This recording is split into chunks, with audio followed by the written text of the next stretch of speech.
Yeah.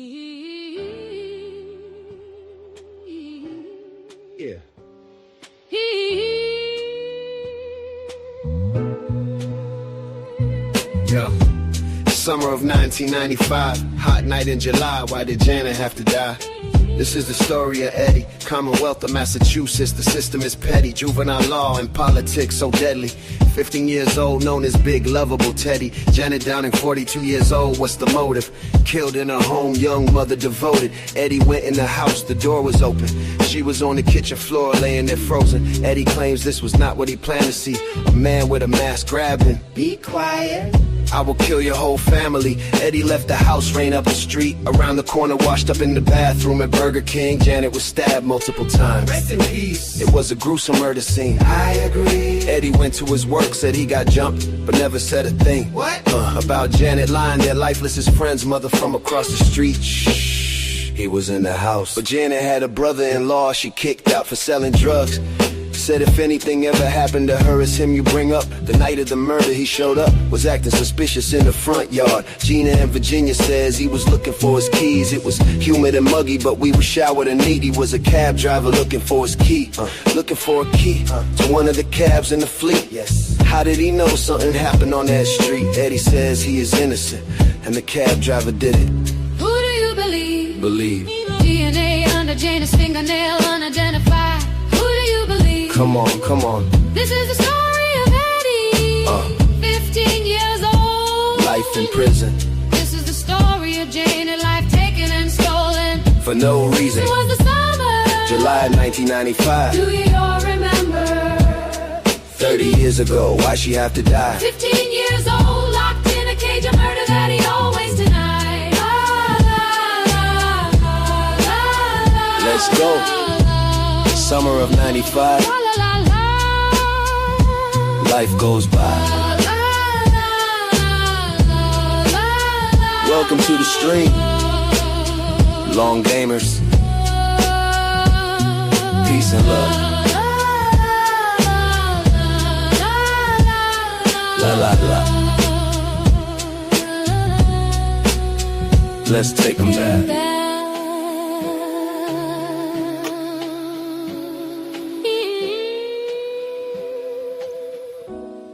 Yeah, let's take them back. I go by the name of J.F.K. And I go by Kev. And you know how this goes, right, people? We're number 3 on the runway. Put your carry-ons up in the overhead compartments. If you have a backpack, make sure you slide it, tuck it right nice underneath the seat. But before you do, make sure you take out your Cliff Bars, your Hershey Kisses, your vapes, your nips, whatever your vice might be. Put your trays up, because we're about to take you up to 39,000 feet. Remember, populate them goals. Keeps the conversation moving, and turbulence in the chat keeps the plane rocking. Tonight, we've been covering the Eddie O'Brien 30 years ago. And tonight, we are here to break it all down. How you feel, Kev? I feel good, man. I've been waiting for this this night, you know. Yeah. I can't wait to talk to the O'Briens. Hopefully, we can get a little clarity on what went down in the summer of 1995.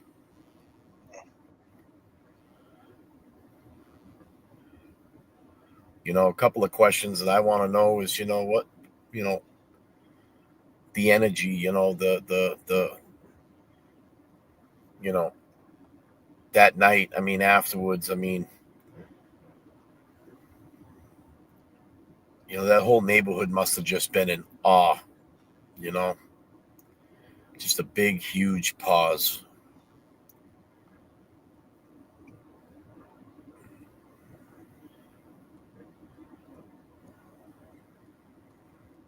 And we're going to get down to the bottom of it. And we're going to go over a lot of things, and we have a lot of questions. And if you have any questions, I need you guys to, Super chat's probably the best way. Oh man, Lisa McDonald coming in hot with 99.99. Holy God crap! damn. God God damn, damn, Lisa Lisa. McDonald, you got turbulence right on takeoff. Holy crap! God damn. Yeah.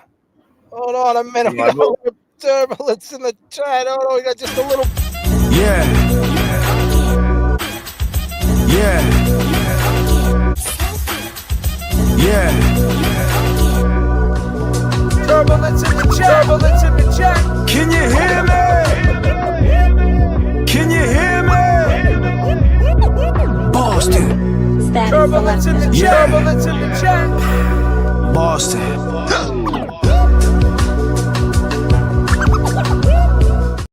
But I am not going to hold you guys. We're not going to do the music crazy tonight because backstage we have two great know, people back there. I would Right. like to say one thing before we kick this off too. You know, I see, Natalie up here, great mod. We got a couple other mods up here. She wanted to remind everybody, to be respectful in this chat. If we see any disrespect, we see any, so you bashing this, bashing that, we're throwing you right the fuck out. So just be ready for it. They got this. What the Duck, Norman Corey, Natalie D. Valerie's in here too tonight. Jay Brilliant, of course, working behind the scenes. That's Ruby, right. what up? But here we Peace go. signs. Coming to the stage is Eddie O'Brien, Big Ed. Eddie O'Brien's parents, Trisha, is his mom's. We like to call her Ma Dukes. She's been holding it down for her son for 30 years. Knows her son is innocent, and they both won't stop. They will not give up.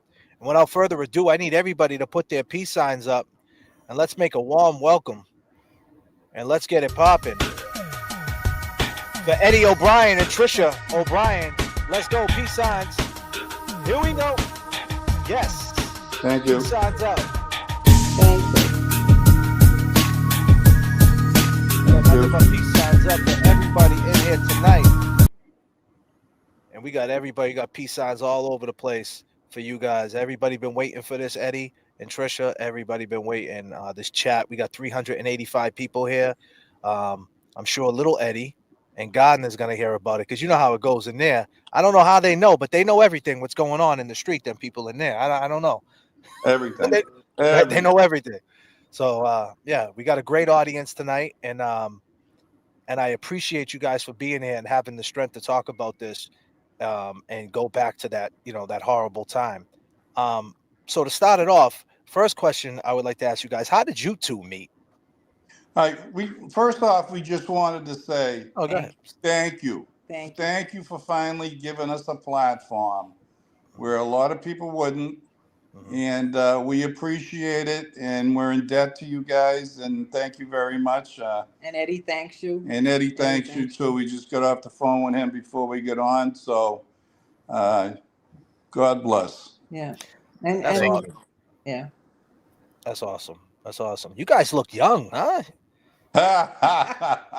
You guys We're look good senior though. citizens. Nah, but you guys look great. 48 years we've been married. Wow. Wow, that's so awesome. That is so awesome. Yeah. And that right there, that right there is big respect. To keep it together for that long, holy crap. That's right. Yep. Holy crap. So my first question that I led with was, how did you two meet, if you don't mind answering that? Go ahead, Trish. We met up at the tower, which is right around the corner from our house, where we hung around. My family hung around. Everybody in the neighborhood hung around. It was some people call it the castle, we call it the tower. It was Senator Corbett Park. It's now Senator Corbett McKenna Park. I thought he was a goof, but I'm glad he stuck with me. I still am.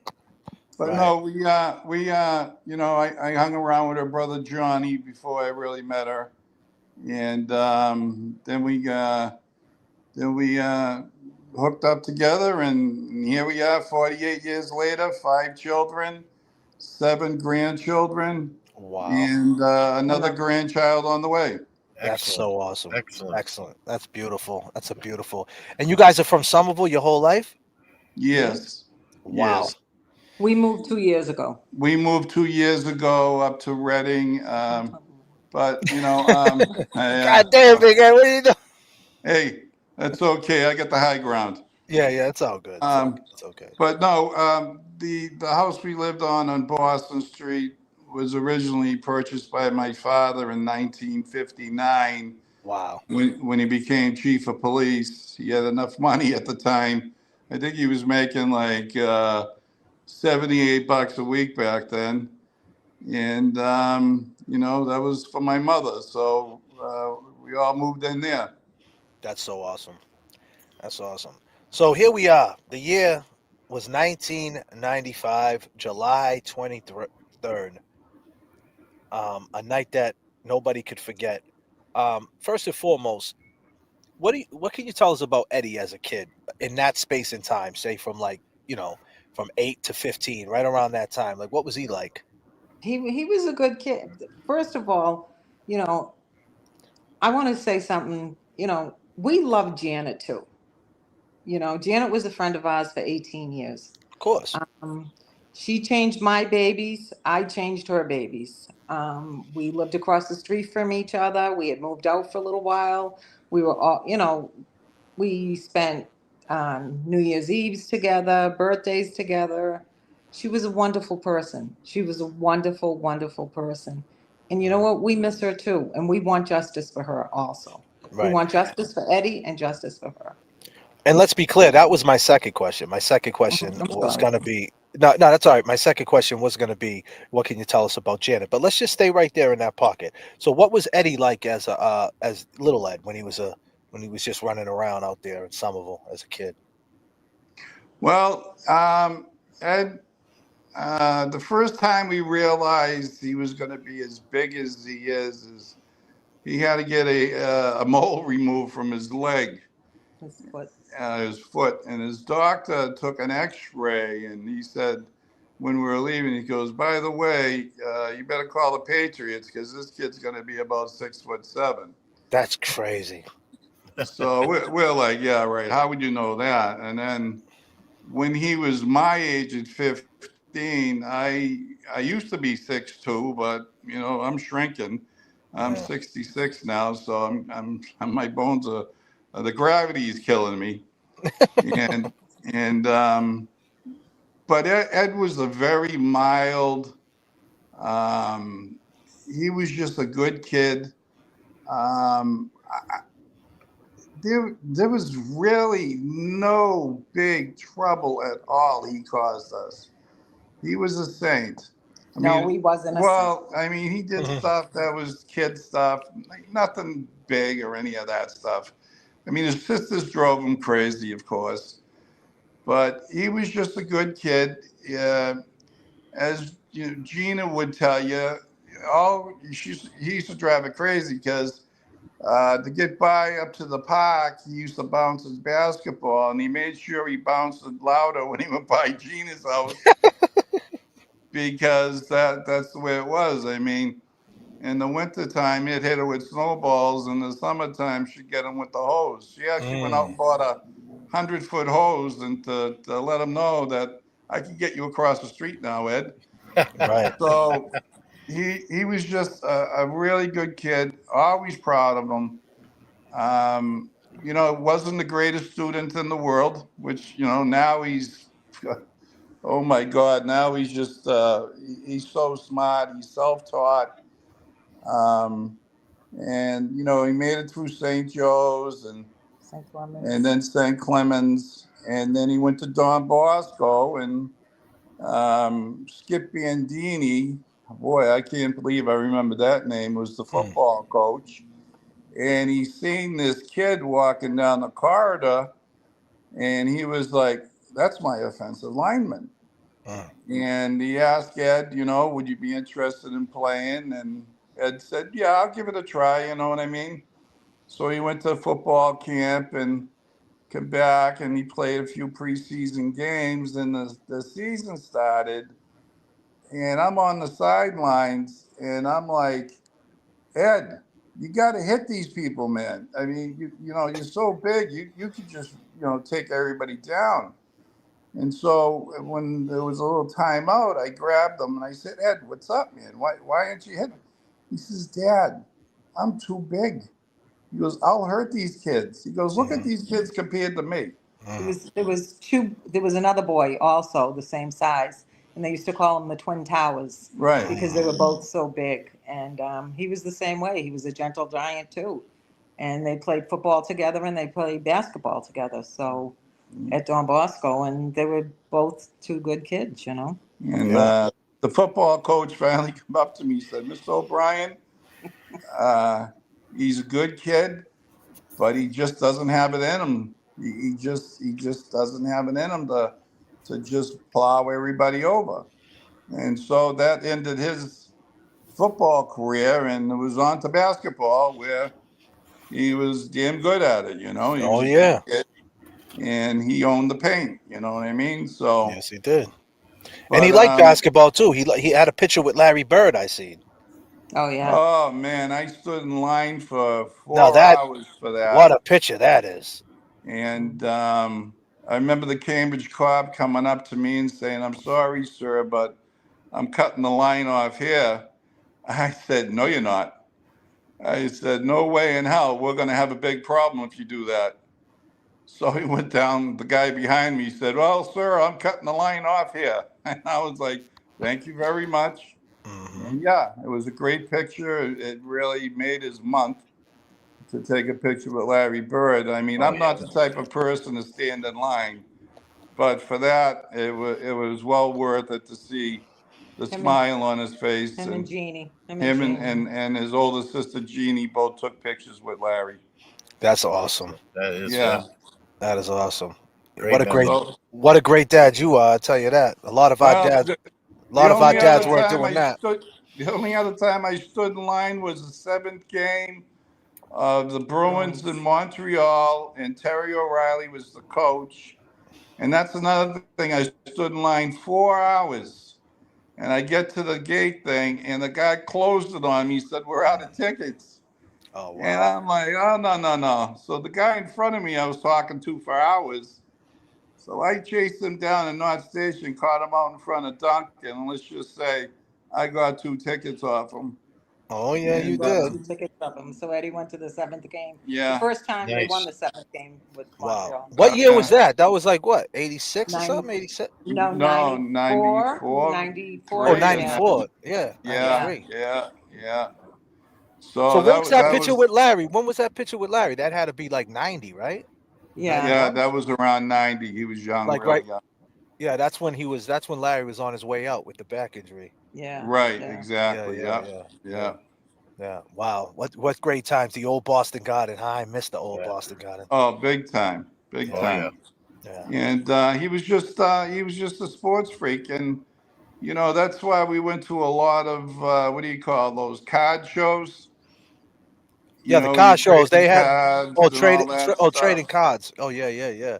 So Yeah, he was yeah. into trading cards. He was like that was big back Oh, then. Baseball. thousands of them. He has in Yeah. his Still room. have them.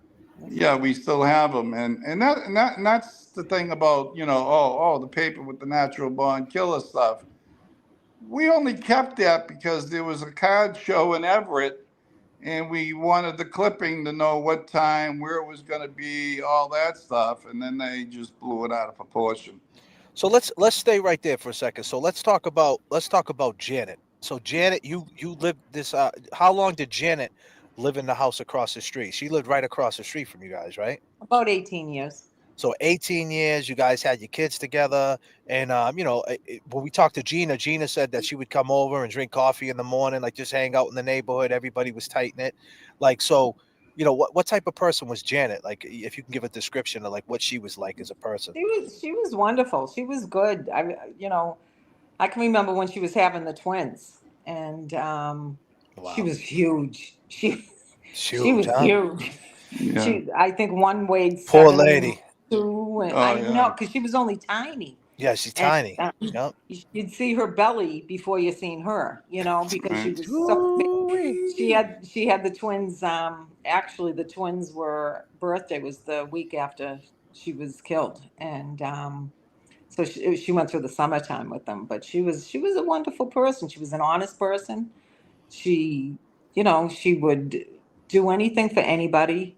She was a good mother. She was a single mother bringing up 4 kids by herself. Mm. She was the salt of the earth. She Yeah, really Oh, was. she She really was. was, and that's no bull. That isn't any bull. She I mean, I don't want to jump ahead of things, but once she got divorced, I mean, she leaned heavily on us when it came to doing stuff, Not and that he was any mechanic or anything, yeah, because yeah, he would. yeah, yeah. He'd get Hey, he knows. people He to knows. do it. hey, He knows a few things. You know, he knows oh, some hey, can people. you fix my lawnmower? And I'd say, oh, give it a try. I think I made it worse. Yeah, we Yeah, called Arthur. We Arthur called was the Arthur, mechanic. Gina's husband. He Gina's fixed it. husband. Yeah, Yeah, Yeah, Gina's. Arthur, what a Yeah, wonderful guy. yeah. He was a sweetheart. But yeah. R.I.P. Arthur. He died 10 years ago. Gina was telling us. Yeah, oh, he was a wonderful he was guy. a good guy. He was he Wow. was You know. wonderful. Yeah. But yeah, I mean, Mm. it all, it all went well until I don't know what the hell happened to Paul Senior. He got really dark, and Was he I drinking? mean, Was he? Was he drinking? no, no, no. And it was just, I didn't hang around with him as much because he'd always be out in his yard fixing his car or something.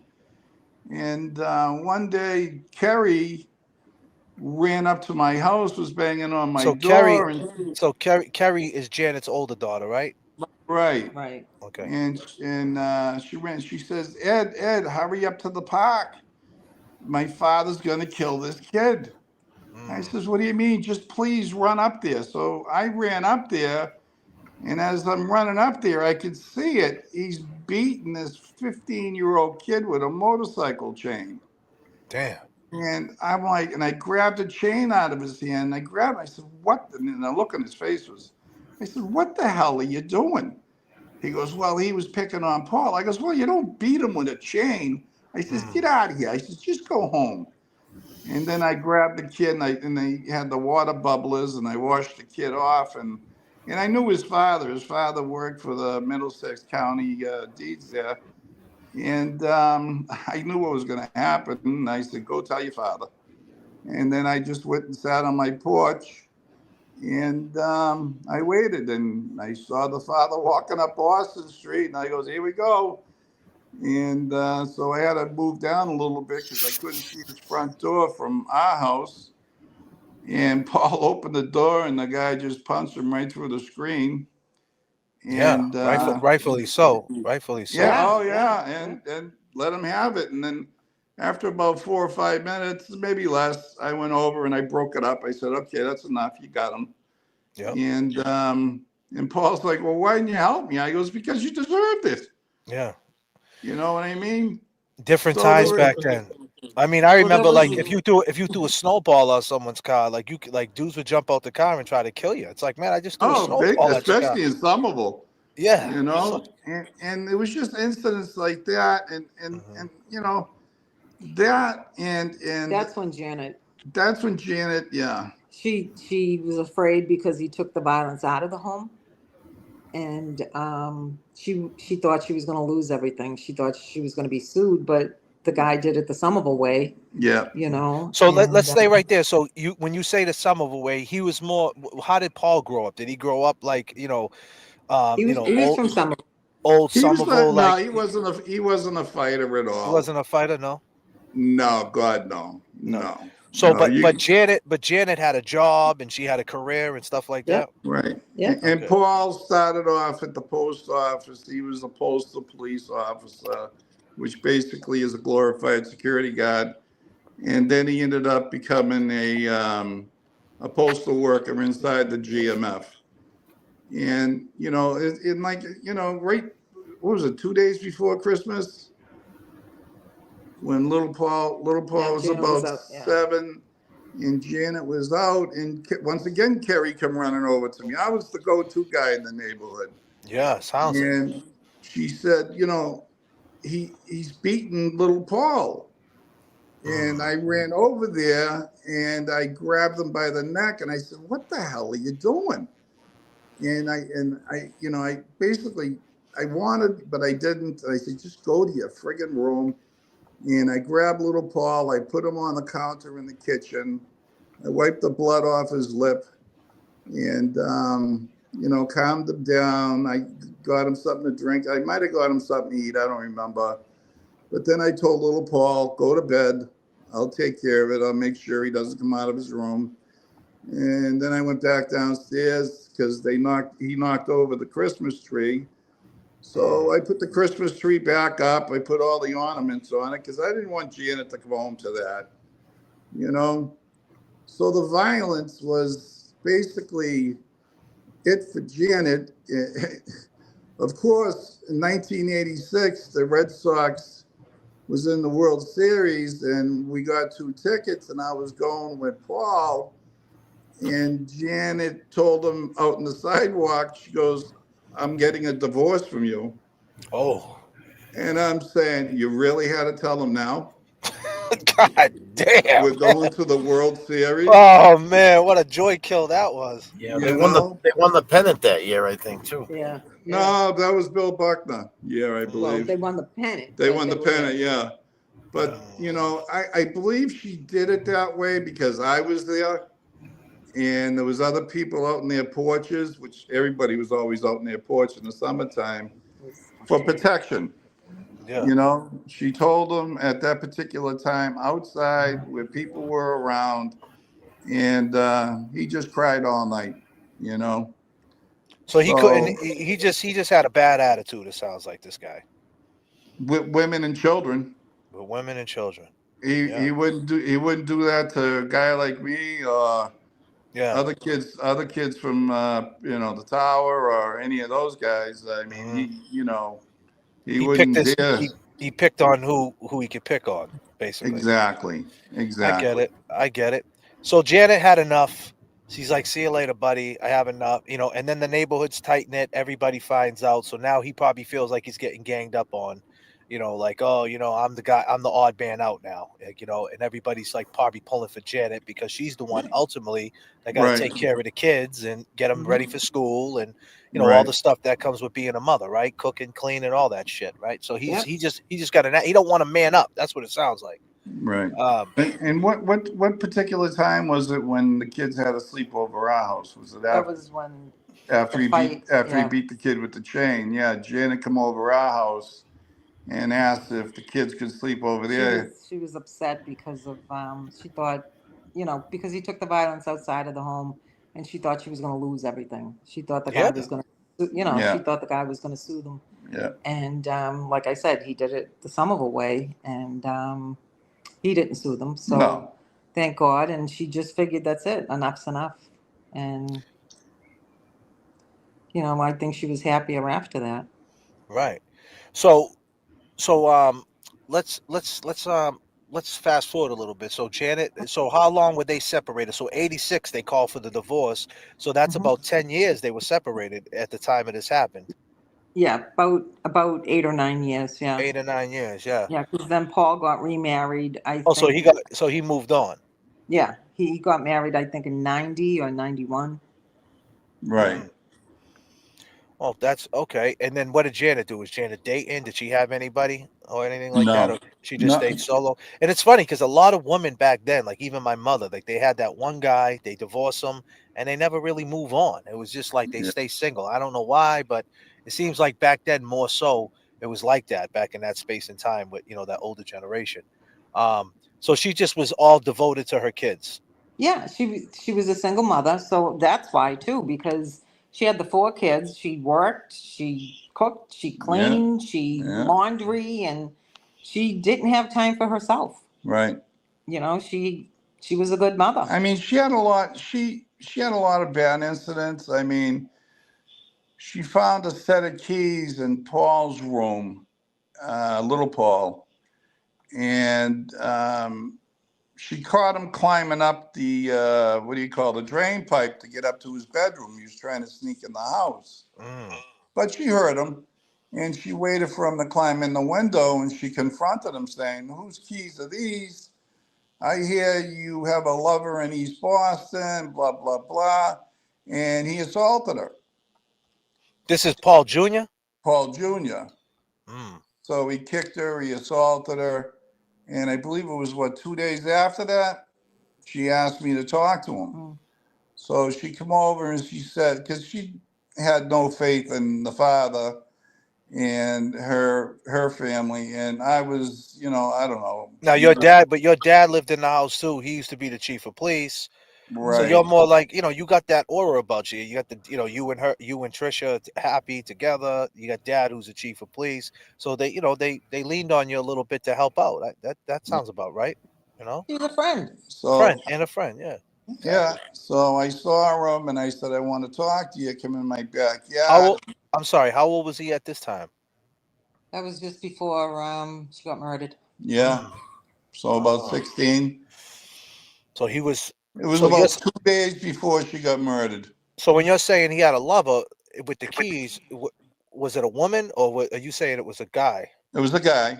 Oh, it was a But guy. Okay. but she was concerned because he was older. Mm, It wasn't like the same age. all It right. wasn't, he was older. And Right. she was scared for him because, he was taking advantage of him. Hmm. Because Paul was only 16. He was, like I said, almost 17. And she was concerned because she didn't want anybody to take advantage of him, you Rightfully know? so. I mean, if they were the same age, I don't think she would have had a problem with it. Right. But someone that's in their 20s going out with a 16-year-old, whether it's a male or a female, Right. you're going to be concerned about your kids. Indeed. Indeed. So what happened? You take him in the backyard. You had that So yeah. conversation. He hit his mother. What was? I mean, that must have made you pissed because, like, Oh, at the end of the day, you hit your mother. What the fuck are you you doing, have bro? no idea. But what am I gonna do? Assault a Right. 16-year-old Nah, kid? nah. But I'm No, sure. ain't I'm gonna sure you. happen. I'm sure you gave him the riot act though. Oh, I brought him in my backyard, and I said, I'm not gonna say swear what I swore at him back there. But I said, what the F are you doing? I goes, you can't touch your mother. I goes, what's the matter with you? I goes, you're going to be 18 soon and she'll kick your ass out. I goes, why are you doing this? And he said to me, I'm sick of her getting into my life. I just wish she would get a boyfriend, a girlfriend, whatever. It doesn't matter. I want her out of my life. And I said, well, Paul, that's going to happen sooner than you think if you keep this stuff up. Hmm. And he just stormed out of my backyard. He didn't want to listen to me because he knew You were what on I to was him. like. You Yeah, know and what I mean? And people are going to say, oh, the family's going to say they weren't that close. Yeah, we were, because Paul asked Ed to be his sponsor for confirmation. So Ed was his sponsor for confirmation. So you have to ask somebody that you know, that you like, that you respect. And that was, I think they made their confirmation in March or April that year. Yeah. of '95. Yeah. And I was surprised he asked me to be, for his confirmation. I said, He'd be honored. of course I was honored, but, I mean, of all the people, and I said, yeah, absolutely. I'd be more than happy to. And so it is what it is because Janet, and this is crazy stuff. Janet was a Protestant and she became a Catholic in order to get involved in the community of St. Joe's. Mm, And her family shunned her for a couple of years because she became a Catholic. mm, You know what I mean? So, but she didn't care. I mean, she wanted her kids to be involved with the other kids that were up at the park, and they all went to St. Joe's Church, and she did it, whether the consequences or not.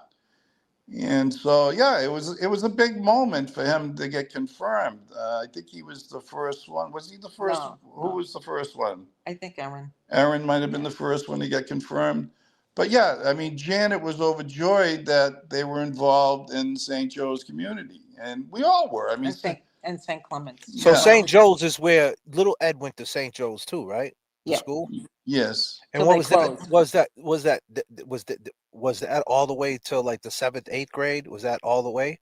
Like where'd St. that Joe's stop? closed in the sixth when he was in the sixth grade. So Oh, in he the went to sixth the grade. yeah. So he went to the seventh and eighth at St. Clements. So And so that's another thing about little Ed, right? That he never went to public schools. He went to you guys had him going to Catholic schools, things like that. And he was real into religion. He was an altar boy, and he was a chief altar boy, right? Am I correct? Yeah, yeah. He liked that because during the week he was able to do the funerals and get money. So he was going to these funerals. He was seeing like people gone in the Well, yeah, caskets. he Like, was the chief altar boy, wow, so that's marriages. when they you know. needed an I'll altar just say boy. this: I didn't see somebody dead in a casket until I was like 25 years old. So he was a young dude seeing that. So Oh that no, takes this was in the church when they had closed caskets that oh, just closed where you casket. went, Okay, all right.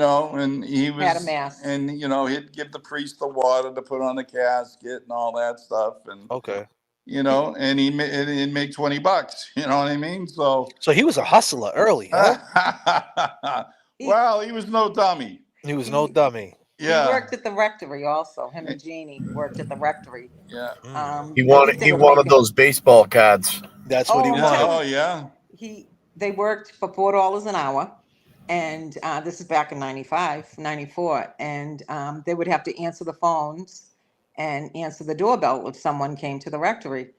And Father Jennings said to me one time, I can't believe I'm paying him $4 an hour. And I'm like, why did he not? I was like, oh my God, what happened? And he said he knocked at the door. He was in a meeting. And he said, Father Jennings, listen, he had pizza from Mama Gina's and soda. He goes, Hmm. I'm going downstairs to watch the hockey game, the Bruins with Father Kelly. So you answer the door and I'll answer the phone. How's that sound? yeah, yeah, And, and yeah. Father Jennings was like, "Oh my God, I'm paying this kid," Well, but they loved it. Poor Yeah, Father Kelly was 80 years old. He was always watching the games by himself. So Ed loved to go down there and watch the games with him and You're made damn Father right. Kelly happy.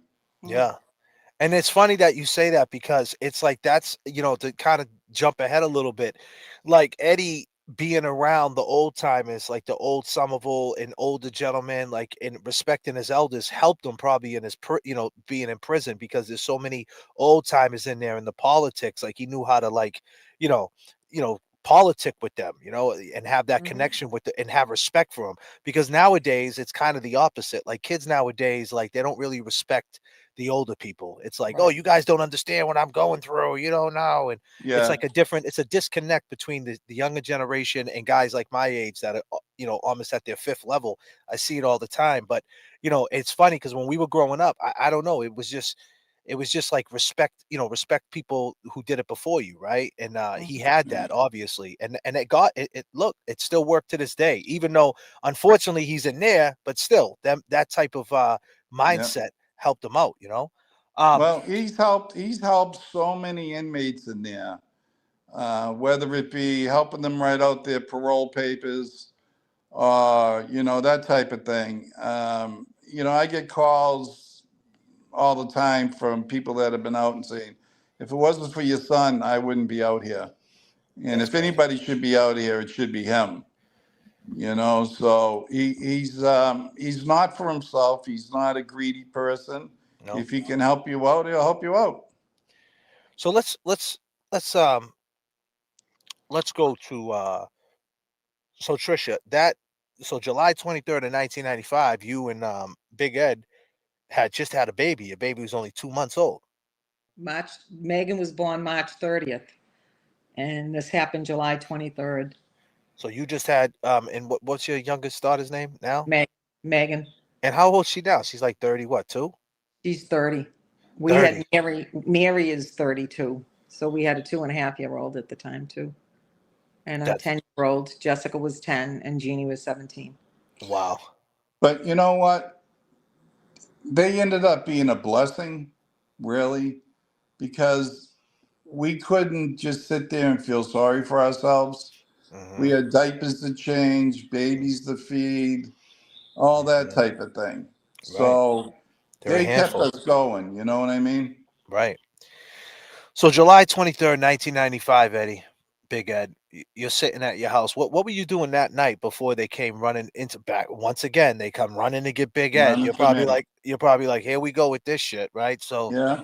so you're sitting home. What would you do? Do you remember what you were doing at that time and what I time it was was? it was 100 over 100 degrees out. And back then, I think we had one room. Did we have one room with air conditioning back then? My father, yeah. One room with air conditioning. So I sat out in the front porch, and my neighbor John Roberts come over with his son Timmy And the baby. and the baby Emily. And we just, shot the breeze on the porch. And, John Roberts, very nice guy. He was a born again Christian. And, I don't care what you are, as long as you're a nice person. And he was just a nice guy. And we talked basketball or whatever. And then that's when. So that was July. Yeah, that was July. So we probably we didn't do nothing that year. The Celtics didn't do nothing that year in 1994, right? I mean 95. Nah, 95, no, I don't we believe didn't do that. nothing. Nah. So go ahead. I'm No. sorry. The Patriots lost that year, I think. Okay. That's what it And was. So we're talking, and then Jeannie and Paul and Michelle, and they pulled up in front of our house, and they said they were going back to, because they met each other at Revere Beach, and they were coming back to the house to drop one of the cars off, and then they were going to go in one car.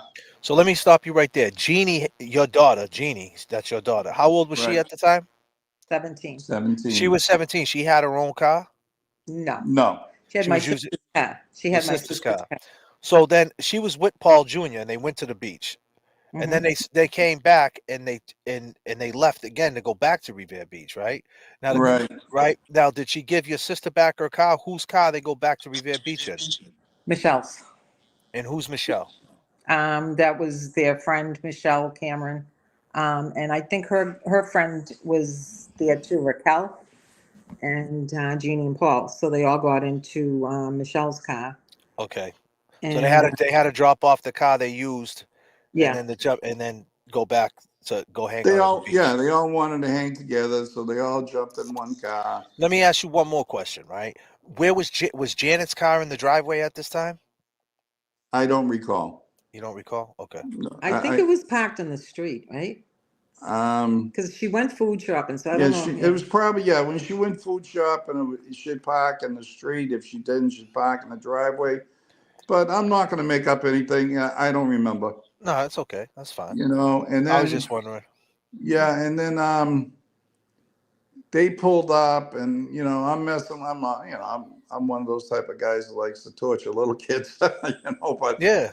I was messing with them up there because one of them had a fake ID, not one of my kids, but one of them.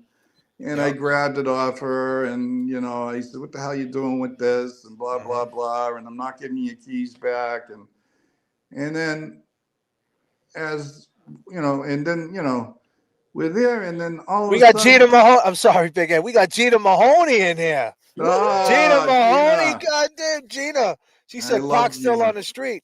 We Yeah, love Gina. Gina's a firecracker. I was talking to her on the phone. She's great, man. She's awesome. She's good. She's I'm a sorry. good I'm sorry, Ed. I didn't mean to make you feel. that's okay. Tell her she can't change my diapers now, though. Yeah. She can't change the type of stuff. No. You know what I mean? So, and then all of a sudden, Paul went in his house, and he was in there for about 5 or 10 minutes.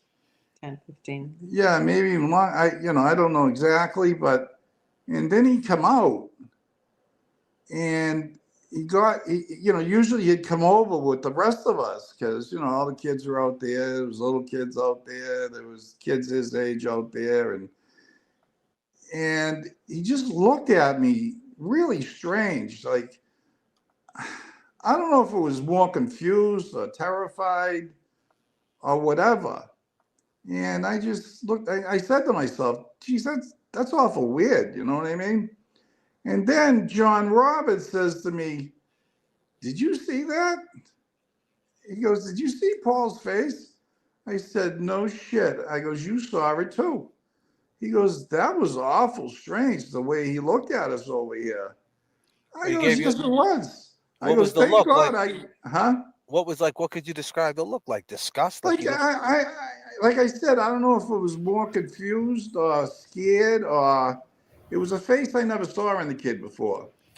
So he went back in the house. He was in Jeannie's car. Or, Jeannie was driving. She was driving whose car again? Chris's I'm sorry. sister. Okay, her sister's car, right? Rachel's sister, you said? No. My sister Jerry. So her aunt's car. Her aunt's car. Okay, I'm just trying to get it straight. So she's driving her aunt's car, but she had to bring it back, right, or whatever. She dropped it Well, off to jump in Michelle's car. yeah. Mhm. But during that time, Paul went in the house for 15 minutes, and Roughly, yeah. and then he came out and he's looking crazy. You just didn't like the energy from him. It was so noticeable. I mean, I wouldn't have, number one, I'm saying, I thought he'd come over and talk to us like anybody usually would from that neighborhood because everybody was on my lawn Do you remember the night? What was it? A Friday night? Sunday. It was Sunday a night. Sunday night. Okay, it was Sunday. Okay. And that's what I thought maybe it was just me. But when John Roberts said it to me, I said, wow. I goes, I'm not the only one that noticed it. And John said to me, that was awful strange the way he looked at us. Now, I where goes, was Eddie at this time? Was Eddie with you? Was he like in the house? Where was it? Eddie was at the house, yes. And He what goes, was Eddie? What was Eddie's relationship with Paul? Did he have an issue with him? Like, because Paul seemed like, he had issues. Did he like take it out on any of the younger kids? No, no, No. not at all. Okay. No, Ryan was Ed's best friend, but Paul was Jeannie's best friend. And no, they really, I mean, they got along, but they didn't hang out together with each other. So after it's all said and done, right before we get to obviously in that pocket of time, right. So shortly after they leave, a murder takes place, right? Or they find Janet's body. But just to jump ahead a little bit, when you talk to Jeannie, your daughter, about his actions that night, was he off? Did she say he was acting strange when he was at the beach with her or anything like that? Just that he was very quiet. And it was strange because she told me they went to the beach. And this is what I'd like to find out. I don't know if he had the backpack with him when he got there or he took the backpack out of the house. That was one answer I never got. Because So he came, like he walked out. You seen him with a backpack? no, I didn't because I really didn't pay that much attention. But Jeannie did. But Jeannie did. Well, Jeannie, that's a question. She does. She goes, I don't really know if he had it with him when we went there, but I know he had it when we left the second time. And it was just weird because when they went to the beach, they went in the water and he went in the and at first he was like, I want to go down the other end of the beach where there's hardly any people down there. And Jeannie said, oh, that's fine if you want to do that. And then he went swimming with fully clothed, So I thought that was a bit strange. He jumped in the water with all his clothes on. Correct. Jeannie seen him do this. Yes. Yeah. That's pretty strange. When they got back in the car, let me ask you this: was he insecure about his body or anything? Was he? Not Because at all. let's just say this: like back in the day, like the Somerville kids, they would love to have their shirts off. Them kids, you know what I mean? But I'm saying, was he one of those like with his shirts off, the white beater in his back pocket? No, he was too skinny for that. But he didn't care. Like he wasn't. Some kids back then were insecure about their body, so he just went in with all sneakers and everything. Like he went in with everything. Yeah. Everything. Yeah. Wow. And then on their way back, they were coming up Greenville Street. I don't know if Kev ever made it down to Greenville Street with the video, but he came up Greenville and they took a right and they saw all the ambulances and all that stuff. And Paul said, my mother. And we're saying later on, how did he know it wasn't his sister or his brother? Yeah. Right. I mean, you could ask my daughter Jeannie that stuff. You know what I mean? Now, you're right. I did take a little ride up and down those streets. I probably was on Greenville. But what brought attention to me is, you couldn't just, two cars can't go down that street. No. I mean, you have to pull over to let somebody go. And I'm saying in my head, if these cars, if there was an EMT, a fire truck out there that night, I mean, they'd have to park down the street. You weren't Yeah. getting down there. You have no idea, because when Ryan come over to get me, with his rollerblades on, and I had the screen door open, and I was in the kitchen because John Roberts left, and I think I was on the phone, but I was holding Megan, and he come to the front door to the screen saying, Ed, my mother's all blood. My mother's all blood. And I'm saying, oh, what the hell's going on now?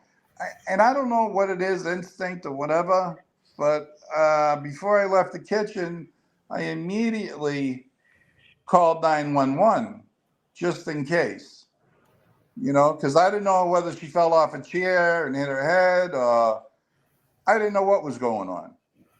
So I ran out of my door, down my stairs, and as I'm running across the street, I see Barry Reckley's head in the window.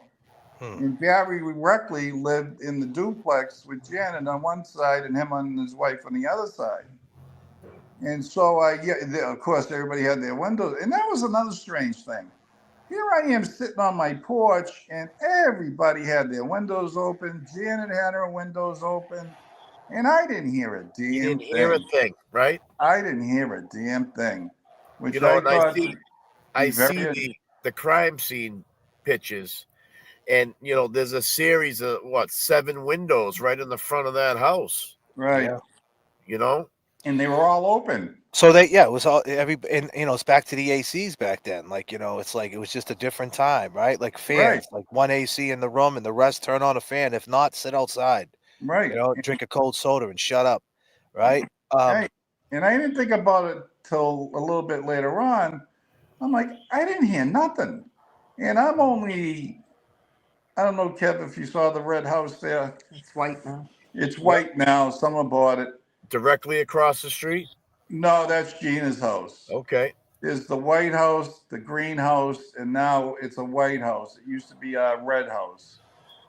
And so, yeah, it was strange. I'm sitting on the porch, and I'm only 25, 30, no, not even, about 25 yards away from her house.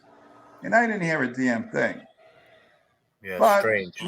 So I as I run across the street, I saw Barry's head in the window, and Barry, I mean, it was a dude you didn't fool around with. He was in Vietnam. He was a Boston cop at one time. He was a big dude. He was part of the not fucking around crew? Exactly. And, so I said, Barry, come help me. I don't know what the frig's going on. So as I ran into the house, Barry was behind me and his wife, Virginia, followed him. So I looked over to my left first, because there was like a little room with a fire. I don't know if the fireplace worked or whatever. And then I looked to my right, and there was Janet, and I'm like, oh, shit. And I hate to say it, but my first thought was, I thought she committed suicide because of all the shit that was going on.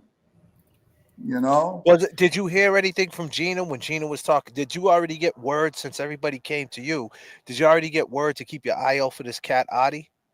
Was he already no? So no one ever brought that up to you. So that, because with Gina, I think it was like that day she brought it to her attention about Adi, right? Like it was that, because she spent that whole day with Gina. I don't know if Janet.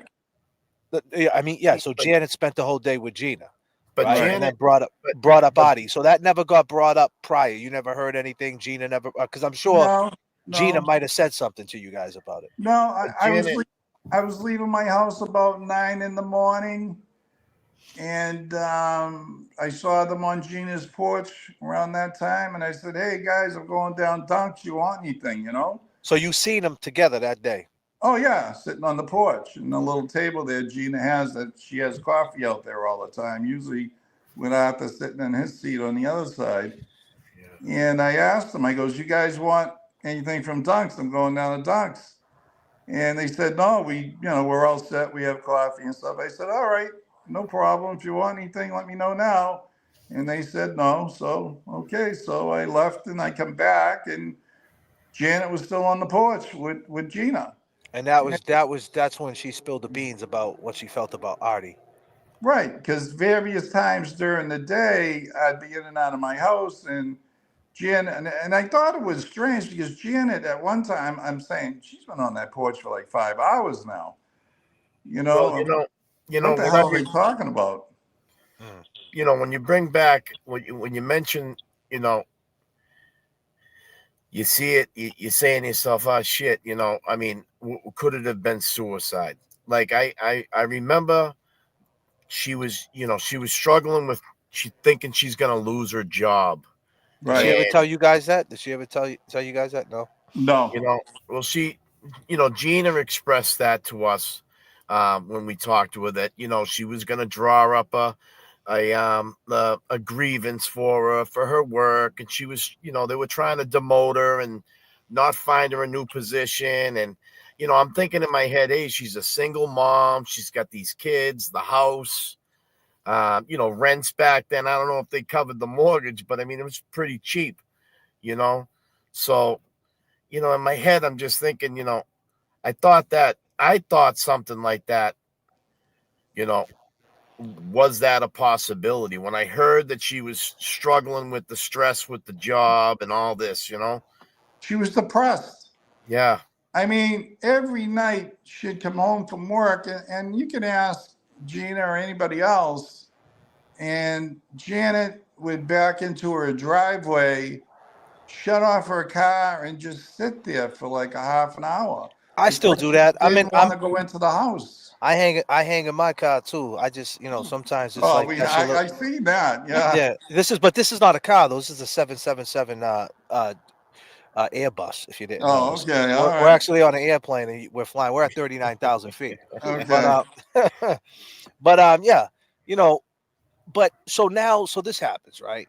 They come get you. You go in the house. You don't know what happened. Now, was there a bunch of blood around? Like, cause in the police reports, Virginia Reckley said she had like a little she had a problem with the police officer because she said she didn't see a lot of blood. She said she just seen a little bit of blood in back of her. So when you walked in, was there a bunch of blood, like an ocean of blood, or was it in different rooms? Like, because I heard she bounced around a lot. Like they were, whoever did this to her, it it was started from, combative. Yeah. yes, it like went all around the house. Like, what did you see when you first initially looked at it? Did you see a pool of blood? Okay. That's one of the questions I can't answer. Okay, that's fine. That's That's going to fine. be an Ed's appeal. But That's I fine. will say, once I went over to Janet, and she looked like a China doll. It's like Mm, everything was just drained out of her. I Yeah. knew wow. she was gone. Wow. I'm like, you got to be shitting me. I was in shock. And then once I realized, I saw her neck, I realized that this was no suicide. Mm, So okay, as that's fair. Barry used to be a cop, I said, Barry, let's go in the other room. Let's not touch nothing.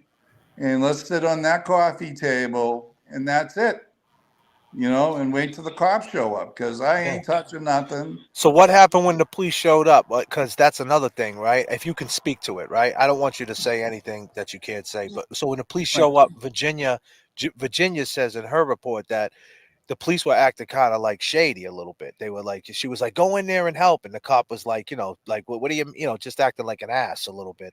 And then he Yeah. went Blair like, and Stanford. Yeah. They're not the nicest people in the world. okay. Um, Well, is that because they always was the police there a lot because of the son and the dad? Was that something like, was they, or for Kerry? Because Kerry had issues too. Kerry. More than Kerry, they had to put the Chen law on her. Hmm. I mean, I used to get a call once or twice a week from Big Paul. Oh, can you help me find Kerry? She took off again. Mm, And we'd cruise the city trying to find her, go to her spots where she hung out and all that stuff. right. So, But, so we so, sat there. Then the EMTs came. mhm. The cop came in the house. Well, the cop came in first, and then of course the EMTs come in, and I'm like, I couldn't believe they started working on her because I saw her. I mean, I've seen people that weren't in good positions before. Yeah, you just knew. You knew it was a done deal. I knew it was a done deal, and I'm like, what? I couldn't understand why they were doing this, but they did, and then that's why Riley's saying oh, the fight started from the front room and went into the next room. I'm sorry, I got my little camera here. That's fine. And they knocked over a chair and her earring was there. And that's a bunch of bullshit. It was the EMTs trying to get the stretcher out that knocked the chair over. I was there. I mean, You I were was there. right next to it. And they knocked the chair over, and her earring must have fell out when she was on the stretcher. And This is a because they burning. put IV fluid in her, they're talking about this trail of blood. It wasn't from anybody but Janet. Oh, so they stuck the IV in her, and it was leaking out of her. You're saying? Basically. Okay. So let me there's so much to cover in that little pocket, but this is a burning question. I think this chat all wants to know, because we heard through the grapevine, our boy Jay Brilliant, he said it in the chat last night. He said that you have a picture of the taxi, Adi's taxi, blocked in. Do you have that picture? I you got to understand, okay? So Ed had Bob George, Bob Lowney as the first lawyers. And then we went to Elizabeth Lunt, and then Ed Gaffney was our federal attorney. And then I somehow was able to get O'Melveny and Myers in Washington, D.C. So all of his records and stuff went from one lawyer to the next lawyer. I Shuffled around. remember seeing it. And I mean, if anybody would call up a news channel, they had it on the news. Yep. Every news channel had that picture of his car, and it was at the top of Hamlet Street. It wasn't on the side down below. It was That's a like good point. Like a little bit down. yeah, he pulled down Hamlet and just parked there To run into the basement. to run wherever he ran into the basement or whatever. And I mean, it was clear as day. And I mean, if you have connections and whatever, I know Court TV wants to charge you $1 million for a second, which Yeah, that's But crazy. we also have somebody was doing a documentary, and we sent a lot of the VCR tapes because we had the Yeah. VCR at the time, Yeah. and sent it to them. They put it on a disc, but once we moved, I can't find any. I have an attic upstairs. You can't find a disc of what, the Right. trial? I have Huh? we have VCR tapes of the trial. You still have the VCR tapes though? I can't find. I think they took them and they put them on discs. Yeah, they converted them. Yeah, they converted them, and I'm trying to find them. I was up in the Isn't attic that the today. worst when you lose? Because I got so much stuff like that. When you lose audio or something that you really need, it's like in that space and time, you can't get it back. You just lose your mind. When we lived on Boston Street, I had it right in the front because I had all the VCR tapes with all the kids, all in a special place. And I think there's like 8 tapes of the trial, because my mother would record it when we were at the trial. Yeah, mom's come through for you. Oh, my mother, yeah, my she was the mother, God best. love her. Oh, God love her. And she watched my kids. She did everything. OG Mom Dukes. When did mom? I take it mom's not here no more. Yeah, she died 14 years ago. Wow, God bless her. God bless Oh, her. she was a sweetheart. She was an original. Original. Poor Trish had to go up in the attic because I can't fit up there. I'm 6. I used to be 6'2". I'm about 300 pounds. So I'm not really made to go up these. You know those things you pull down Yeah, the in the ceiling attic. type Yeah, thing. I always thought And them things were sketchy anyway. I always hated them yeah, Yeah, I things. don't so like it, and I'm afraid of heights. So Trisha Yeah. had to go up there. We were up. She was up there for over an hour today trying to find that stuff, and we really looked around the house. But like I said, everybody helped she us said, move. So yeah, there was so many, and our daughters left.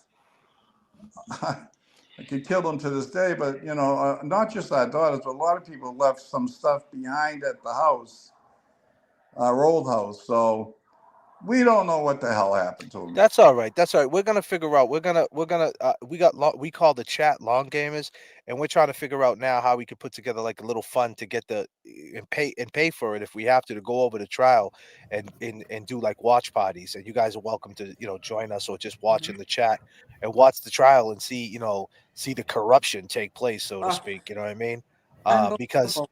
I was around. We all were alive for it, but obviously it's not at our fingertips. So it sucks. But we're gonna figure that out. But we got you guys here tonight to fill in some blanks, so that's a great Mhm. thing. So here we go. She gets taken out on the stretcher. Now, what's the mood after that? You're sitting. You come in. Now, where were you at the time, Trisha? I wasn't home. You wasn't home. I wasn't Holy home. shit! They Yeah. didn't. Nobody knew that. I was called to the grand jury also. Mm, This is how they didn't do any type of investigation. I was called to the grand jury, and O'Reilly, the assistant district attorney, called my husband and myself to the grand jury. And I said, I can understand my husband going because he saw everything. But why am I here? And he said, well, we want to know what you were doing at the time. Where were you? I said, I wasn't home. And he went white and he goes, I didn't know that. I said, that's because you never did an investigation. And they never called me into the grand jury. Yeah, she was saying, what was My girlfriend Debbie from work, um, she was bringing her daughters to that concert that Erin went to, and her husband was playing baseball that morning, and he broke his leg, and he was rushed to the hospital, and he was held overnight. He had to have his leg set and everything. So she didn't want to go by herself. And she mhm. said to me, Trisha, can you come with me? And I'm like, well, I really can't leave the kids. And, and my husband said to me, Trisha, you haven't been out.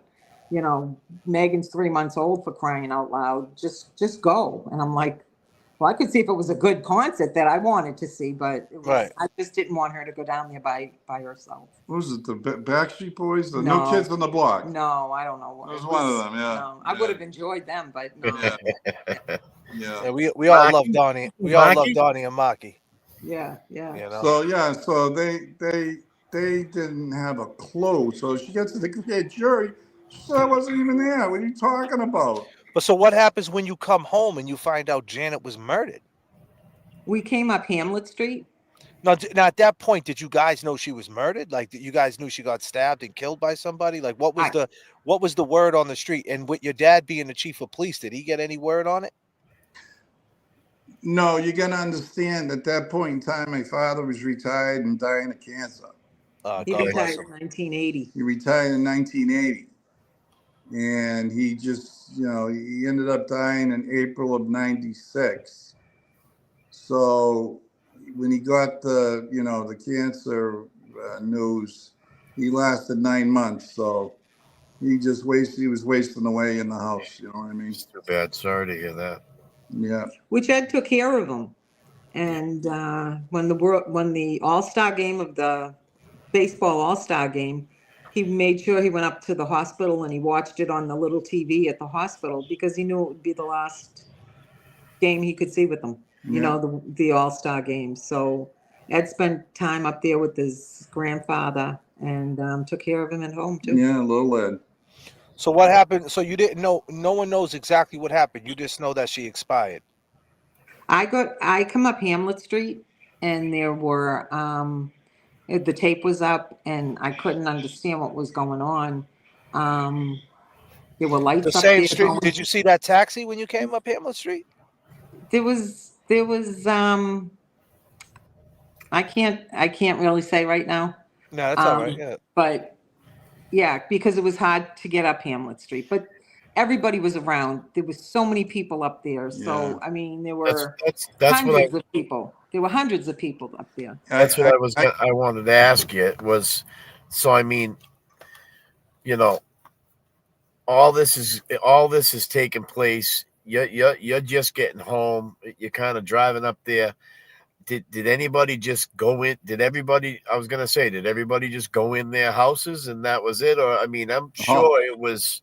no. Everybody was gawking. They were all trying to see what's going on, and Not only that, a bunch of neighbors just walked into Janet's house. They didn't have it secured No.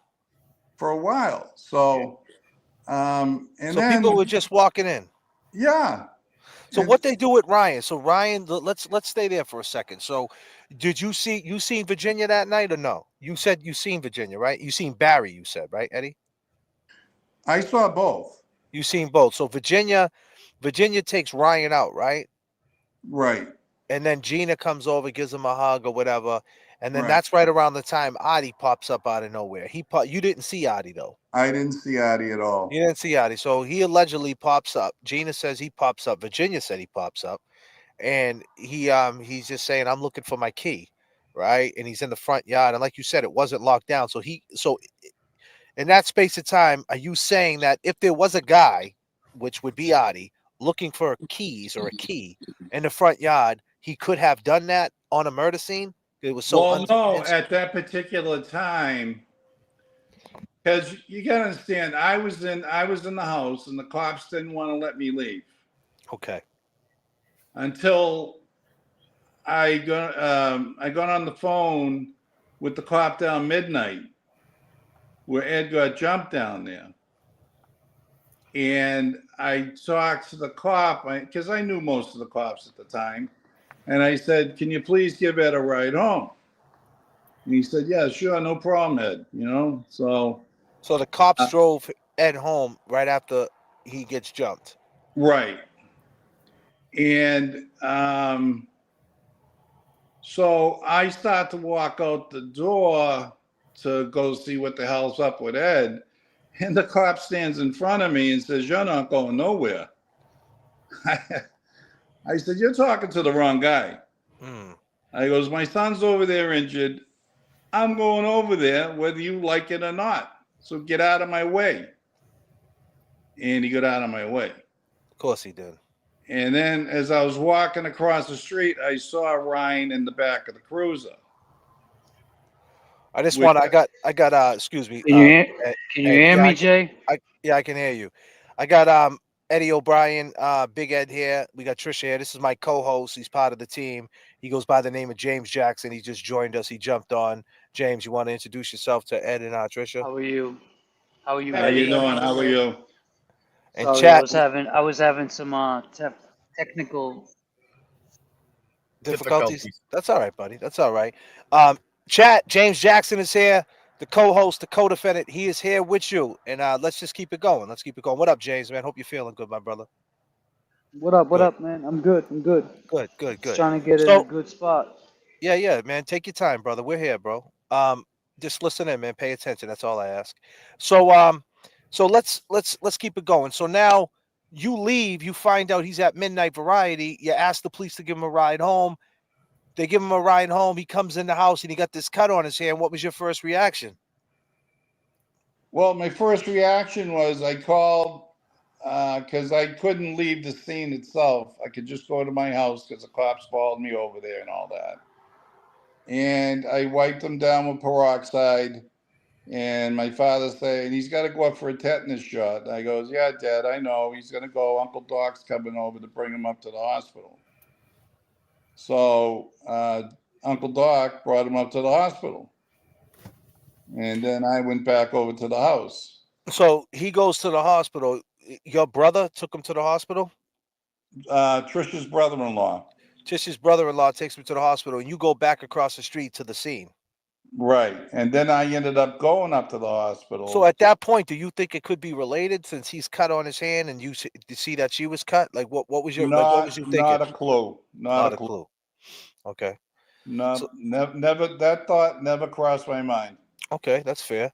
And then, so what happens? Now you go to the hospital, and obviously the police are getting word that he's cut in his hand with a knife. She's cut with a knife, and now they're asking questions. You're in the hospital. What happens then? Well, and then that the Seminole cops were there first, and then how do I say this without that CPAC unit come up? Oh, the CPAC, the state police CPAC unit, Yes, the same yes, the same CPAC unit in 2022 that was looking for 42 pieces of taillight on 34 Fairview Road in Canton, Mass. with Karen Reed. That same yeah, CPAC unit. Some things don't yeah, change, huh, Big Ed? never, Yeah. Go ahead. never. And so they talked to me and Doc, and they said, I'm saying, what the hell are they here for? It got, he was armed robbery. It wasn't, but, then I realized they're there for the friggin' murder. You know what I mean? So they asked me, I was brought up, my father, we used to call him Elliot Ness because he was so honest. And that's the way I was brought up. And it was like, and I grabbed it. I said, do you got to tell me something? Is there anything you got to tell me? He says, Dad, I had nothing to do with it. I said, all right, son, I believe you. So they asked me, can we take blood swabs from his leg? And then when we got down to the police station, they took his clothes. All right. So now let me go back to the night of January 22nd, the night before, right? And this is obviously is going to be in his well, this is something that I'm sure. What I just do? I Hey, just hey, hit something. hey. I just hit something. Sorry, guys. I hit something. Yeah, What it's the all hell is good. this? It's can you hear me, Jay? Yeah, I can hear you, bro. What's this over here? Sorry, guys. I It's just hit some new something. thing. Well, Is you it could to see. the left? Yeah. What is that? I can see it. Yeah, it's some new. I think it's some new option that StreamYard gives. I saw it when I just went live. I don't think it really means anything. I'll look on the Yeah. live stream and see if I see any Oh, difference. that's all right. We're fine. We're fine. We're fine. I'll just keep it pushing. So anyway, let's take it back to January. I mean, excuse me, July. It's July 22nd, the Saturday, the evening. What do you call it? Little Ed. He on the evening of Saturday, July 22nd of '95, he went inside the midnight convenience store and he displayed a green handled knife to John Arnold. Who was John Arnold, the store clerk? And The only person I knew at midnight was Frank, the owner. Oh, yeah, his son. I forget his son's name. I kind of knew I him. think that was his son-in-law, But Jack Arnold. Jack, I I really, think that I was mean, his so I've th- seen him in there, this but I've really never did this talked come to him. up? Did this come up in the trial or the night before? He went inside midnight convenience to this guy. Was Yeah, he on the stand, Mr. Arnold, on the stand testifying at all? I think he was. Yeah. And so he said that he went in there and he displayed a knife and the knife had a loose hilt to it. And I guess allegedly, obviously, allegedly, right? He wanted to trade a knife with Mr. Arnold. So basically, he's saying that little Ed had a knife collection. What are you going to say about that? Did he have a knife collection, or is this all bullshit? We'll leave that for his appeal. Okay, that's fine. So let's go to the the night with Ed. So Ed allegedly he goes inside the house. He sees the door. So let's start at the porch. You have a 2-month-old baby, right? You just had a baby, and you have a 2-year-old too, right? So Eddie Right. gives ice. He gives ice cream or something to the kids, or puts a movie on a VCI. Puts something. Popsicles. Yeah, he put popsicles. He gave popsicles out to the kids, and then John Roberts was having trouble getting Timmy to go over to the house. He was only a little kid, and he didn't want to leave because everybody else was out there. And so Ed said, "I'll carry him over. No problem, John." So Ed carried little Timmy over there to the house next door after he gave all these kids popsicles.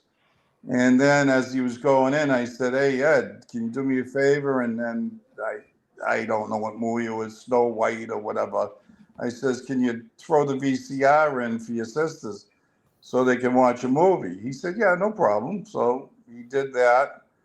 And I don't know exactly the amount of time he was in there. It wasn't long. And then he come out and he walked by me and he said, hey, I'm going to go to Burger King. And I said, okay, kid, I'll see you in a little while. And I can picture you saying that, my man. Yeah, I can picture you saying that. You're the cool dad, huh? We all wish we had a dad like Big Ed. God damn, Big Ed. yeah, We well, all needed a Big Ed man in '95. Trust and believe that. yeah, Holy shit. I I, tried. yeah, no, that's awesome, man. That's awesome, man. I appreciate you for real, man. Um, stepping up, man, and being a man. A lot of guys from that era, just decided to choose the bottle over their kids. Trust and believe that. And Yeah. you know, yeah. So anyway, he goes across the street and he sees the door open to Ryan's. This is a story. This is let's talk about Ed's story if we can, as much as we can. You know, but the story is he goes inside and he opens up. He was looking for Ryan and he seen the door open, so he just went in the house, and that was common things to do over there, right? He was friends with him. He could just do that, right? But I hate to cut you off, but once Ed hit the bottom of my stairs, I have nothing to say. That's in his appeal. But Okay, the whole, okay. I mean, you were asking for like, if if you would take a polygraph test. Oh yeah, Ed, what's Ed Ed took a did. polygraph. He did. Ed, Ed took a sodium amytal test. Now, what's that? Can you explain to the audience Like exactly what that is? hypnotize, right? It's Well, truth serum. it's like a truth serum. The judge wanted Eddie to have that done so he could make sure that he wasn't a crazy person. So this was in 1995. This happened. That was in October of 1995. Yes, Judge Heffernan, the court actually paid for it. So we're like, yeah, it's fine with us. You do whatever you do whatever you need to do, because we know we didn't do this. You can do whatever you want. So We just want the truth, and that came out in the sodium amytal test.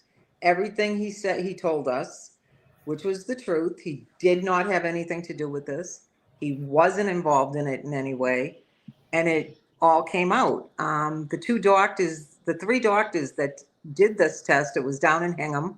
It was Dr. Spears and Dr. Hardy and Dr. Hockendall, yes, and he was taken up from Plymouth to their office, and he was given the sodium amytal intravenously, and it was taped.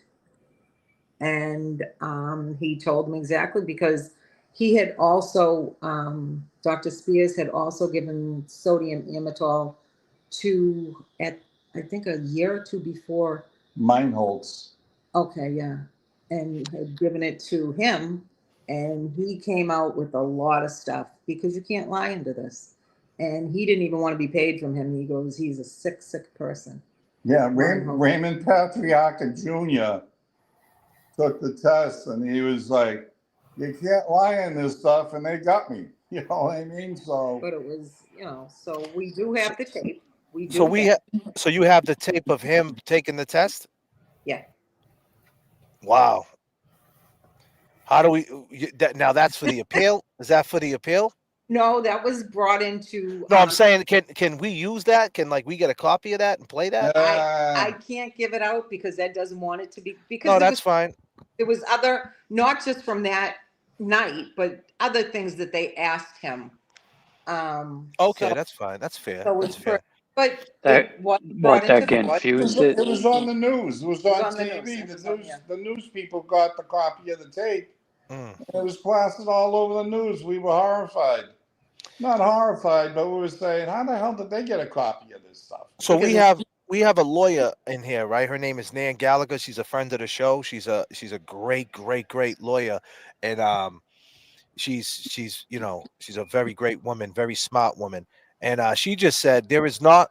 She just put it up on the screen. I don't know if you guys can see it, but that's not longer standard of care. She's talking about the lie detector test. He should submit for a polygraph now.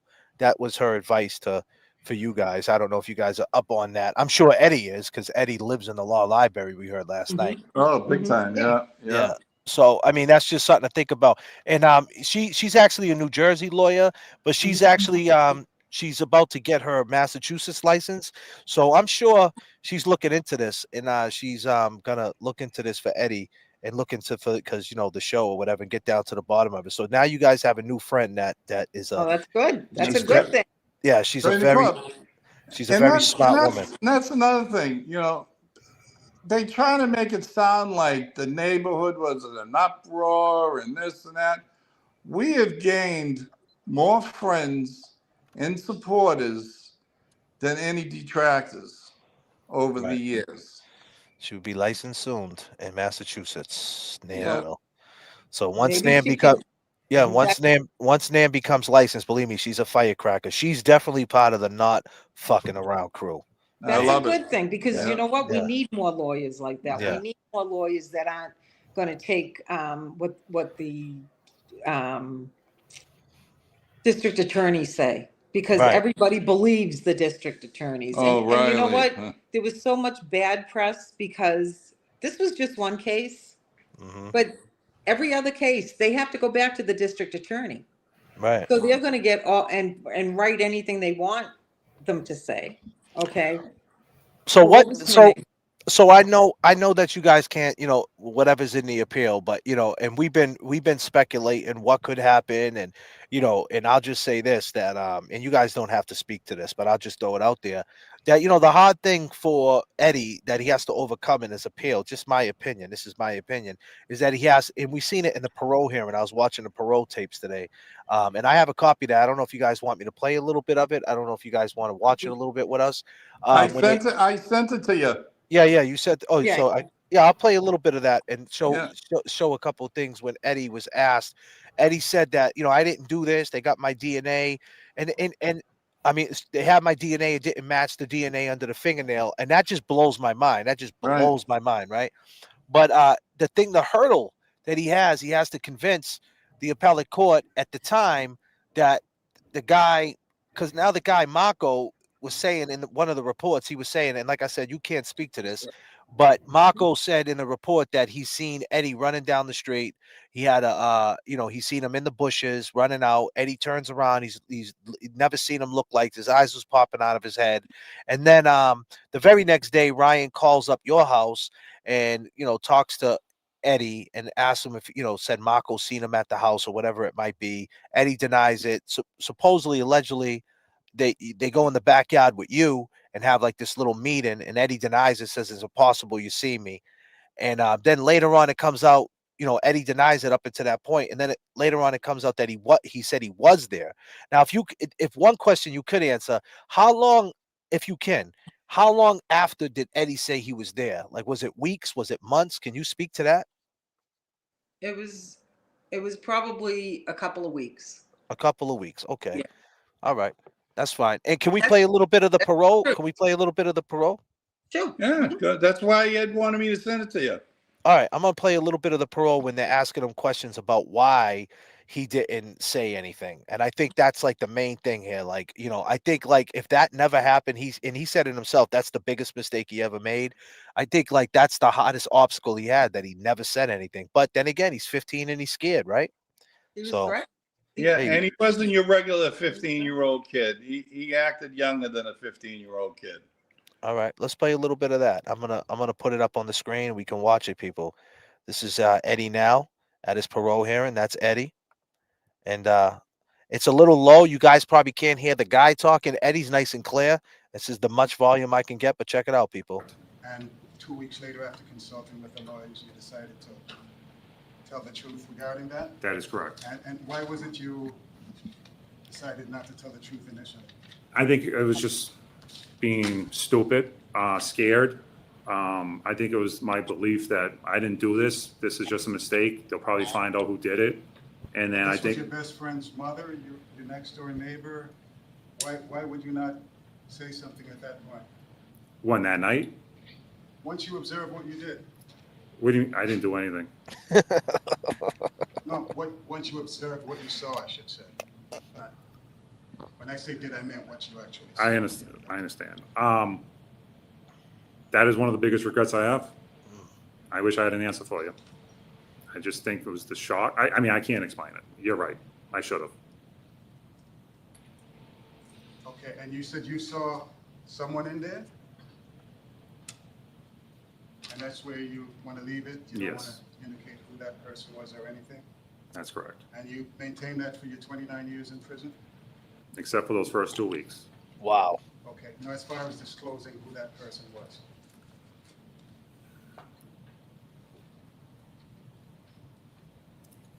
What I like to say is, I don't want people to believe me what I have to say. The evidence is going to speak for it. And there's a lot of evidence there that doesn't, there's DNA profiles there that's not me. So I got one specific question. Go ahead. That I'm trying to ask. Yep. Did you at any point specifically identify someone else? as Probably being- no.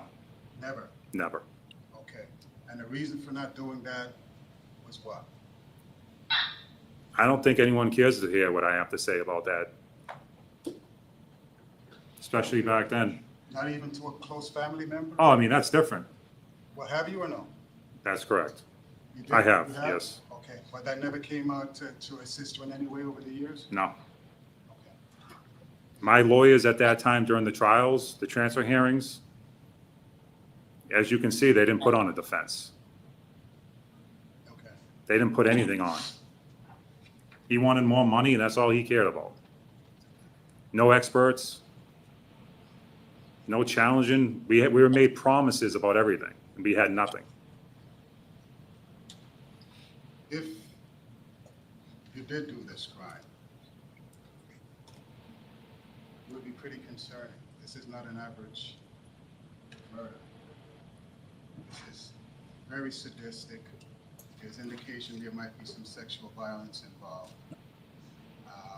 98 times she was stabbed or slashed.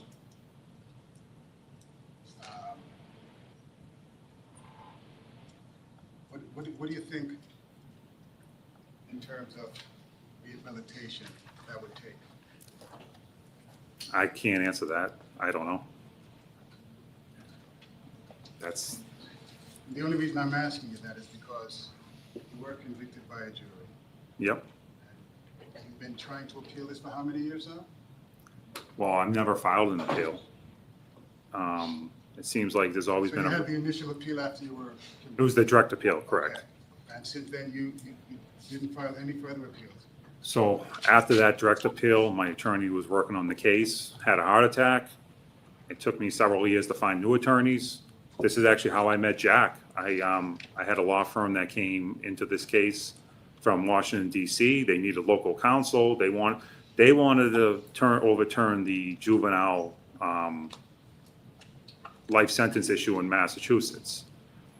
And that's all they really much cared about. They wanted to overturn it. Then we were asked not to file anything because the publicity on my filing might have affected the issue. So we took a step back on that. After the juvenile issue came about, they didn't really stick around. And that's when someone put my name in for the Innocence Program. After a review, they accepted it. And then it just didn't work out with those initial attorneys, but the attorneys that I have now, it's working out, and we're about to file. All right, so I'm going to read to you some portions of prior testimony from the transfer. I just want to get you to comment on this, what your thoughts are. I understand that Dr. Kinshirf wrote an updated evaluation concerning you, but I believe he was also involved in the evaluation concerning the transfer. He had some part of I was never evaluated by him, but I know he did testify for the defense, for the prosecution at that time. So I just want to read you some portion just to get your thoughts on this. And I'm not sure if his position is still the same today, but I'm curious as to what you think of his opinion then. It said that Dr. Kinshirf testified that assuming the materials reviewed are accurate and true, including evidence that the perpetrator watched the victim undress, that the perpetrator made numerous comments concerning the victim's sexual orientation, that the injuries to the victim were as set forth in the autopsy report and testimony of the medical examiner, and assuming there were numerous cuts consistent with being cut with a knife to the victim's bra, those factors made him extremely concerned, and I think they're referring to Dr. Kinship when they say that this behavior represents a sexualized nature to the assault, which takes this to the domain of possibility, sexualized sadism or sexualized sexual attack, which, if it also involved gratuitous mutilation of the body and the death of the victim, placed this in a category both a very dangerous individual, but amongst those generally thought to be the least amenable to rehabilitation. What do you think of that? This is all supposition, if you had Assuming. committed this crime. Yes. Yeah. So I think two answers to that. Number one, you have Dr. Kinship here today to speak on that. And number two, the evidence he was presented was either false, fabricated, or made up, and he wasn't given the whole evidence at that time by DA Tom Riley. The opinion, what he made his opinion on was the evidence Tom Riley presented to him. It wasn't evidence of the whole case. So he was assuming you did it, basically. Not that From he what knew, from my, just assuming if it were true. my talks with Dr. Kinshirf was he never made the opinion that it was me. No, I get that. I get that. No, just not whether I'm, it was if, If yes, you were the individual who committed such a crime, right, then you'd fit a certain profile, is what he's suggesting. But he's not saying you did it. right. I just want to make that If I might, Mr. Coleman, in the transfer hearings, there was a Part A and a Part B, and the Part A would be is there probable cause to believe the person committed the crime? With Mr. O'Brien's case, there was no Part A because he had been indicted. So every witness so only the Part B was either before originally Judge Heffernan or it's the second time before Judge Galey. Every witness was told that because the probable cause had been found, and it's found by the indictment itself, then they have to consider that he did it, because that's the way the transfer hearing worked. So that's just, it's throughout the transcript, but legally that's also the way, that's an accurate statement, that if once probable cause is found in a transfer hearing, then the assumption is that the person did it. And in that context, in the Part B, are they going to be ability to be rehabilitated by age 21? Because that was the age at that time of Okay, and I'm gonna get DYS. to that aspect. Yep. I just wanted to give you the legal framework. And just to touch on that, if you don't mind. Looking through Tom Riley's notes now, he didn't even believe that evidence back then. Okay. So let me move on. And like I said, this is just assuming you committed this crime. And you have to understand, us sitting here today, we have to deal with having committed this crime because you were convicted of the jury. It's not our job to retry this case. You do understand that? Correct. The appellate process ongoing. Yep. Sounds like. Okay. The former FBI agent, who I think you mentioned was thrown out of court on several occasions, he also had an opinion on this, and I just want to read that to you and get your feelings. And this is going to lead into the whole idea of rehabilitation and what you've been doing over the years. He said the offender is someone who is not horrified by what he's done, not repulsed. He is interested in his own injuries at the house. He didn't plan on the knife breaking, and he didn't plan on his friends coming to the house because he thought the family was done for the evening and the victim was alone. The crime being interrupted by the friends knocking on the door forced him out of the house. This shows rational decision-making, clear thinking, adaptive and resourceful, and someone familiar with the interior layout of the house. Blood evidence shows that he went down the back stairs, leaving the bloody fingerprint on the post at the bottom of the stairs, blood on items that were hanging on a line in the basement pulled aside to get outside the cellar door. He is seen by his peers coming out of the thicket behind the house and walking down the street where 20 droplets of blood were later found. The murder weapon was not recovered, but a broken knife hilt was, and the clothing worn leaving the scene was not recovered. Concerning post-offense behavior of the offender, McCreary testified that he found O'Brien's report of the alleged robbery significant because it showed a resourceful, adaptive approach to unforeseen circumstances. He staged an event in Union Square to provide an excuse for the wound to his hand, which for a 15-year-old showed criminal sophistication and or confidence. He called the police, and on the 911 call, he was calm, not panicked. He made no mention of an injury, just reported he was jumped. The call was made 7 minutes after Janet Dowling's body was recovered. Anything you want to disagree with that, or? Pretty much the whole thing. Okay. Just for example, what you ended there with, I'll supply those affidavits of that mugging. Okay. Going Is there through. any evidence at the scene of the mugging to substantiate that you were actually mugged and cut? What do you? Was there any blood droplets or anything found at the scene? The cop went there with a flashlight, 30 seconds and left. Okay. 30 Did you seconds. At some point report that the only witnesses were some homeless guys, or? I didn't report that. No, I'm just asking. I thought I'd read that somewhere. So the guy that, so this is another issue we're dealing with.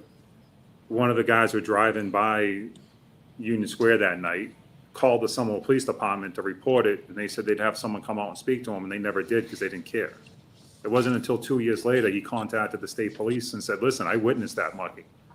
That's when they contacted my attorneys, and they went out there and got the statement from this guy. That came Wow. about 2 years after the crime? Yes. Okay. 2 years. And what was done Wow. with that at that point? Once again, my attorney didn't want to put anyone on the stand. Wow. As you can see, my attorney didn't put on the defense at all. He kept on telling me, oh, we're gonna put you on the stand, Eddie. Never prepped me, never spoke to me, nothing. Up until the day before, he wasn't gonna put me on the stand. Okay. Was this information ever used in any sort of appeal? Never. Okay. All right, so, I'm gonna start where I'm gonna end where I pretty much started. Okay. The concerning thing is about the crime itself.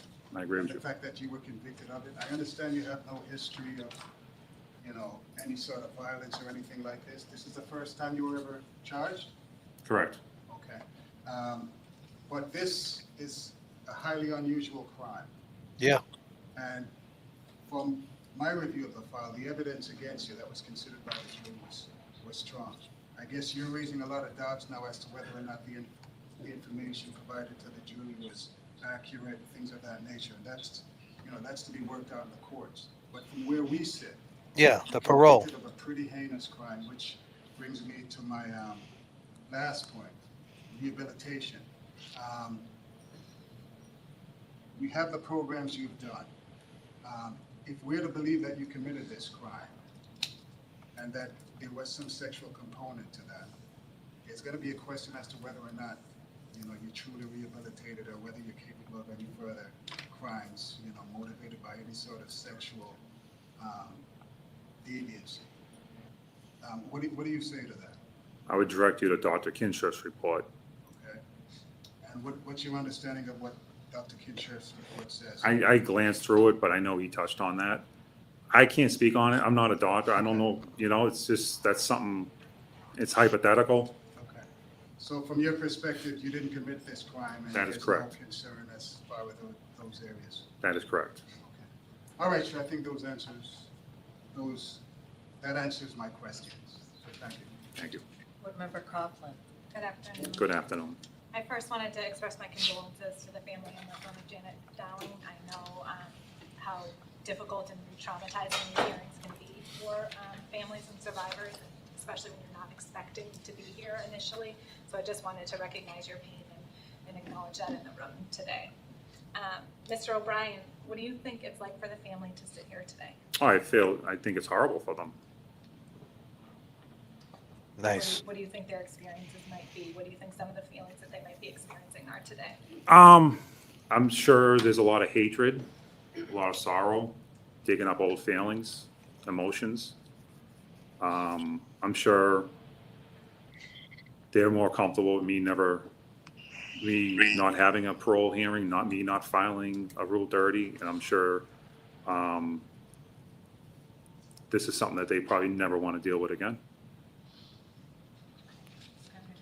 And again, and I know this has been said, the only reason we're here really is because you were a child at the time of this case, and because of our understanding of brain science, you're now afforded this real meaningful opportunity to be released to community, but based on a demonstrated capacity of maturity and rehabilitation.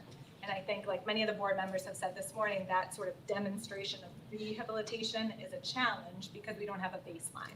And so in so many of these cases, I like to understand, especially when a child has committed an offense, what were their life circumstances at the time? What was their psyche at the time? What were their environmental context at the time? What were their childhood adverse experiences at the time? Sort of giving a sense of where someone's at to then have an ability to demonstrate they are a completely changed person. And I know we're not afforded that opportunity given the circumstances of your case.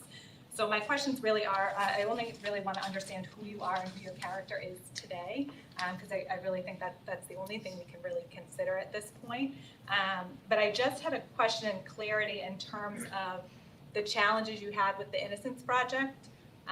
We've had so many people that have like really experienced brilliant lawyers working for that organization, and so I just am not, can you talk to me a little bit more about the challenges with the Innocence Project, why they never sort of moved forward with your case, and what was different between your idea of what should happen and theirs? It was several issues. One main issue is the Innocence Project pretty much told me they didn't care about the juvenile transfer hearing issues, which I believe are strong issues in this case. And there was several things that are surrounding about that. That was the main thing. They determined that they wanted to retest the items in the case where it was other people's profiles found at the scene.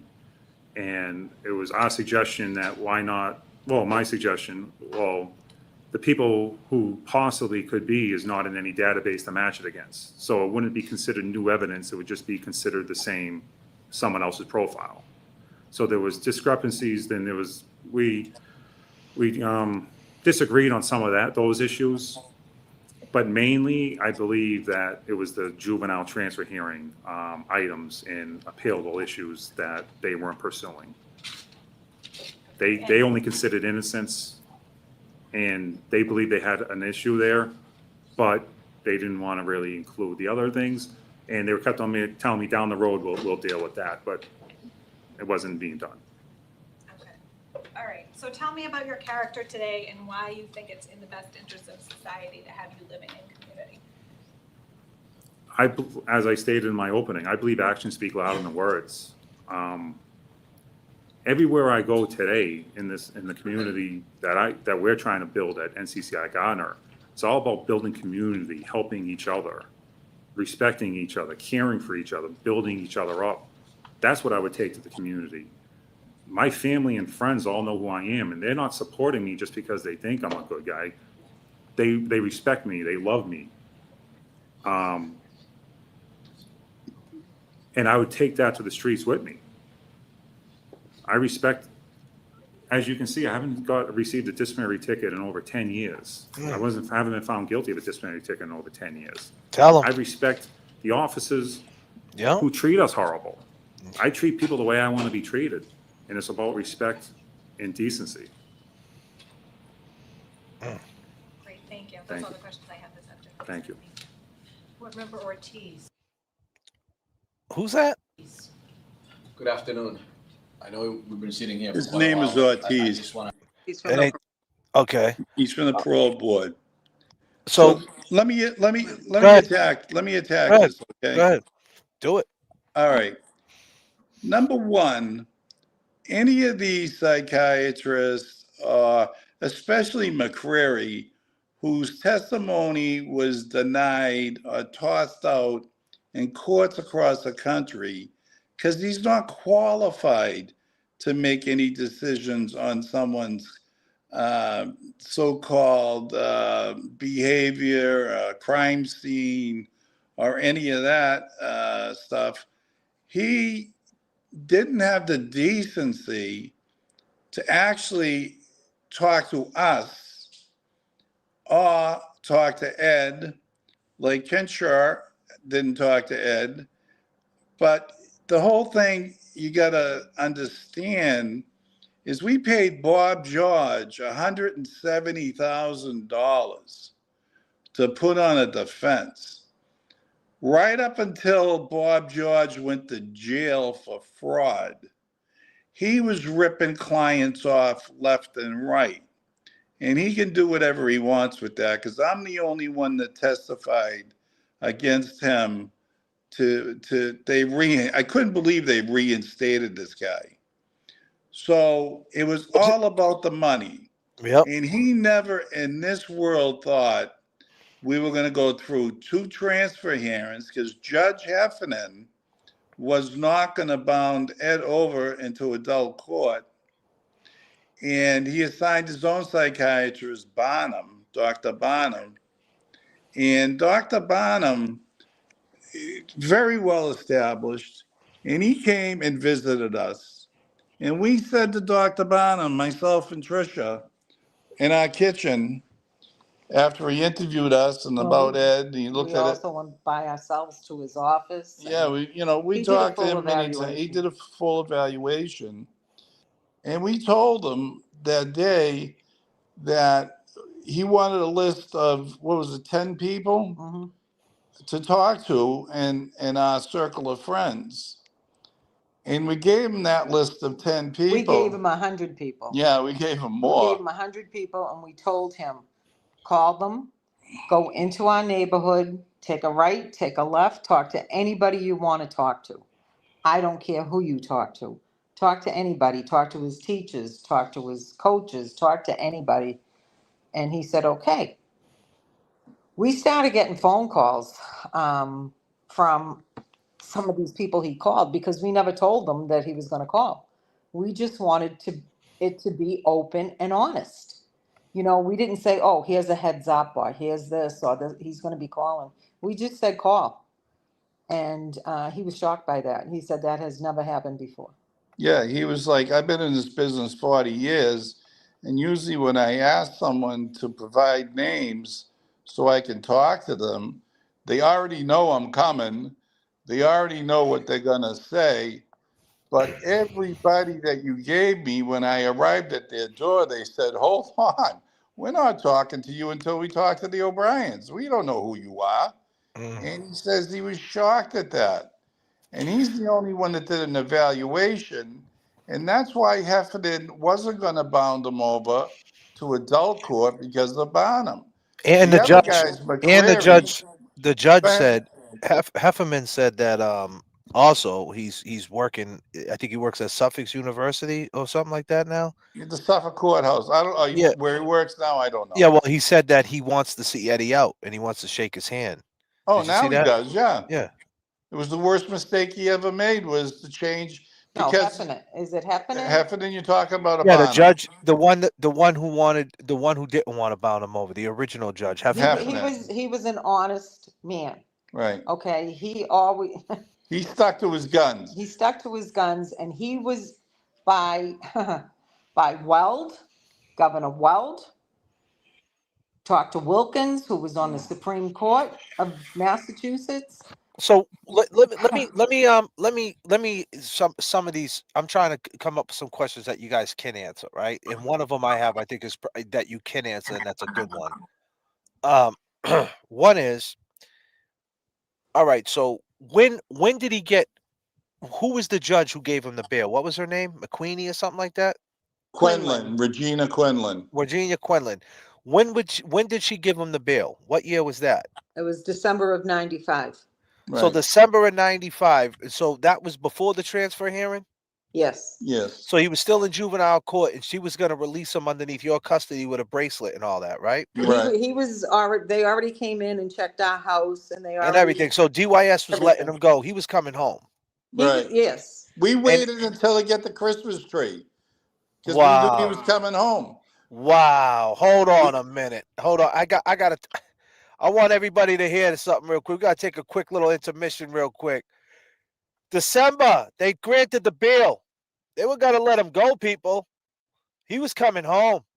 This is the story. The summer of 95, December of 95, same time of year as right now, 30 years ago. Christmas time, they were waiting for the tree.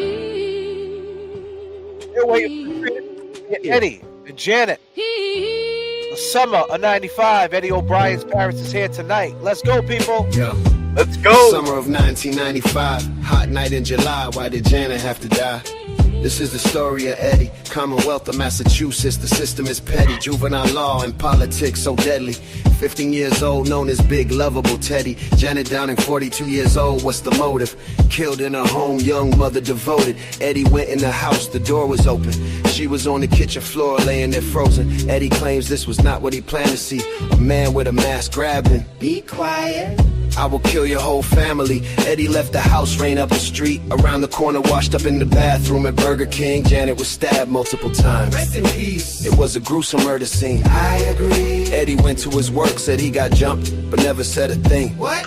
About Janet lying there lifeless, his friend's mother from across the street. Shh, he was in the house. But Janet had a brother-in-law she kicked out for selling drugs. Said if anything ever happened to her, it's him you bring up. The night of the murder he showed up, was acting suspicious in the front yard. Gina and Virginia says he was looking for his keys. It was humid and muggy, but we were showered and needy with. So, Big Ed. Yes.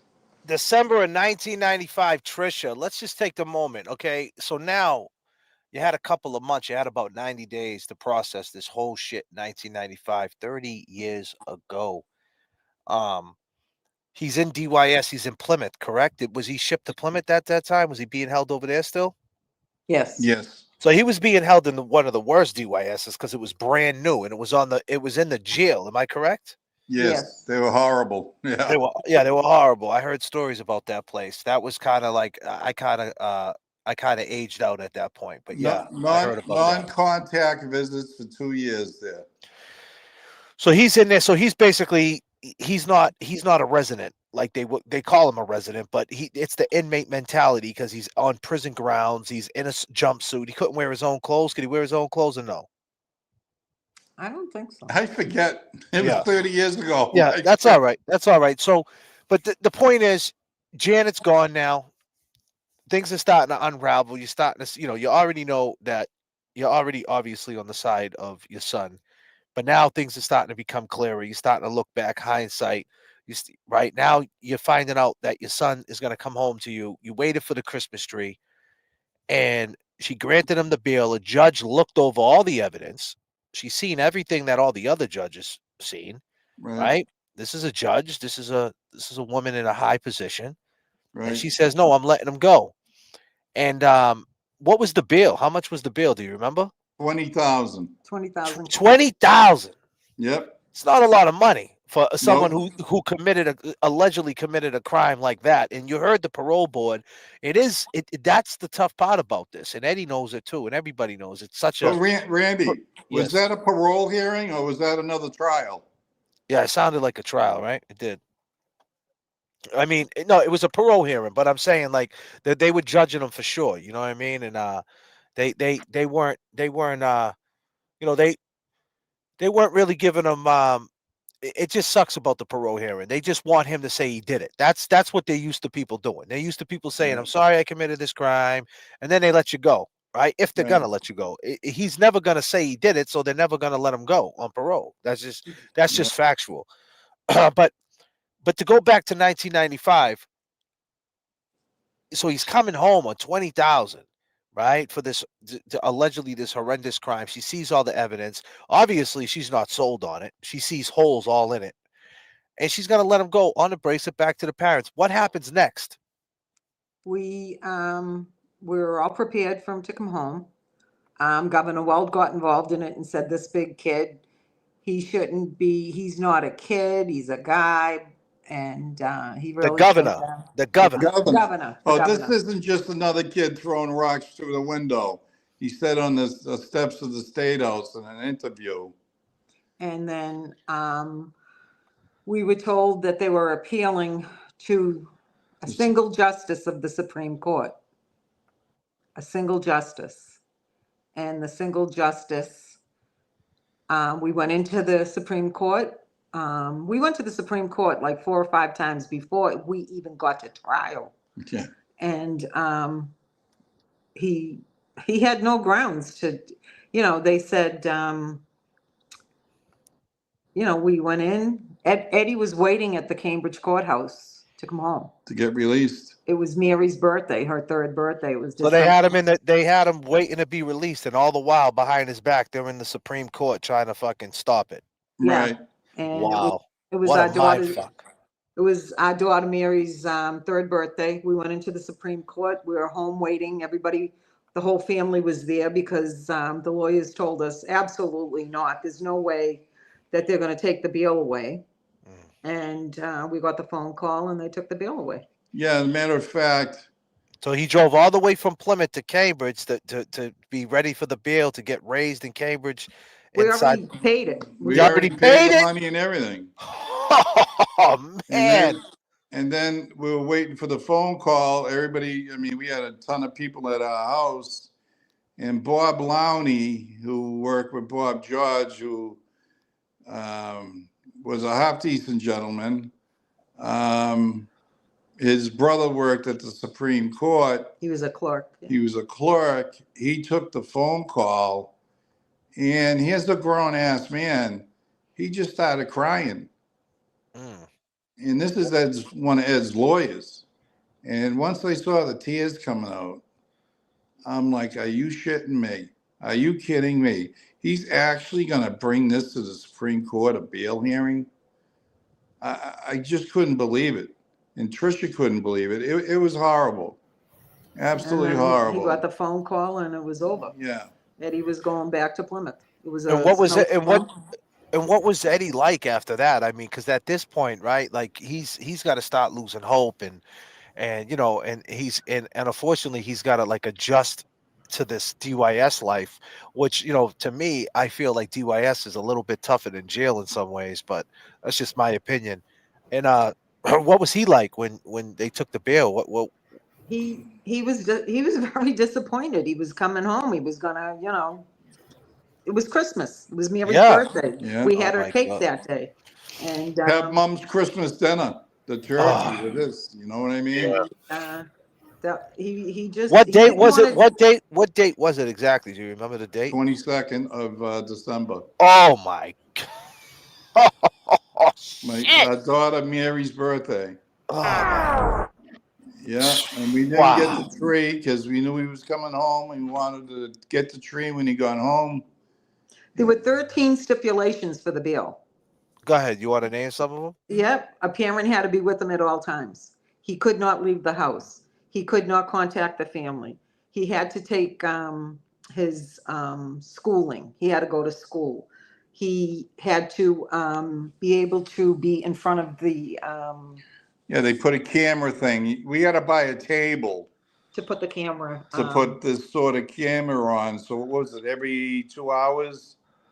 He had to take a picture of himself to say that he was home. And answer the phone. And it was just crazy. It was like, whatever it takes. Whatever you want, we'll do. Just to bring him home, we'll do it. We'll buy the table. You got your money. He couldn't go out of the house. He could. I think the only place he could go would be the yard. Or church, maybe. I think. No, it wasn't even church. No, it was just the yard, and that was it. He could not leave the house. So I mean, this was deliberate. I mean, the 22nd of December. Yeah. And then and now let's be clear too. So Governor Weld does this, right? And Tom Riley is the one who pushed for it. Now Tom Riley is the one, the Middlesex County DA. He is actually the DA of the county, but he's actually the DA who prosecuted the case, right? Right. Never happened before. Never happened before. Now, what was he like? what Just was he like like? Judge Heffernan being removed from the case. Never happened before. To avoid further controversies. We didn't even get a hearing for that. Yeah, Judge Heffernan, they got rid of him. The whole thing, you got to understand. All right, Bob George was just terrible, terrible lawyer. And he took 170 grand from us. He says he was going to put on Michael Badd and he was going to do this. He was going to He do was going to have a that. DNA He was going to have expert. DNA, but he No never gave us experts. shit. Nothing. He just took our money and ran. We And didn't 5 years know. later, let's be clear, he went to jail. Yeah. Right. The whole thing is, he told us everything that was, I'm gonna have this guy, I'm gonna have that guy, I'm gonna have that, and I'm gonna do this. We're in trial. And he's still telling us this, okay? And the day before the end of the trial, he said, no, he doesn't want to testify. I said, what? What's going on? He didn't call us that night. He didn't answer any phone calls that night or anything. We went into court the next day, and that was it. But you got to understand also, and I hate to say this, and we're not like this family. I mean, we're a mixed family, but this whole thing started with the super predator bullshit. Yep. And they wanted to change the laws in Massachusetts. And what better than a big white Irish Catholic altar boy whose grandfather was the ex-chief of police of Somerville to change the law in Massachusetts to screw all the kids in Dorchester, Mattapan, and Roxbury. That's what it was all about. And they would say anything, do anything to change these laws. Riley had his whole political career at stake because I made the comment that this son of a bitch was going to ride our son's coattails to become attorney general and eventually governor. And he said, oh, no, I'm happy where I am. 2 weeks after the conviction, he put his papers in to become attorney general. Did he become attorney general? Yes. Wow. And he went for governor. And then he ran for governor, but he picked the wrong lieutenant governor that owed back taxes for years. So that kind of put him at a disadvantage. But now, was your father alive during this whole time? Did he make it through to see all this? No. No, he only lived from transfer hearing. From April. He died in April of '96. Scout, what would you have done if you were the and the whole thing is the lies that they told, the evidence that they hid. So they hid there's a lot of evidence that's hidden that he's going to bring out in this appeal. Now, keep in mind, he did the direct appeal right when you first initially get convicted. Yeah, you got 60 days. Lunt. You got 60 days to present it. He did that, and he waited all the way until now. Now, did the law change? The juvenile law changed for him. It changed also again in 2023 for anybody under the age of 18. 20. Now it's 20. Yeah, 20 and under now, right? But it's so now in 2013 the law changed 18. So when he was 17, he got convicted in 97. 17 years old, he goes straight to Walpole State Prison, correct? Well, he went to Concord for 6 days. 6 days.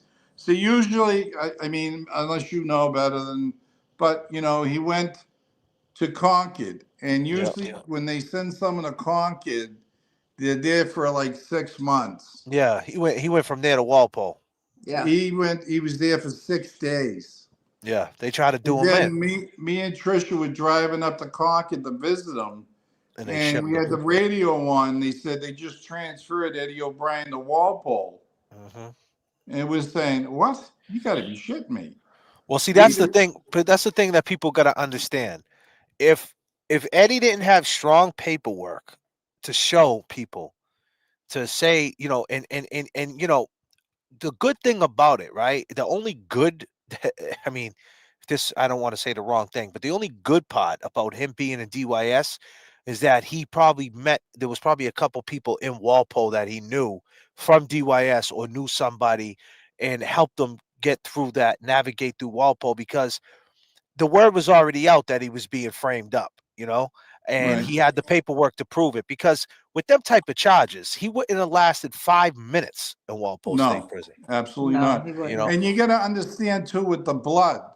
They took, I think, 2 or 3 vials of blood from him, hmm which we absolutely believe they sprinkled some of that blood on items because who sends? How many items were there?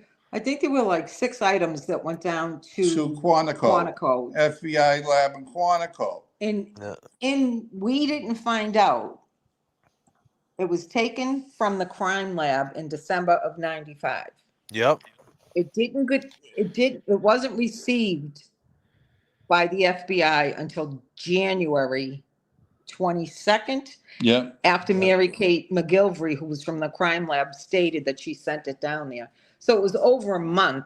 We don't know where it was. No chain of custody. No chain of No custody. chain of custody. Yep. Nothing. I read that. It stayed down there for 6 months. No testing was done and then sent back. Okay. Then all of a sudden, new items went down to Selmark. So why didn't he test the same items? Right. Because he Why don't you knew. explain? Why don't you explain what Cellmark is?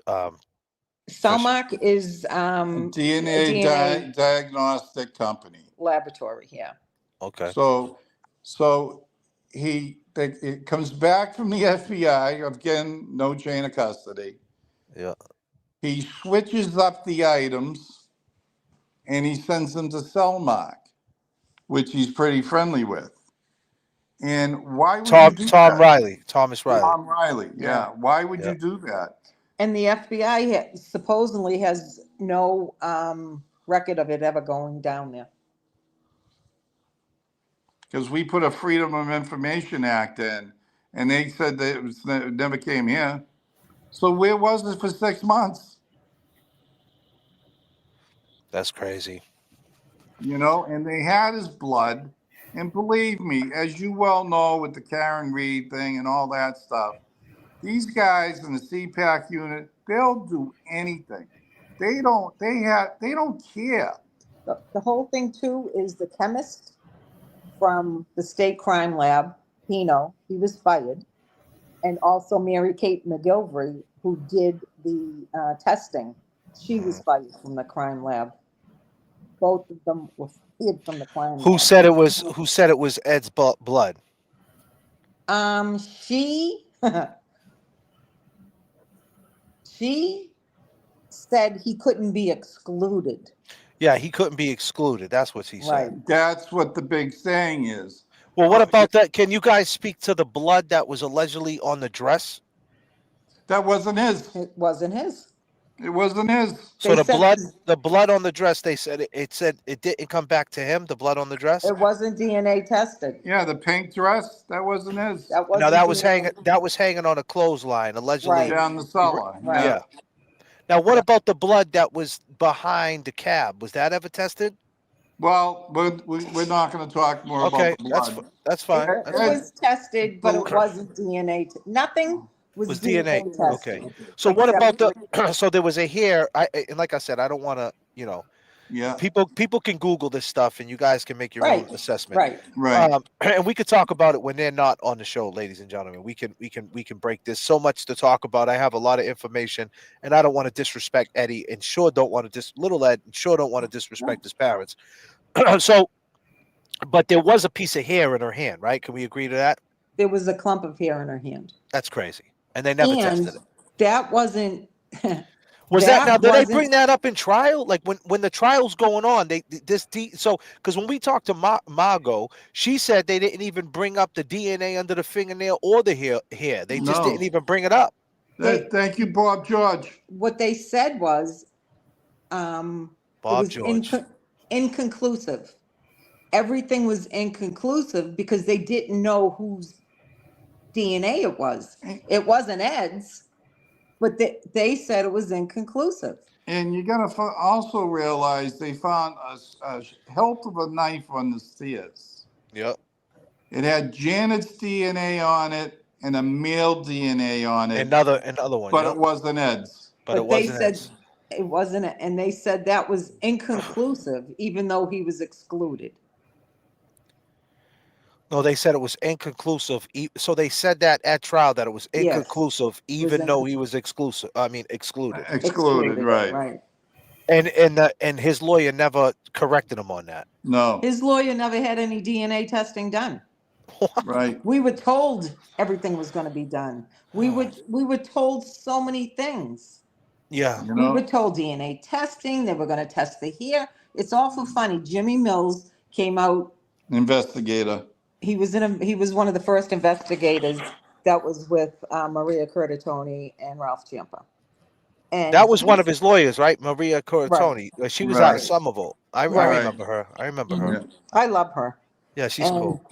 and what happened was Jimmy Mills, the investigator, said there was a clump of hair in her hand.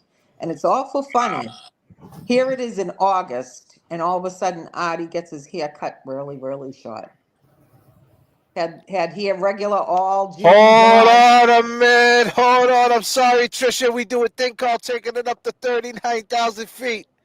So you're Okay. saying there was a clump of hair in her hand in July of 1995, and in August of 1995, our boy Adi got a haircut? Yep. Hey, we're not saying he did it, No, we ain't saying that. We but taking it up to 39,000. Hold on a second again. We got to take him up. Holy shit. yeah, Goddamn, goddamn, Adi. we're not saying he did it, but you know, if-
Be clear, we're not saying anybody did anything. Be clear, disclaimer, this is all entertainment purposes.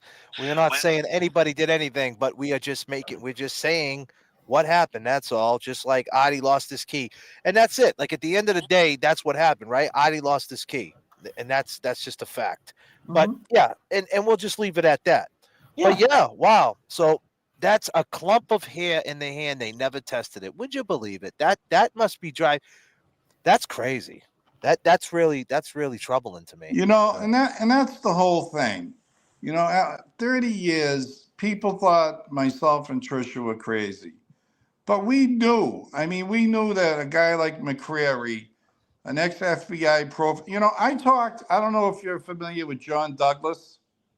No, not off the bat. He's the guy that started the BAU at the FBI. You know, he went to and interviewed The Mind Hunters. the mine hunters. He went and interviewed 100 serial killers. He started the whole profiling with the FBI. And I talked to him, and he's got many books out, movies. He's the guy in The Silence of the Lambs. He was supposed to be the guy that was the head of the department there. So this guy's no joke. He started it all. And I talked to him for an hour. I talked to everybody all over this world, believe me. And he said that McCreary was nothing but a joke. And he'd be more than happy to come down to Boston and testify against him. We told Bob George that. And Bob George says, "Oh, great, I'll get in contact with him. We'll get him in here." Never contacted him. Never did. Someone has a question. What the duck? She's one of our mods, right? She says, I know. Let me give you some questions, people. If you guys got some questions for our guest tonight, Big Ed and Mom Dukes, aka Trisha, Eddie's parents. Great people, man. Fun guests too. If you have any questions, super chat's the best way, but I'll try to get to anybody's questions. But what the duck says, I know they can't give details, right? So let's say that right off the bat. But has Eddie told them who the person in the house was? That's just a question. You don't have to answer it. We won't answer that. We can't answer All that. right. Free Kelsey says, I'm sorry. One more question. Have you ever reached out to an organization like the Innocence Projects or Adult Life? We're working with With them. We were just, at the State House with them, was it a week ago? We're very involved with the We Innocence did Project. well, they do a run, we do a walk. Yeah, It was yeah. up in Lexington, the exonery, Yeah. and it's Lisa Kavanaugh that runs the program, the Right. Innocence Project, and she was raising money, because everything costs a lot of money. Yeah. Ed has Well, two that's lawyers. well, that's what we did for Karen Reed, right? This movement, that a lot of these people that are watching you tonight are all free Karen readers, and they raised a lot of money for Karen, and that's what And when I started this channel based on the corruption of Massachusetts, and Karen Reed obviously was a perfect subject. It was a front row seat of it. But now here we go. We rewind time a little bit, go 30 years, and let everybody know, like we've been saying, the Commonwealth is a common thief. They've been fucking playing with people, railroading people from Oak Grove all the way to Forest Hills, if you know what I'm saying. I know And what you're saying. and that's one of these examples. Free Kelsey says, thank you for speaking to us. You are both amazing people, and I am sorry you have lived this hell. I am praying for you. Has Eddie been granted an appeal, hearing, or has he not filed, been heard? Has it been heard yet? He's working on that right now as we speak. He's got two lawyers, and hopefully, we've asked for a third lawyer that's very well known in Boston, and it should be filed. We're hoping within a 4 or 5 month period. Nice. We also have a DNA expert that came on pro bono. Yeah, pro bono. He actually Wow. read the thing and he said, no. He actually taught a class. He works in, he used to be down in Florida. He Yeah. was the DNA expert down there. That's where he was.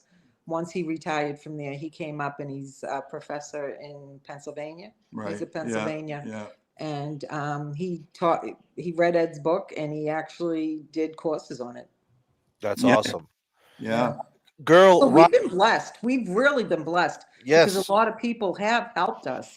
And a Well, lot people of don't like corruption, and people know that, like you said, like if a CPAC unit wants to throw some blood on some things to sweeten up the pot, they will. You know They what I will. mean? Once you're in the scope, you're in the scope, and Yeah. and that's just what it is. Girl Ryan says for $9.99 says, Miss O'Brien, I'm sending a virtual hug. You're a strong woman and a great mom. Thank you. Thank you so much. I don't know if you That can means see what's on her shirt. This was made by Stephen Pina. Nice. He got exonerated. He was let home. He spent 28 years in jail and he did not do what they said he did. And that's what he always says. Wrongful convictions. Wrongful Nice. convictions. We know Sean Ellis. He Yep, knows. Sean. Yep, he Sean. Yep. knows. We just met Eddie Wright, who was in with Ed. 42 years 42 he spent in jail. He was Innocent man. in Springfield. Wow. There's so many You have no men idea. out here that give us hope because we didn't have this 30 years ago. We didn't have this 20 years ago. And now we get to Well, now you got us. Now you got us. Absolutely. And this is what will help more people get out. Yeah. They say, I've always heard the CO say, well, I said, well, how do you feel? Because, some of these people didn't do it. And they're one of them said to me, well, they must have done something. I said, not my son. He came in at 15 years old. He didn't do anything. And like most, like Ed, and probably 50% of the inmates belong in the minimum prison because of the time they put in. But they're going to pay, each inmate, let's just say, costs the state $80,000 to keep them in a medium. They put them in a minimum, it's 30,000. Right. It's all about the money with the Department of Corrections. Yeah. You know what their budget is every year? Go ahead, tell them. $900 million. God damn. We Almost got $1 Norman. billion. God, We got Norman Corey coming in. Mom and Dad, over 500 people in the chat that love you too. God bless both Oh, of you. thank you. Thank you. Thank you. We got Rose D, always making it rain. She says, "Is the evidence from the scene, like the hair, still available?" Well, we made sure that the lawyers put in a that everything had to be held. So we're hoping. When COVID happened, Eddie put in a Freedom of preserve it? Information Act, and he Yep. got a lot of handwritten notes Mhm. from the DA, from chemist, from the technician. And that's where we found a lot of evidence there that's what we're actually going in on too, because they lied so much. As long as Danny Dukin didn't get it. Right. What the duck, Ahmad? What the duck says, is there somewhere we could donate to help them with the funds? So do you guys got a donation set up? And if you don't, when you do, we'll help promote it on this channel for sure. Well, thank you. Margot did start. That's why she wrote the book, and all the proceeds from the book. Maybe we could start it. Maybe we could start it for you. We got some great mods. We could start it. I can have maybe What the Duck. Her name is Lori. Her real name's Lori, or Natalie. She runs the mod. She helps with the chat. Sometimes we get assholes in the chat, and they just take them out of the chat. Part of my language. We're used to it. Yeah, you know how it tough goes. skin. Sometimes, yeah, so don't we.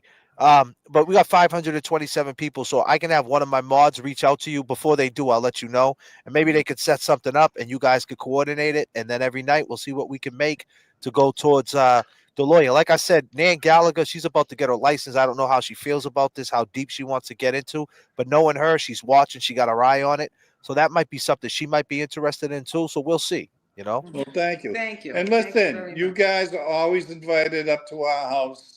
You can that's always awesome. email us. We'll give you our address. That's great. And if you want to But come don't up, give it to Addie. No. We're not giving nothing to that dude. But yeah, no, I'm not kidding you. You guys Hey, are listen, always before- invited to our house. You can meet our daughters, meet our grandkids, meet That's our awesome. extended family I anytime. appreciate that. That's awesome. Okay, Do Blind you have any spot. other questions? Yeah, blind spot. Hold on one second. There's Blind. no smoking in the house, though. Yeah, no Oh, shit, man, right? no problem. Goddamn. Yeah. Don't worry, he'll sit in his car and smoke a pack. Yeah. O'Brien. Blind spot says, O'Brien's, do you know where Paul Jr. is today? May God bless your family. That's a question. You don't have to answer that, but that was. We have no idea. I mean, the last time we saw him was at the parole hearing, and before that, I haven't seen him in a long, long time. Yeah. I have no idea. I have a question. Go ahead, James. Go ahead, brother. So, Mr. O'Brien, Yes. Eddie O'Brien Sr., there was a lot of people in the Middlesex County that said that Eddie took this. Now, this is a disclaimer. This is just what jail, was going around the jails at the time. That Eddie took the blame for someone in the family. Do you know anything about that? Yeah, well, they always say, oh, the father might have did it. This one, hey, believe me, 30 years later no, we heard I that. knew what was going to happen, I would have cut my hand and bled all over the house. Yeah. You know what I mean? I would have took the rap in 2 seconds. Well, it's funny that you say that, because that's what I mean. It was all misconstrued information. Like the way it got funneled around, especially at that time, it was like it was always there was somebody else, but no one knew who that person was. And sometimes your name would get dropped, because it's funny, because me and James did a live probably like last year, probably like 18 months ago, 13 months ago. And someone jumped in the chat and mentioned Eddie's name and said how guilty he was. And me and James started talking about it. And we were like, nah, we heard different. We heard he's not guilty. And we're like, we got to check in. I was like, man, and then I said to James, I'm like, they just passed that law. I'm like, he's got to be up for parole. This was a year, and this is right around the time he was going up for the parole. So then we turned around on it and made a U-turn and started talking about it again. But yeah, you heard so many different things, but now we know exactly what's going on. I think this Karen Reed case opened up everybody's eyes to corruption. I mean, you got, just think about it. December 22nd of 1995, they give him a bail, $20,000. They drive him in the back of a sheriff's van from Plymouth to Cambridge. The bail's already paid. He's about to come home, and the lawyer and the governor go to the Supreme Court and cancel it. Like, what does that tell you? You know what I mean? What does that tell you? Corruption. That tells you a They're lot. corrupt. It's as simple as that. They're all corrupt, They as you well know. They don't care. They don't care who did it. They don't care that Janet was hurt. Yeah. They don't care.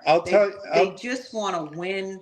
They just want to have their names up there. They want to go for higher office. They don't care. And I'll tell you one last story. Go ahead, brother. Well, I'll tell you too. This is how much they hated us. Me and Tricia would hold hands while we were in court.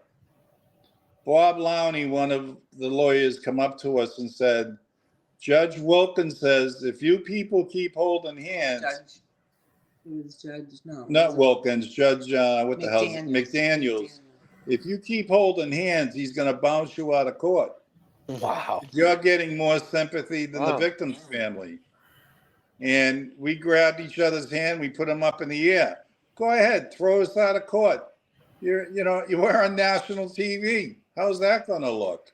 Right. And it just got so, it was just, and of course, just run the DNA. You got the hair, you have the fingernail, run it, and let's see what you come up with. And then we could talk, you know what I mean? That's the bottom line, right? Here we go again. Run the DNA. You know what I mean? Run the DNA. The whole thing is, we had 4 daughters at home. Mr. and Mrs. O'Brien, I'm sorry. Mm-hmm. Back then, you had to put the VHS in to rewind it. Now, everybody just kind of. We did. We still have some. You guys have been dealing with this 30.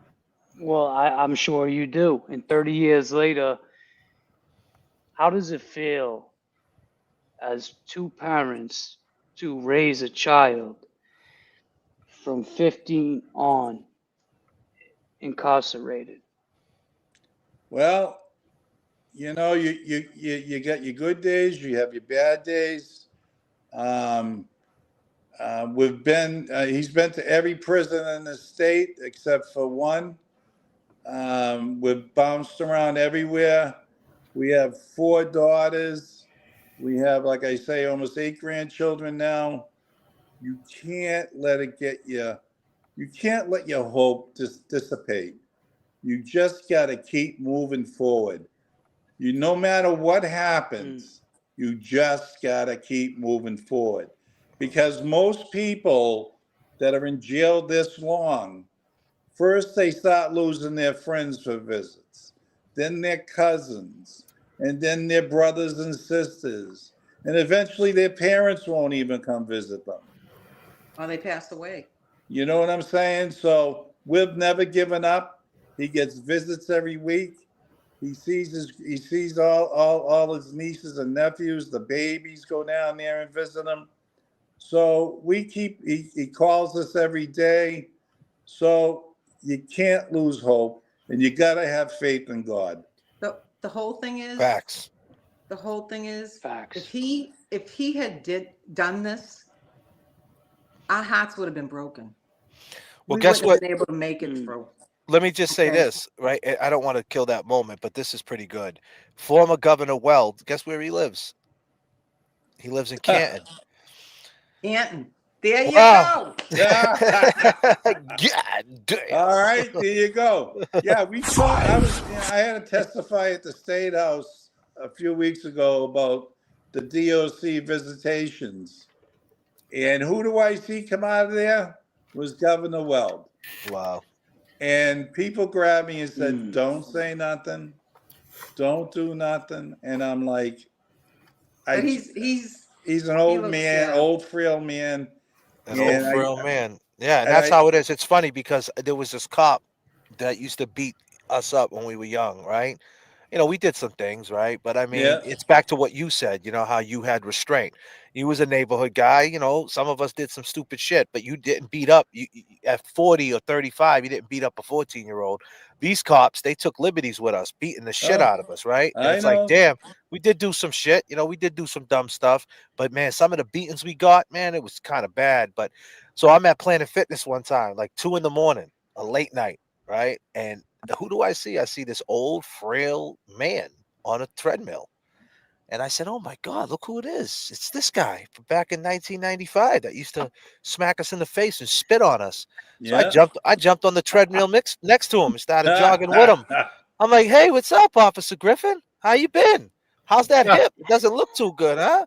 And he's just looking at me and I'm like, "Yeah, I'm like, He man, must have shit though. I'm like, calm as a bitch, huh, bro? Look at the way, you aged, man. You're all beat up, but whatever, but still, I think about some of the stuff we did and, but they, like you said, it was a time, that space and time. And it's funny because Eddie, he was growing up opposite of it, even though he was still, in Somerville, that old neighborhood, life that, it was back then. Everybody's on the porches and he could just walk down the street and be in Union Square and get jumped like he did. So Yeah. he wasn't an exception. You know what I mean? Nope. Although he went to, he was in Catholic school, it didn't matter. All you got to do is take a left and a right, and you're in the Yeah. neighborhood. Yeah. But still, you did your best to keep him away from that. And here he Right. is, and he had to live through that. So it's pretty crazy, and it's awesome that he's thriving. It's the best as he can. You know what I mean? Hey, you heard the shooter. You heard the shooter. But in closing, let me just say this, right? What would you like to say, if you would like to say anything? What would you like to say? What would you speak to Janet about her passing or to her family? Because that's something that you brought up. How people are trying to say you're overshadowing their sorrow, and it's more about Eddie. It's not about Janet. Can you speak to that a little bit? Well, it is what it is. I'm sorry, but hey, they've made the GoFundMe pages. They've put a lot of stuff on the internet against us. So they haven't been as quiet as you think. Okay, You know what I'm saying? that's So fair. I feel bad for some of them in there, and but they've attacked us for years. Well, what about Janet though? You're trying to get Oh, justice for Janet. Oh, Janet. Oh, definitely. I mean, yeah, absolutely. Justice for Janet because Janet did not deserve, I mean, anything. to get brutalized like that. It She was was horrible. she was a good person. She was a loving person. She was a caring person. If you asked Janet her honest opinion, she would give it to you. And I'll tell you right now, if she felt uncomfortable or Yeah. anything around little Ed, she would have come over and talked to us. Because you know what? She was a good person and she would have been looking out for little Ed. Yep. That's what she would have done. She was looking out for little, I mean, Well, that's the thing I wanted to say also. If Janet, for 1 second, and I would imagine anybody that felt uncomfortable, or they give hints out or whatever, she would have been right over our house talking to us. And no, she's on the porch with Gina talking about someone else. Mhm. Right. And we'll get into that when you guys are off screen. But yeah, for sure. Um, listen, you guys got how about you, Kevin? You got any last questions or anything to say to Big Ed and You Trisha? know, I want to just thank you, for coming on and sharing your thoughts and what's happened, over the course of the past 30 years. And I mean, I just want to tell you, I'm, you know, you two have been through so much, and to see, you know, where you are today, this is what's helped with this fight. I mean, you don't see parents that, they go through a tragic thing and things happen and it just, you have those bad days, and it's sometimes they're more than just 1 or 2 days. And the love I see between you two, you know, it speaks volumes. I mean, we see what you're doing for your son, and just keep at it. You know what I mean? Like you said, you can't let the hope fade away. You can't. You cannot. You know, It will the either truth will destroy come out. you or make you tougher and make you, you know, me and Trisha, 30 years ago, with all this stuff, we could have, you know, just dissipated. Mm-hmm. But we stuck together. Our love grew stronger, and that's that. That's And right. and What we're a, You know, with each other until the day we die. They I wanted love to, it. they wanted to tear this family apart. Mm. They let me wanted to tell you tear it something. I apart. mean, Mm. we see how strong your family is. Mm-hmm. You Thank know, and you know Eddie Well, Jr., I feel DJ. that God got the whale on this, because the way it unfolded, the way we started talking about Eddie O'Brien, because it's always been a thing. Like I said, I met Ed. Ed probably don't remember, but it was like, it was one of those, "What's up, man?" I see we was Yeah, in, he was on the 20th floor. I think where they in the kitchen. They lived on the, I think they lived on the yeah, 19th. 20th floor of the Yeah, kitchen. yeah. So he was on the 19th, 20. Yeah, he lived on the 19th, 9th. Oh, He the 20th. lived on the Yeah. 19th? well, he lived on the 19th, but the 20th was the kitchen was. But I would see him in the mornings, and like, he looked like, when he was wearing the white suit, he looked like a cop, man. He was so big and shit. Yeah, You know what I'm yeah, saying? Like, it was like, God damn, you know what I He mean? yeah. filled, But he it's like filled he the just, doorway. It was yeah, he's crazy. just a But big dude, man, with the big baby face. You know what I you mean? guys have an open invitation. Ed wanted to know. You come down and visit him, and he'll talk to you more, and he'll probably give you more information than Yeah, we gave you. yeah, But you yeah. should go visit him. Yeah, we will. We're definitely going to We do that. definitely That's will. definitely We in the definitely plans. will. But I just want to say that, this case, when I say it's God's plan, because we're all into God. Everybody on this panel, including yourself, we believe in God. Like, it just, the way it just took off and the way it just unfolded fast. And it was effortless. You know what I mean? And like, Thank it moved. This is part. I think I named this part 8. But in part 8, we're talking to the parents. We already talked to Eddie. We talked to his friend. We talked to Adi. We talked to Gina. Like, boom, boom, boom, boom, boom, like real fast. Yeah, Usually things don't move that fast. You know what I mean? And they yeah, did. And all I did was sit back and just let God take the wheel and get the story out. And more and more, we're seeing what really happened here. And it's a great parallel, because the Karen Reed case was blaming on the girl. And right. Yeah. now, and guess Yeah. what? Blame it on the kid, right? Yeah, So it's the same situation. CPAC, Tom Riley, Middlesex County DA, Morrissey, Norfolk County DA, same yeah. type of situation.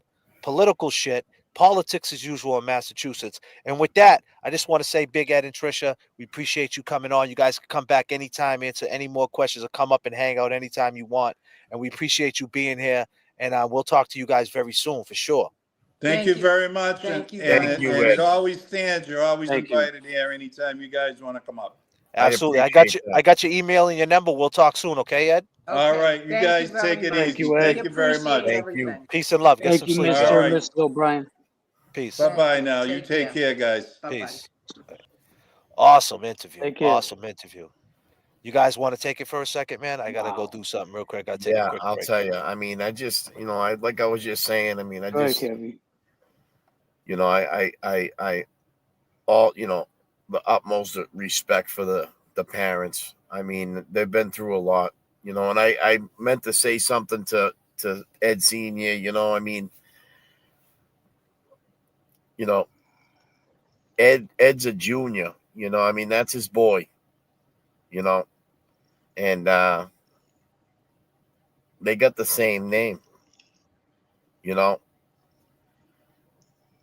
and he wanted to see his kid, you know what I mean, rise to the top with everything he pushed for, and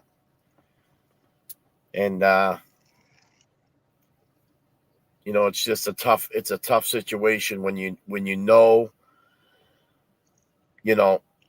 that things are wrong, and it just keeps getting worse, and you can't do nothing about it.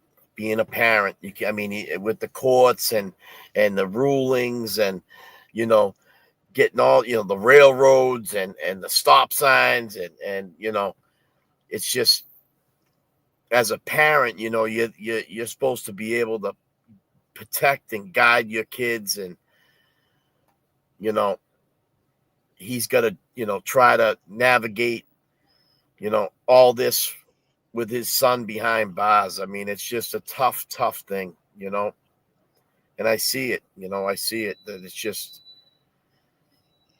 very discouraging the way the investigation went.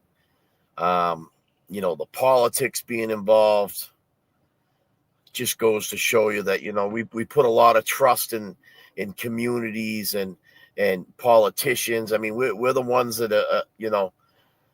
our vote matters, our voice matters when these people are running for all these positions, and we put our trust in them to serve justice and treat people fairly, and we see it. It was fucked up 2 years ago, and it was fucked up 30 years ago too.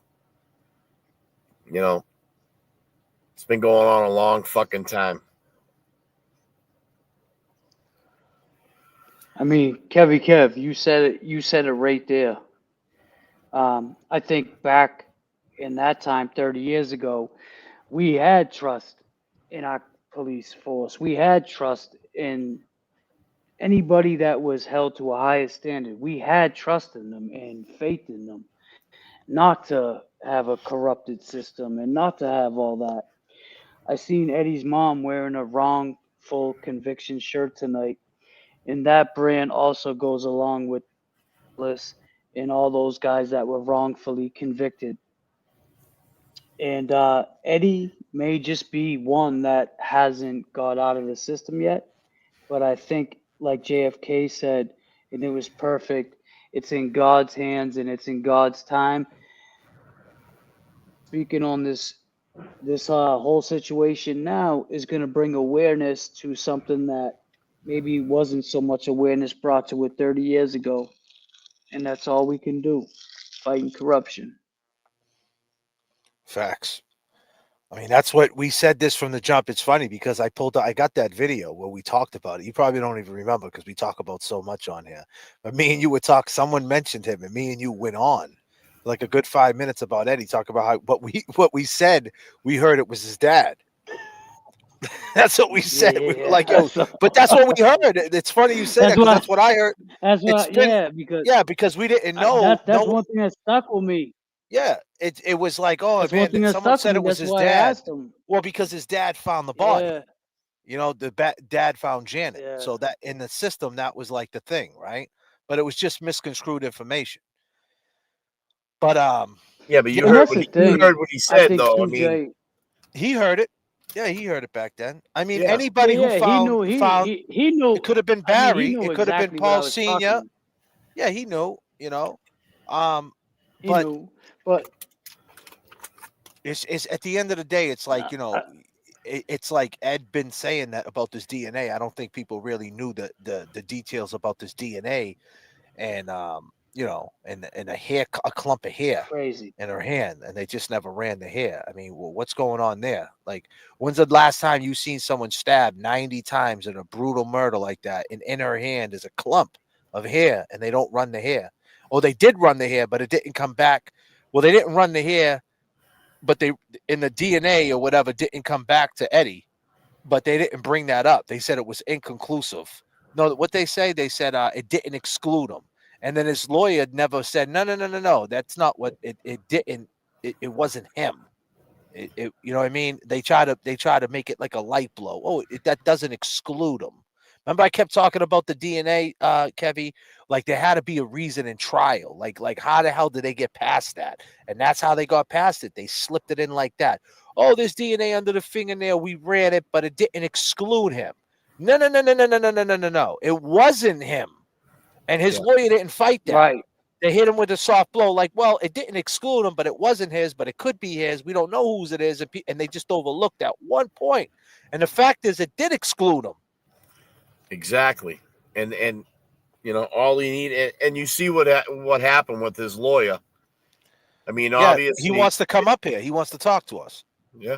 Newsflash. Who was We're his about to get lawyer at the time? a dude named Robert George, man. What do you call it? He knows he's friend of the jerks, and he wants to come on the show. Okay. He just got reinstated. Would you believe it? God damn. Yeah, his name is let me see his name. Yeah. What did he say? Robert Yeah, his George. name's That sounds Robert familiar. George. Robert George. He's been looking into one of his other cases. He covered a decade ago. He realized he was Eddie's attorney. He called me today, so he's been hearing that we're covering the case. He wants to talk. So we're gonna hear what what he's got to say and what he feels about Eddie. Does he feel that if he's not guilty, or is Eddie just is Eddie?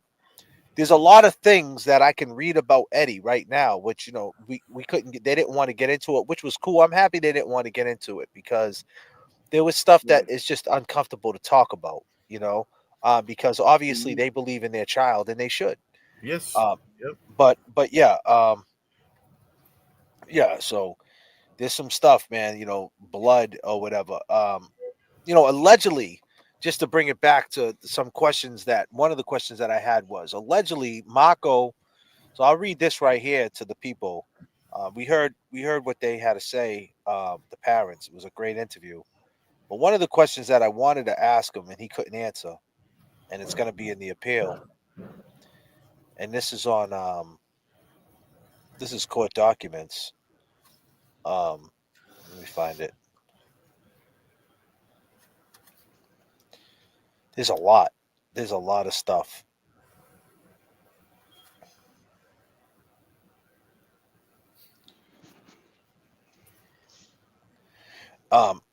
At approximately 10 p.m. that night, you know, Eddie allegedly walked inside Midnight Variety. He was bleeding. His index finger, his pinky, his thumb. He was wearing shorts and a light colored T-shirt. and keep in mind, there's someone else who testified.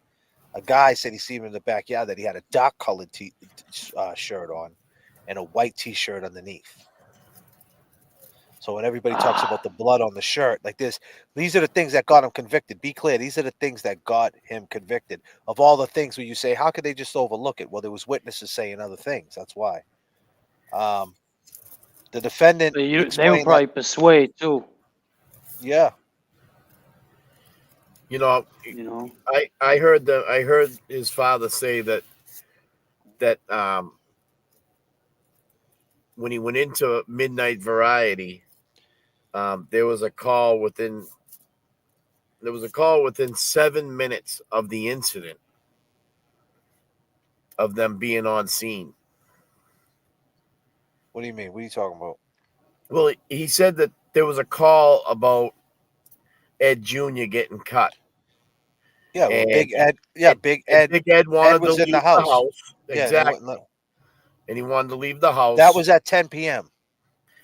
But I went that way. I went that route to Burger King. Shortly before 10 p.m. Ryan before you just let me break down that timeline.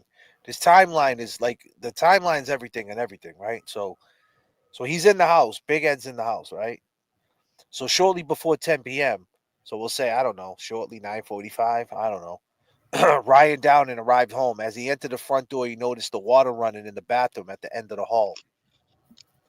Ryan then looked into the dining room and saw his mother laying on the floor. He rushed to her side, got on his knees, touched her shoulder. She did not respond. He immediately ran across the street to the O'Brien's house for assistance. The defendant's father called 911. Big Ed. Somerville police officer Joseph Blair was dispatched to 71 Boston Street at 9:55 p.m., arriving in 1 minute. The defendant's father and another neighbor met him outside of the house. Ryan Downing was seated on the steps, sobbing uncontrollably. That's probably right around the town of Virginia. And Gina. Officer Blair entered the house and immediately saw blood on the wall, on the stairs leading to the second floor, and blood streaks on the frame of the doorway leading to the dining room. He looked into the dining room and saw Janet Downing laying face up on the floor. A golden retriever was lying next to her. See, these are the things that you don't know. A little puppy, just like your dog, Oh. James Jackson. A A little. golden retriever. Oh I know. goddamn. But I'm just saying that listen to this. The golden retriever was laying next to her. The dog got up, grabbed Officer Blair's hand in his mouth, led him over to Janet, and sat down next to her again. Like what? Man, I'll tell you. Did you know that? You know what I'm No, we saying? didn't Did you know know that. that? Well, your man JFK is giving you the news. God I'm damn. working too, man. Lay down Everybody's fight. next to Just her. to let everybody know, everybody's fighting after this show. So, all right. Can I chime in on that? Yeah, go ahead. I mean, so we had somebody the other night tell us that they went back to the scene 4 hours later to get a cat box and kittens. They never mentioned a dog. Never. And that's a great. And you know what? You can stick around, Wow. Kev. Yeah. Matter of fact, you're getting a raise. You're God getting a, damn. you're getting a raise. Nah, yo, that's Goddamn. crazy. Nah, that's a You good just point. got promoted. I Yeah, know. that's a great point, Because I right? So remember listen, dude Officer talking. Blair. Yeah, So that's a Officer very Blair good point. checked for a pulse on the right side of Janet's neck. As he did so, a gaping wound opened her neck, and he called for assistance. It's crazy. Um, there were drops. So Detective Sergeant shows up. What's his name? Femino arrived and participated in a protective sweep of the house. In the den, he noticed that an ottoman had been overturned. In the front foyer, he saw numerous bloodstains on the carpets, the staircase, and the baseboard and stucco wall across the staircases, blood near the bathroom where the water was overflowing in the sink. There was blood stains that would appear to be bloody fingerprints on the front door, near the doorknob, lock, and mechanism. There was blood on the front door casing and the backsides of two pictures that appeared to have fallen from the wall. In the dining room, there was a large blood stain on the floor where Janet's body was found. There were blood splatters on the wall, blood streams on the door casings near the the dimmer switch. In the kitchen, there were drops of blood on the floor, on the refrigerator, and the doorknob to the door leading to the cellar. I mean, damn. Following the blood trail, Sergeant Firmino saw bloodstains on both walls along the narrow cellar staircase. There appeared to be a fingerprint and blood on a wooden post at the bottom of the staircase. There was some bloodstains on clothing hanging on a clothesline. Behind the clothesline was a door leading to the backyard. The door was partially open. There were smears of blood on the door and the deadbolt lock mechanism. In the backyard, Sergeant Firmino, whatever his name is, encountered heavy underbush and he received scratches as he walked through it. He picked up a blood trail again on Hamlet behind the Downing house, finding numerous drops of blood on the sidewalk in the direction of Highland Avenue. The blood trail continued down Hamlet Street, crossed over to the other side of the street, and continued to the area near 4 Hamlet Street. Meanwhile, at approximately 10 p.m., this is 9:55, right, when they got there. So right within minutes, right, at 10 p.m., the defendant, Little Ed, walked into Midnight Convenience. He appeared distraught. He was bleeding from cuts, his index finger, pinky, and thumb. He was wearing shorts and a light colored t shirt. The store clerk, Frank Golden, asked what happened. The defendant explained he was stabbed when a black male and Hispanic male robbed him. Mr. Golden also noticed scrapes on the defendant's legs. Mr. Golden asked him if he wanted to call the police. At first, the defendant said no, but then agreed. And Mr. Golden, what's the chances that his name's Mr. Golden? There was a golden retriever in the house. I mean, this is crazy. But then, but then he agreed after Mr. Golden asked the second time. Mr. Golden heard the defendant calmly explain to the police that he was at Midnight's Convenience and that he had been jumped. While the defendant waited at Midnight Convenience, Garvey, Seth, Mako, and Mako's father arrived at the store. So the dudes who seen him jump out the bush, they arrive at the store. I don't know how they knew he was at the store, but they arrived at the store. The dude Mako who seen him jump out the bushes looking crazy allegedly and shit, they end up at the store. I don't know if it was just like a coincidence or what. Now listen, it what let me I was keep trying. let Go me keep ahead, go going, ahead, go okay? ahead. Let me keep going, right? They arrived at the store. They had already been to Boston Street and had heard the news about Janet, right? Listen, right? Janet Downing. The defendant appeared shocked. His hands were wrapped and he had cuts and scrapes on his legs. His shorts were wet. Mako twice asked the defendant if he had heard about Janet, and the defendant did not respond. After he asked him a third time, the defendant responded, "Yeah, I heard." The boys asked the defendant about his injuries, and he explained that he had been attacked by two knife-wielding men and that he had cut his legs when he fell to the pavement. Back at 71 Boston Street, investigators soon learned that the defendant reported that he had been robbed and stabbed in Union Square, a short distance away. Because the police now have two violent crimes in the same area at the same time, Sergeant James Stanford went to Somerville Hospital to interview the defendant. State Police Trooper Joseph Duggan joined him at the hospital. They requested permission to interview the defendant. His father spoke briefly with the where was I? Spoke briefly. The officer saw the cuts on the hand and noticed scratches on his arms and legs. The defendant was calm, alert, and cooperative. The defendant told the officers that he left his house between 7:30 and 8:30 to go to Burger King. He stated that Burger King was crowded, so he continued towards Union Square. According to the defendant, when he reached the firehouse, a black male and a Hispanic male confronted him, demanded his money, and threatened to kill him. The defendant claimed he gave the money to the black man, and the Hispanic man then said, "You saw our face.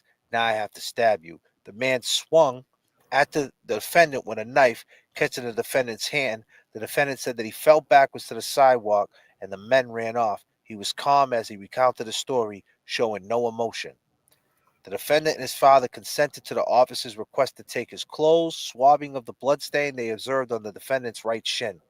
Nurse Diane Roberto swabbed the bloodstain, and the defendant and his father agreed to come to the police station for fingerprinting and to hand over the defendant's clothes. On the way to the station, they stopped at the spot in Union Square near a fire hydrant where the defendant claimed to have been attacked. It was well-lit area across the street from Dunkin' Donuts and a 24-hour store. Automobile and foot traffic in this area at 10 p.m. is heavy. Trooper Duggan, Sergeant Stanford canvassed the area thoroughly with the defendant and found no blood or sign of a struggle. At the police station, the officers conducted a further interview with the defendant after giving him and his father juvenile Miranda rights. The defendant recounted his activities on July 23rd, 1995. Towards the end of the interview, he asked if he or any of the other boys were involved in the murder of Janet Downing. The defendant replied, "Me personally, no, but I can't say about the others." The defendant was not sure how he got the scratches to his arms and legs. Like, bro, I could just keep going, right? That's now keep in mind, he never mentioned that. Now he's with the police, right? He's got to tell that. You heard the parole people talking about that. You guys watched the parole hearing. In the parole hearing, they asked him that. So you seen Janet down, and you got the police in front of you, and you just never mention it. Why? And he said, "I don't know why." He said straight up, "I don't know why. It was the biggest mistake I made in my life." Well, you got to get over that. You have to get over that. To think that he's innocent, you have to get over that. Is there any, like, what's more? The DNA underneath the fingernails, the hair, the taxi cab. We hear about Paul jumping in the ocean with his clothes on. But then you hear his story that he got cut with a knife. Dude said, "I got to cut you." Well, see, there's where it is. I mean, if we can prove that he did get jumped, or if there was somebody that's seen this, now if he's seen something traumatic and he was spooked and took off, all right, now all of a sudden he's in a confrontation. He just got cut. So, I mean, if the cops were talking to him, they're there to see him about what just happened to him. You follow what I'm saying? I mean, I get what you're saying. Like, I mean, in all reality, what do you say? Hold on. What do you got to let me know? What are you saying? What do you say? What did you just say? What I'm trying to say is something, if he went, if he went across the street to see if his buddy wanted to take a walk to Burger King with him. He didn't say that, though. I'm just saying to you, he told his father he was leaving to go to Burger King, and he ends up in this house. He probably went to go see if his friend was home, and he walks in. And here he is. He sees this incident. Somebody tells him, "Hey, don't say a word. I'm gonna kill your family." He books it out of there. That's All what he's right. saying happened. He books it out of there. He heads down the road. He's scared as shit. He's fucking white as a ghost. Well, you heard what he said on scene. He said, I had nothing to do with it, but I can't speak for the other boys. So the other boys wouldn't be Adi. The other boy would be. So you got 15 minutes, but you got to keep in mind, Paul Jr., if you're going to put the blame and point to him, Paul Jr. showed up with Jeannie, dropped off the car to Trisha's to Trisha's sister, right? And gave the car back or whatever. And they jumped in Michelle's car to go back to the beach. So he went in there for 15 minutes and all that blood's everywhere. And he jumps in the car with them and they go to the beach. Right? Yep. After he just did that to his mother. If that's what he did, if it's Adi's outside looking for a key. Where's the key? Where's the key? Where's the key? I need the fucking key. Right? And then you got Eddie down the street talking about, yeah, 2 black dudes and a Hispanic dude robbed me for a couple dollars and sliced my hand. And I got stabbed. And ironically, she got stabbed 90 times and I'm stabbed. And I mean, what do you believe? Right? It's like, it's a tough, this case will have you fucking losing your mind. But the thing is, run the DNA. Run the DNA. I guess that's where you're at that point. You know, what I wanted to bring up is that. I mean, we've come so far. We've come so far with DNA. But and they all had that. the DNA. Yeah, I know we come so far, but the crazy part about it is they could have ran it back then. And they could have got whoever it was back then. I mean, but he did say in his parole hearing, but he did drop something in that parole hearing was if you really listened, and I didn't speak on it, that he said there was issues with running the DNA with the Innocence Project because the people are not in the database. Well, that's not Adi's in the database. They took Adi's DNA. But who's not in the database? Paul Jr. Right. You see what I'm saying? He's also a twin brother. Yeah, I mean, regardless, that's different DNA. They ain't got the same DNA. They don't got the same DNA. I don't think that's the way that works. If they were identical twins, they definitely could. The same DNA, dude. If that's the case, then I mean, I don't think so. If they were identical twins, my man. You sure about that, man? What do you got? Hold on a second. You got a doctor's fucking badge on right now? Bro. You a scientist, dude? God damn. Shit. God damn, man. You got my scrubs on it. Oh, so Blind Spot's saying identical twins have the same DNA. Well, there you have it. Well, that sucks for fucking his brother. There you go. It sucks. Well, the point is, it sucks for. Oh, shit. Well, I mean, do you think? God I mean, damn. I'm just saying. Do you think that could be a reason why they didn't take his? You know, I mean, but then again, you got all them people live in the house. No, but I'm saying that was kind of like if you listen to what he said that my beef with the Innocence Project was running the DNA, and if they ran it, they wouldn't get a match because you don't have the person that I know whose DNA it is. That's what it sounded like to me.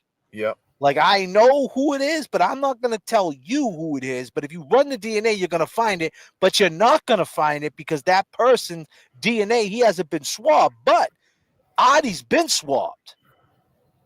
So then does that take Adi out the picture now? That's based on what he said at the parole hearing. I'm not trying to put words in his mouth, but that's the little thing I picked up on that. Because they asked him, why did in the Innocence Project, why didn't that go, like, why'd they back off your case? Or, like, you know, why did you guys, whatever it might have been. And he goes like, well, because they wanted to do it this way. And I was like, well, you know, no, we need it, you know, that's not going to work for me. Because he only gets one shot at doing this. You know what I mean? It's not like the dude they take the DNA and it comes back to nobody. And they say, all right, we'll just wait. You know, nah, he already did enough time. He's done wasting fucking time. Don't you think? You know what I'm saying? 30 years later, you think the dude wants to do another fucking hour? You feel me? So he's got to get it right. So that's what I picked up. I could be wrong. Disclaimer. I could be dead wrong what I'm saying. I'm just saying that's what it's because Paul Sr.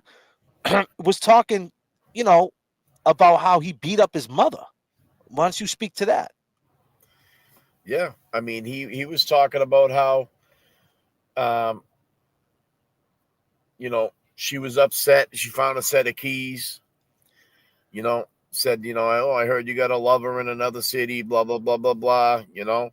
And he took he went nuts over it. He what was he kicking his mother and shit? He was kicking her.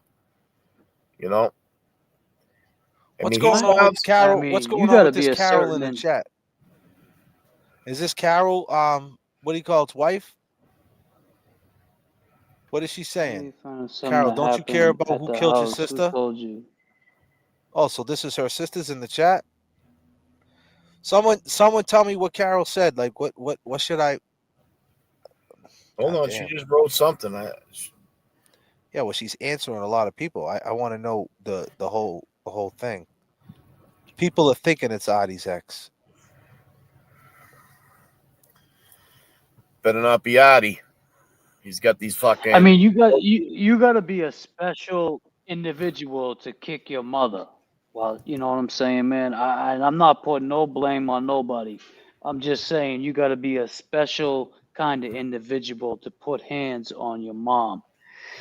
So if you're telling me this dude put feet to his mom, that's what you just said, What you wasn't? What, so what were you Kevy doing? What Kev? were you doing? What were you at the fucking gym? Fucking swimming? You didn't hear I the was just interview? doing legs, but Kevy, Yeah, no, yeah. I That's what was Eddie listening. O'Brien said. He told the story. God damn, man. Yeah, he told the Oh story. shit! So Paul Jr. beat up his Wow. mother, and Janet told Paul. Paul Jr. beat up Janet, and Janet told Eddie, Big Ed, to talk to him. And Ed took him back in the backyard and gave him the riot act. Like, listen, what are you, a fucking idiot? What are you doing? So I mean, Wow. I'm just going on. I'm going on that, and I'm just thinking, like, we talk about Adi, but then there's Paul. But then you would say within that 15 minutes, he went in the house for 15 minutes. He did that to his mother, and then he leaves, and he jumps in the car with Jeannie and their friends. They go to the beach.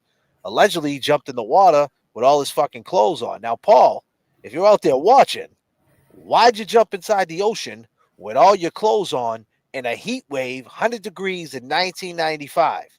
Why would you do that with all your clothes on?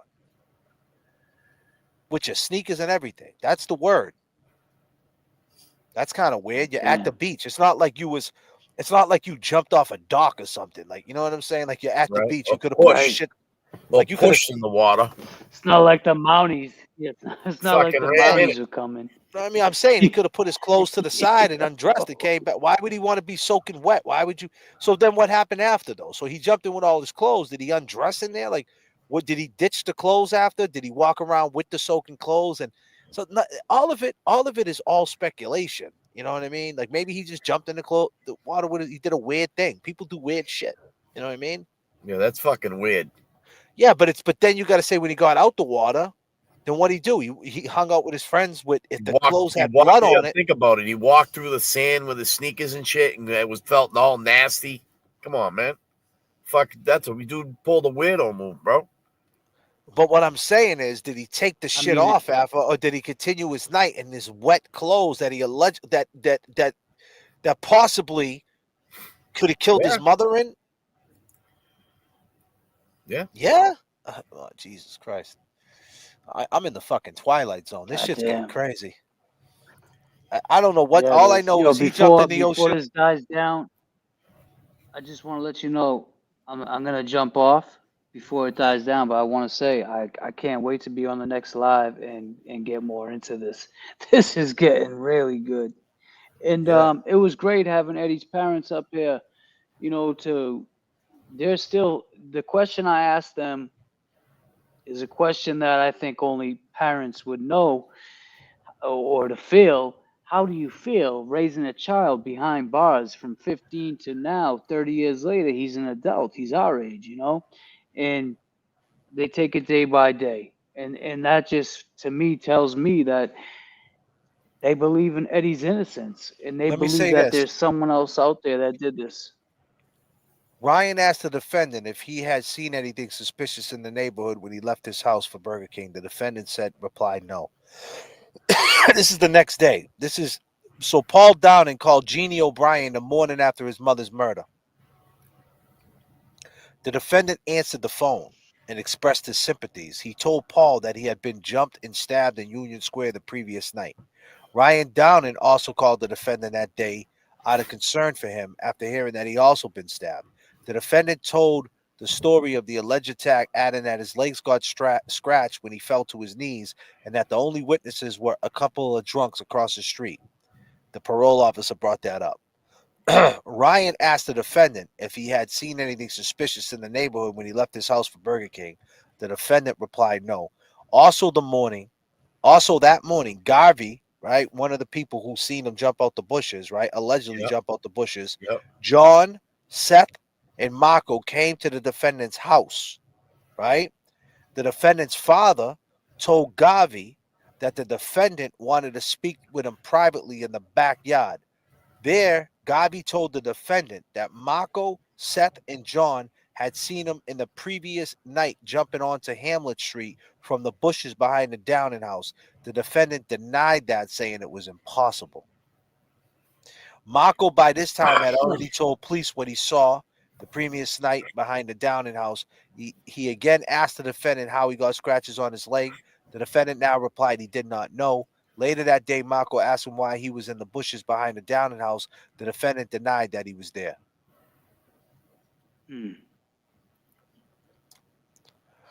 How do you get like that's like? But this is a 15-year-old, and you heard what he said at the parole hearing.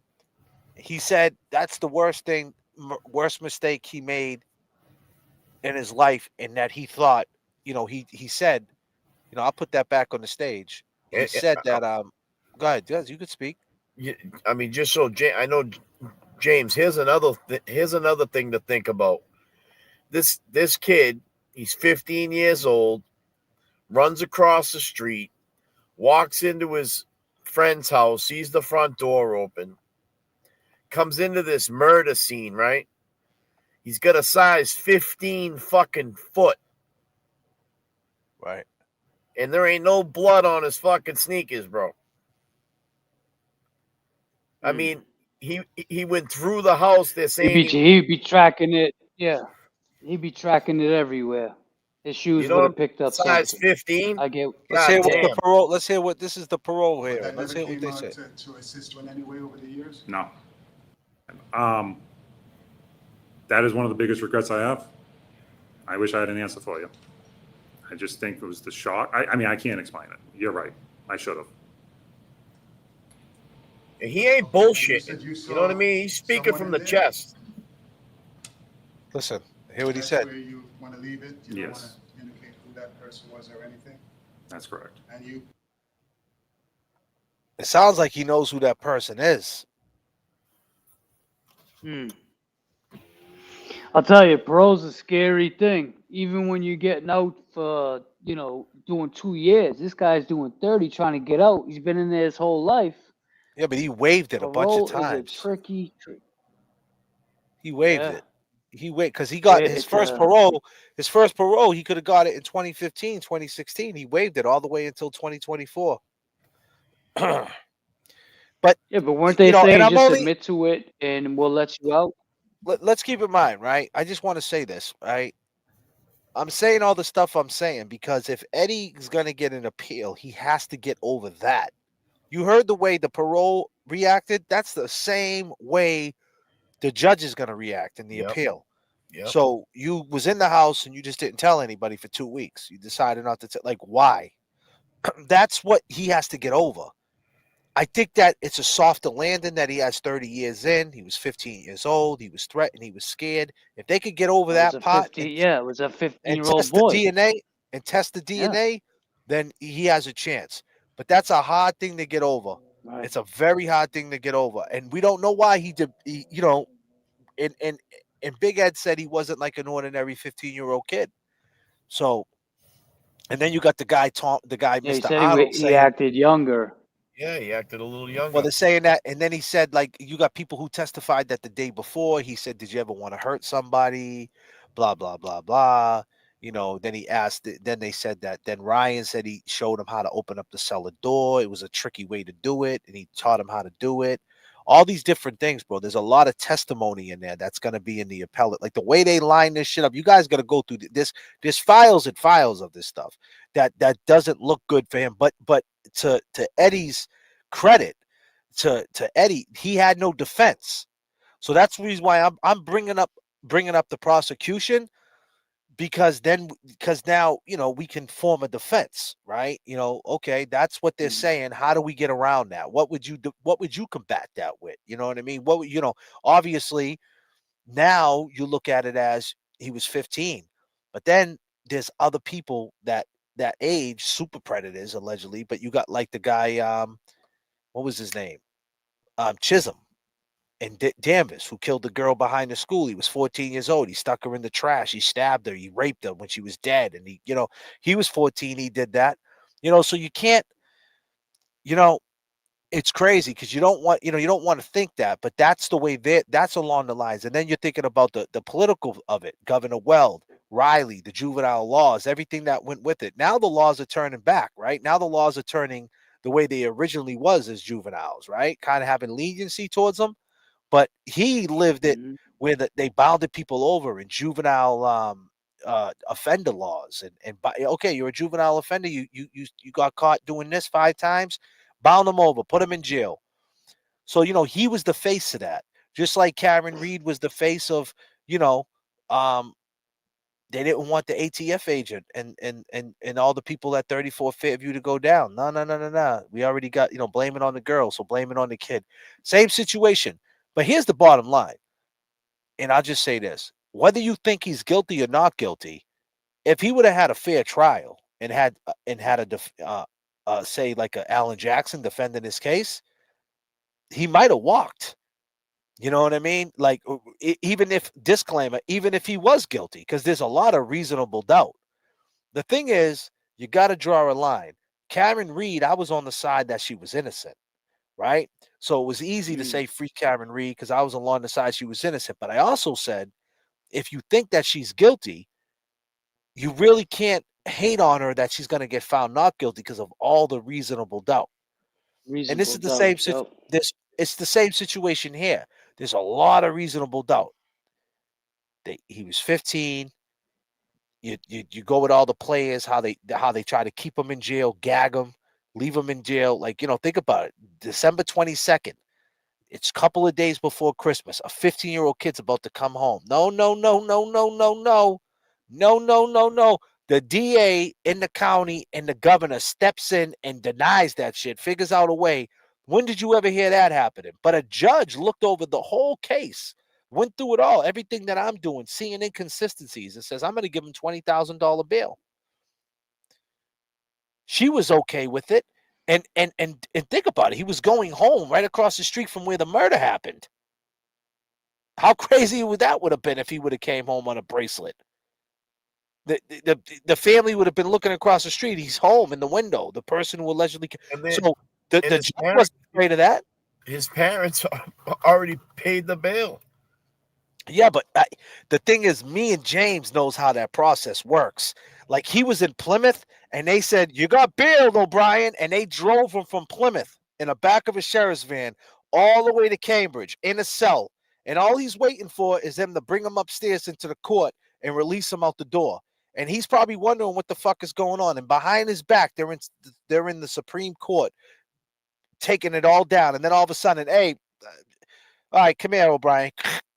Cuffed him back up, threw him back in the van. What's going on? They fucking overturned it. What? That shit don't happen. Because they already overturned it on a bail reduction.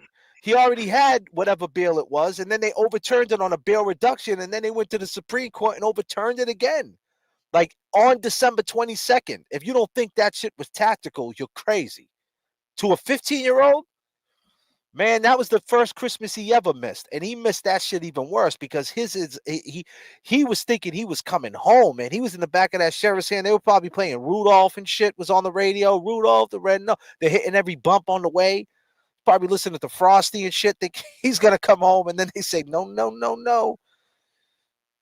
Damn.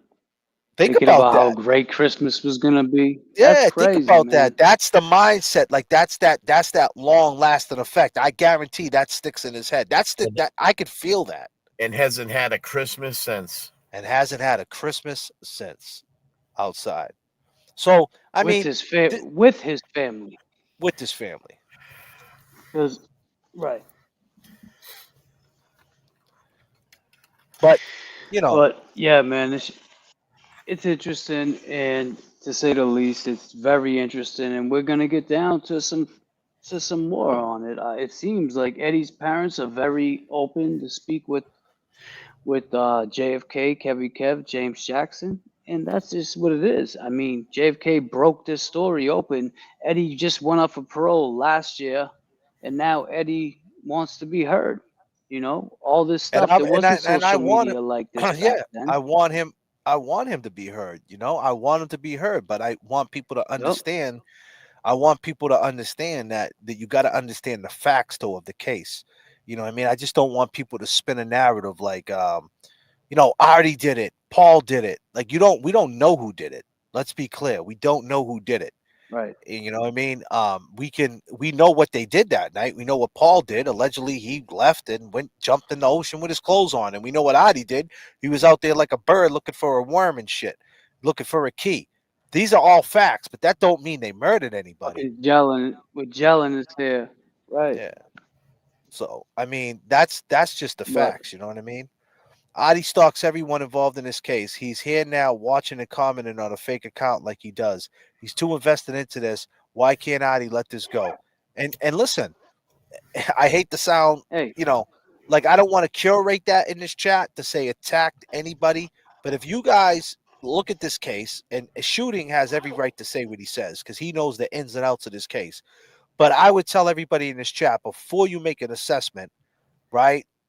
To go back and listen to all 9 episodes. I mean, all 8 episodes.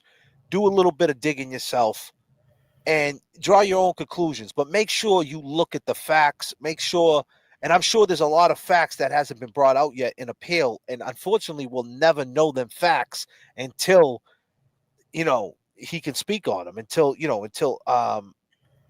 it's not going to hurt Eddie and he can speak to it. Because right now they can't speak to nothing. They're kind of handcuffed, right? Oh yeah.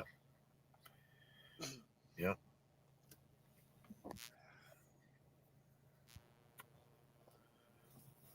But yeah, you jumping out of here, James Jackson? Yeah, I'm gonna jump out of here real quick. What did she say? This super chat. Let me read it. What if the keys in Paul Jr.'s room were Adi's keys? And when he found out what Paul did, he needed them back ASAP.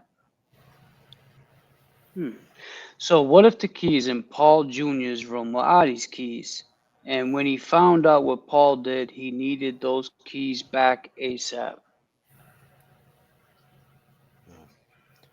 But he had the I don't know. Does keys that though. make any sense It to doesn't you really guys? make sense. It does. Yeah. It doesn't make sense because Adi drove there in that cab and had the key to the cab on that. So if Paul had the key, he wouldn't have had the key to the cab. You know what I'm saying?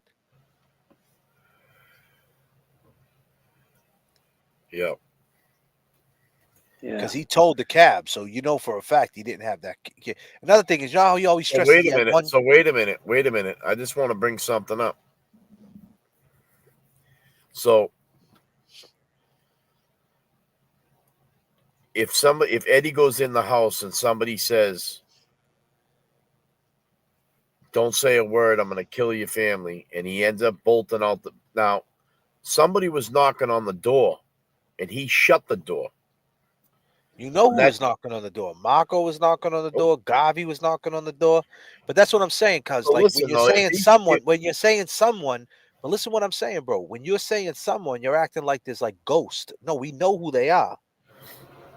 So let's speak on who they are. And they're saying that they heard noises after they knocked on the door, right? Like these are the facts. You got to stick to the facts. They're saying that they heard noises out the back. One went to the top of the porch and looked out like this. The other one went to the street, and then all of a sudden, here comes Eddie rolling out the bushes, and they yelled his name, and he kept walking. And then he turned around and looked at them like they were crazy with his eyes popping out of his head.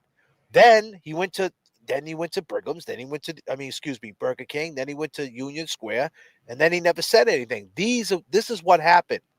There's no mysterious ghost that knocked on the door, and we know what happened. That's what he's up against. So I'm just trying to stay with the facts because we have a lot of people watching this, and I mean that with all due respect, Kevy. I'm just saying I don't want people to think that we're like making shit up. I want to stick to the facts of Well, what what I'm happened. saying is that if he shut the door behind him, when the three Marcos, when those Yeah, three boys yeah. knocked on the door and he shut the door, did that door lock? And did Ryan or Paul Jr. need a key to get in? I don't know. I don't.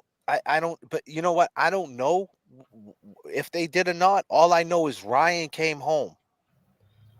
Ryan came home at 9:55. He came home and he seen his mother on the floor. That's all I know. The door was open. Okay. Obviously, the door was open. I don't know. You know what I mean? I'm just saying, like, that's irrelevant. What he got to get past is that you got three people saying, and that's what I'm saying. If we get them three people on the show and they're telling you what happened that night, like, yeah, we knocked on the door, right? And the door shut. The door shut, and all of a sudden we hear, you know, you was on that hill. Yeah. Yeah. And all of a sudden you look and you think, and he's hiding in the bushes. And they're like, and they said to him, they go, hey, Eddie, good one hiding in the bushes. And he jumped down off the wall and he just looked at him. And then he was underneath the street light and he turned around and his eyes were boggled.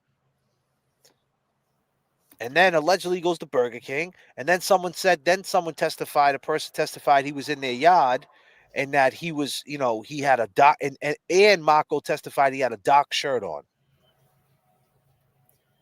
And you got to keep in mind, too, when they went to the store, they said that his shorts were wet. There was running water in the house. I mean, these are all the things that a jury was looking at that convicted him. How do you get past that? But he also, like we said, now I wanted to bring this up earlier because I went that route from the end of Hamlet Street. It's a quarter mile to Burger King. I mean, Eddie had a white shirt on when he got to the. Eddie had a white shirt on when they seen him jump off the wall. No, I mean, no, that's wrong. That's what I'm saying. We got to stick to the facts. When he jumped off the wall, they testified that he had a dark shirt on. When they seen him underneath the street light, his shit was dark, and there was a spot of blood underneath on the white shirt. And they're saying that was blood from the overshirt that leaked into the white shirt. And the reason why they couldn't sample it is because it was diluted. See, these are just the facts that what they said. I don't know if it's true. But this is what the witnesses are saying. You got to go this is true crime, right? Is this what it is? We got to go with the story of the police report of the witnesses. So what I'm saying is that if he allegedly if he jumped off the wall and he would have to run full speed to Burger King. I'll talk to you soon, all right, James? Peace and love, brother. All right, guys. I'll talk to you soon. Peace and love, man. Everybody. Be safe, James. All right, man. Love you, buddy. One love, bro. James Jackson, ladies and gentlemen. Goddamn, James Jackson. James Jackson. Disclaimers for James Jackson.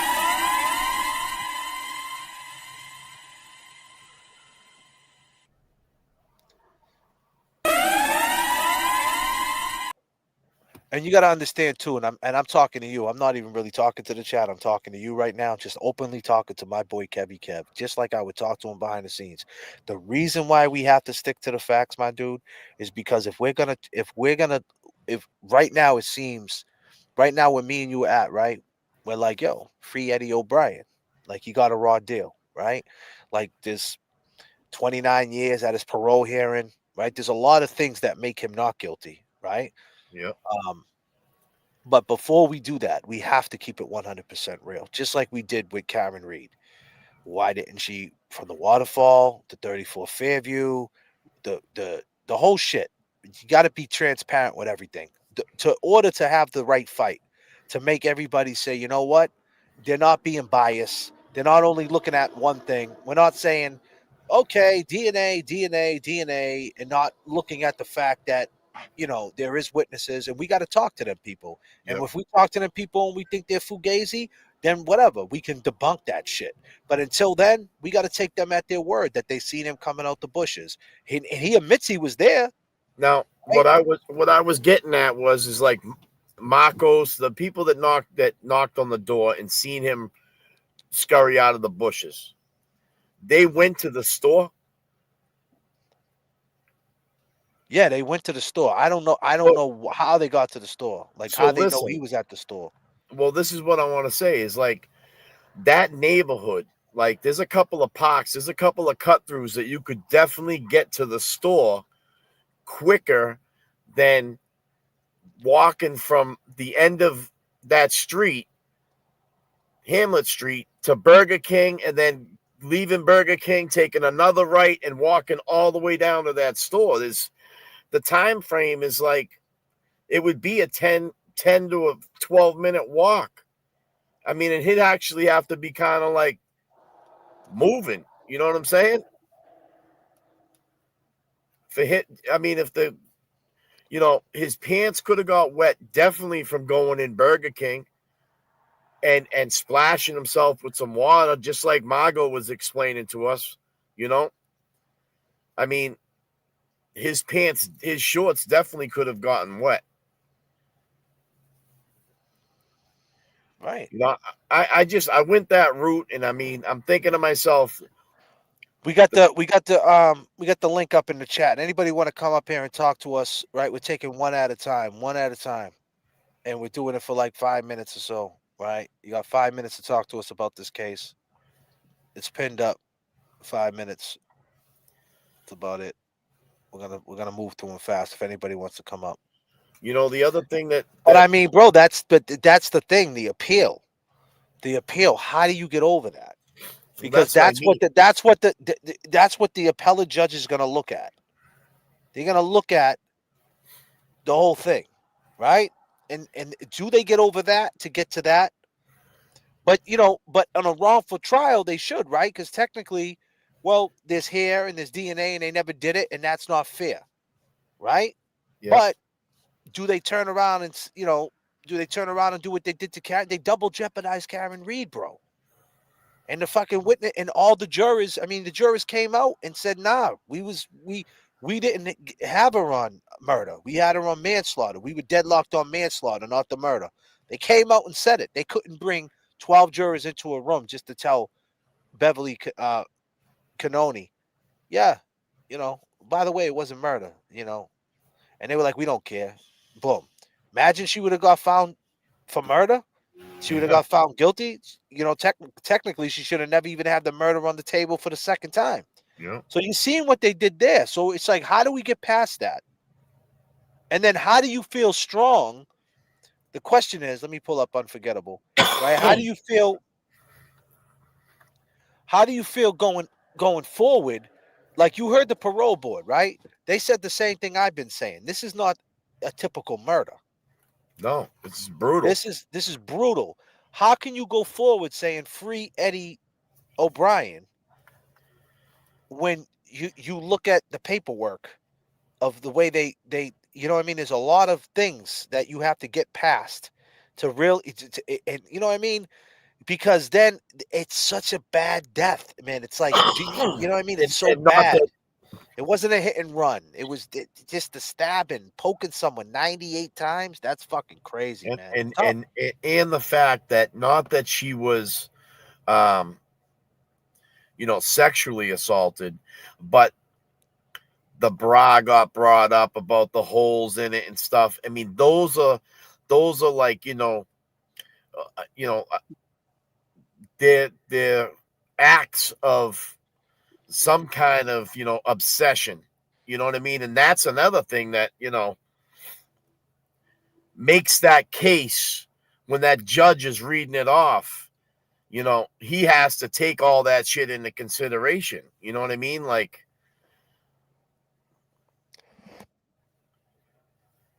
And I don't think Yeah. he really trusted. I mean, even with the way the father said, I don't think they really trusted some of the medical, the medical evaluations he had. But then there's the truth serum, right? Then Well, there, yeah. then he passed that. What's going on, Unforgettable? How you feeling about the show? How you feeling so far? Hi, JFK. Hi, Kevy Kev. How we How are doing? you? We are here. We are Yeah, here. this was the most amazing interview ever. You know why? And I'm going to tell you why. Because at first, when we were listening, let's say to Margot, we were getting insight from Margot, right? And getting info from her side. Then we listened to Artie. We listened to his side and what he had to say. Then we listened to Gina and had, but I feel like the parents brought to light a lot of things that we need to take into perspective of there's a possibility of different suspects, not just one pointed to one. Um, I like you said, there's a lot of different people I'm looking at now and motive. Um, at first it was just like, oh, well, Artie had motive because he got kicked out of the house and he was heated and because he was selling drugs, he was doing this thing and then I started to think about I find something odd about Artie, and this is my personal opinion, so I just want to make that clear disclaimer on the show. Make sure everybody knows this. This is my personal opinion. I feel like Artie gets a little bit too close for comfort with children, and that's just weird to me. Like Chimmy was saying yesterday, like as a Hispanic growing up in a household, like when men acted like that with kids, it's just like you better be careful with dude. You feel me? That's just the way you think about it. You know what I'm saying? Um, but also I took into perspective when they were talking about Paul Jr., how he put his hands on his mother and he had anger towards his mother because she disliked the fact that he was dating a man that was way older than his age and he was creeping up into his room and she caught him. And I took that into perspective. So he had, so we kind of see it at all angles. Okay, maybe he had motive with mom because mom, how teenagers are. When I have teenagers, and for the people in the crowd here in the chat, they have teenagers. How teenagers can get when we don't allow them to be with somebody they want to be with. They can get very rebellious. They can get very angry. That's things that we have to take into account too. You know what I'm saying? Then me and Chimmy was talking in the background. I don't know if she fell asleep. We were talking in the background and we were just like, oh my God, this seems like another Menendez brothers like situation, but just taking out Ryan, just keeping Paul Jr. in there. Like, it makes us think. Then we were taking into perspective what the parents were saying about everything else. Like we were just like, me and Chimmy were in the background, like very mind boggles, like, oh my God. Then we started thinking like, what if, Paul Jr., it's because we didn't know, like JFK said, a lot of these facts that came up with the parents and what he's reading is things that like those little things that we haven't known, those little facts, that makes a difference in seeing things in different perspectives. You know what I'm saying? Those little things, those little facts. We didn't know that Paul Jr. We knew that he went down to the beach, but we didn't know that he went inside the water and full clothing. We didn't know, and the daughter found that pretty odd that he just went in there fully clothed. We don't know when they got to the beach if he went to the bathroom and changed or did something because he was carrying a backpack or something. So now, like JFK said, it all leads down. So yeah, everybody's like, maybe it was Artie because of this. Maybe it was Paul Jr. because of this. Maybe it was Paul Jr. and Artie. Maybe Artie helped Paul Jr. Get away with it because he was a kid at the time. That was his nephew. It could be. But what caught me off guard about the Paul Jr. thing is that when they spoke, when JFK was reading about there was some sexual assault. I wouldn't think. I mean, it's a possibility. We've seen crazy people in the world. A child sexually abusing their parent. You know what I'm saying? Like, so it makes me kind of like think other ways now. But still, it's just different perspectives, you guys. So now I'm like back. Now I'm back to square one, kind of like looking at every angle. Like, okay, we got to start again and start from the facts, like JFK said, and start trying to figure this out. You know what I'm saying? And a clump of hair, and they didn't take that. And then Artie cutting his hair after the fact, like that's just straight Well, suspicious that's to the me. thing. I asked Gina that. I asked Gina if he had a lot of hair. She said not really, though. You know what I mean? I did ask Gina that. That was a question I asked Gina, if you guys remember. I said, "Did he have a lot of hair?" And she said, "Not that much hair." You know, she might have not remembered, but so She's older now. Yeah, it could have been. Yeah, maybe. But she was speaking like it happened yesterday. So I mean, yeah. Gina was pretty credible. So, but Well, now I'm she might think short hair. Short hair to me is like a like a buzz small, cut. yeah, like Yeah, a buzz buzz cut. cut fade. Maybe to her like he had a boy's cut and then he buzzed it, right? I don't You, know, the one, but that's something to think It could the have about. been one. that he had long, like not too long hair, not like mine, Yeah, but yeah, yeah. like at He least you had know how something up there, like something to somebody, you know how grab, they close something to the door. grab.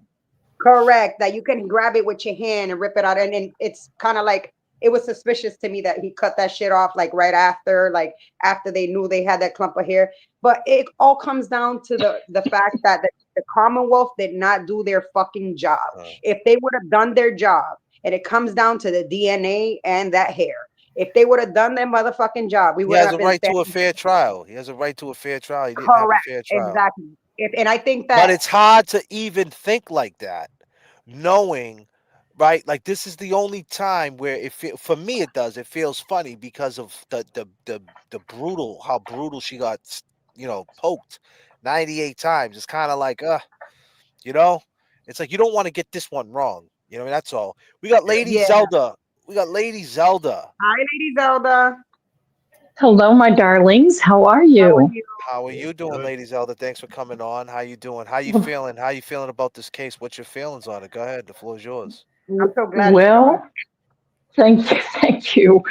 Well, I have to tell you, I did a reading on this and some numerology, and I did it 3 times to check myself, and I literally cried the whole way through it Wow. Wow. because seriously, first of all, this is, and unfortunately, I had to work tonight and I missed your show. I'm going to have to go back through and listen. But last night, when you were talking about the cab number 42, I did a numerology on Eddie and his surroundings and about the case. And that reduces the 4-2. When you add that together, it comes out as a 6. And that resonates with Eddie as definitely a connection in this case, more so than anyone would ever think. Mm.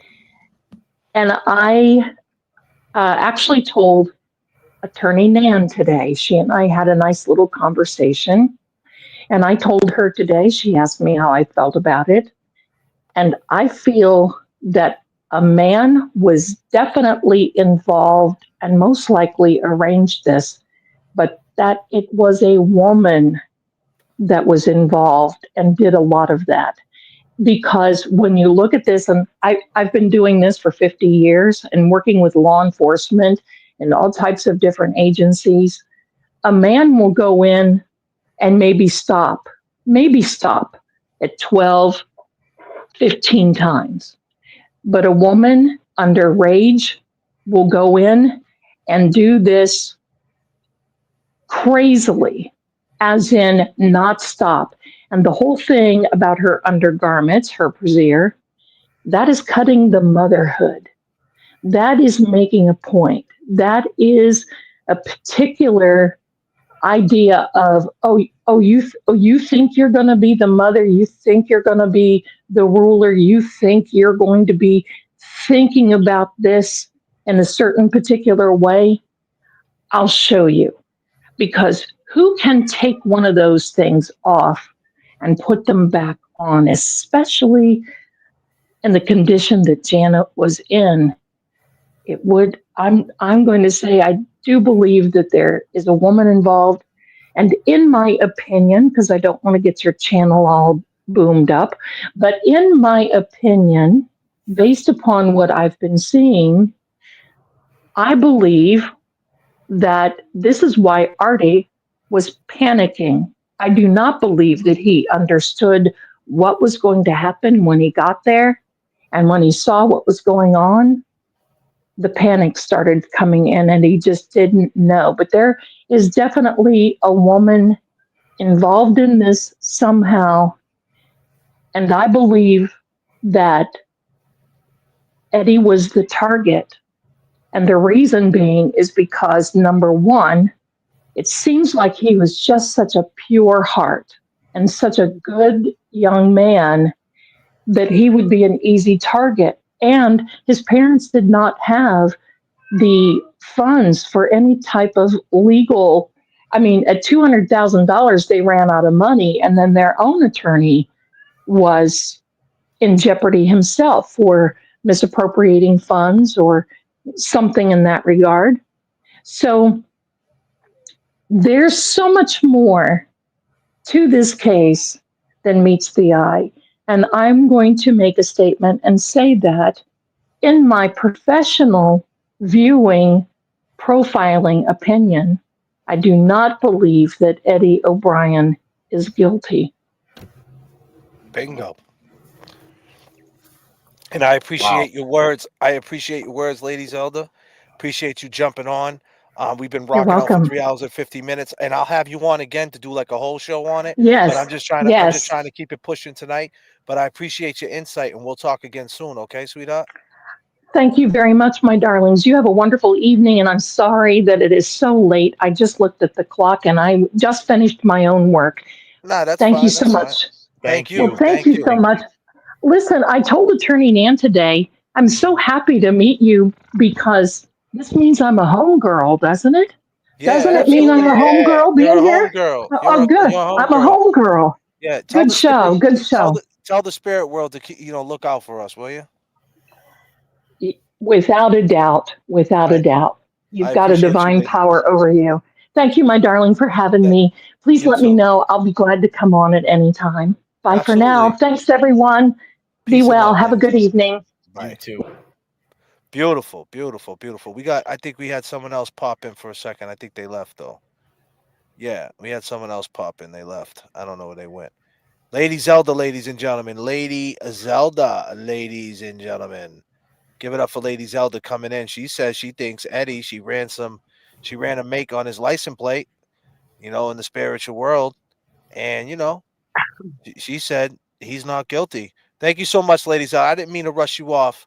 We're just creeping on that 4 hour mark. We went 5 hours last night. God damn. Yeah, god damn. But God this is, damn, you have man. to admit, we're hooked on this. Like, I was so invested. I Yeah. hit you up earlier. Randy, I hit you up earlier. You seen I hit you up. Yeah, And I you know what did, it man. was? I was so I've been reading. invested. I read so much. I've been reading so much about the case, and I was telling and then, Jay Brilliant, me and him been corresponding all day, and I read so much about the case. I talked to some other people, and I just want to, like I said, I just want the facts straight, and I just want to know what Eddie's up against because Eddie would appreciate that. Eddie's a law dude. He wouldn't want anybody just saying, "Hey, free Eddie," without knowing what he's up against because it's not that easy. It's not just free Eddie. The way they frame this up and the way it looks, and unfortunately, like I said, he can't come out and speak. We're gonna have to go up there and visit him. And once we do that, any one of us here, Yeah. you know what I mean? Yep. But once we go up there and visit him and sit with him and hear what he gotta say, then I think Mm. it's gonna be like equivalent to, I hate to say, I ain't even gonna say it, but it's equivalent to talking to the victim, right? Like, well, not the victim, but to the person who making the claims, because then you feel a little bit more better saying free Eddie O'Brien or he's innocent, because then you Yeah, get the you get story his from him perspective. and you get Yeah. his perspective and you get to feel it out. You know what I mean? You get to feel it out. You get to look him in his eyes and see, like, his passion, and then really go home and think about it and say, did I just go up to this guy in the state prison, sit with this guy? He just told me what he told me. And I did my due diligence. I talked to everybody else. What's my take on it before going further? And that's where it's at, because I think it's the respect for Janet, of how she went out. And I'm not saying Eddie did this by no means, but I can't say who else did it either. I don't think none of us know, but we do know, which is a fact. We do know that Adi was acting like a weirdo that night, looking for a fucking key. Most people would have just went with their wife and went to the hospital and just called their cab up, I would assume, and say, "Hey, I lost the key. I'm with my wife. Her sister got murdered. Come get the cab." But he didn't want to do that. Exactly. He wanted to smoke weed and he wanted to stay with the cab. I don't know why. And then we hear that Paul, what was it, a day before he said?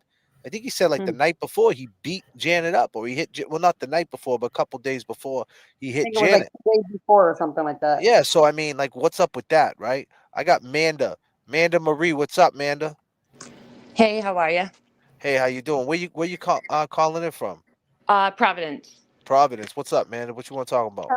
I was just thinking, thinking over the stuff with Artie, and kind of the things that he had been saying, and he had mentioned like, you have to be like a psychopath to like come up and defend yourself, but years ago, I remember there had been like a brutal murder in my neighborhood, and the kid that did it, actually like hung around and like watched everything getting like cleaned up and like the people coming back.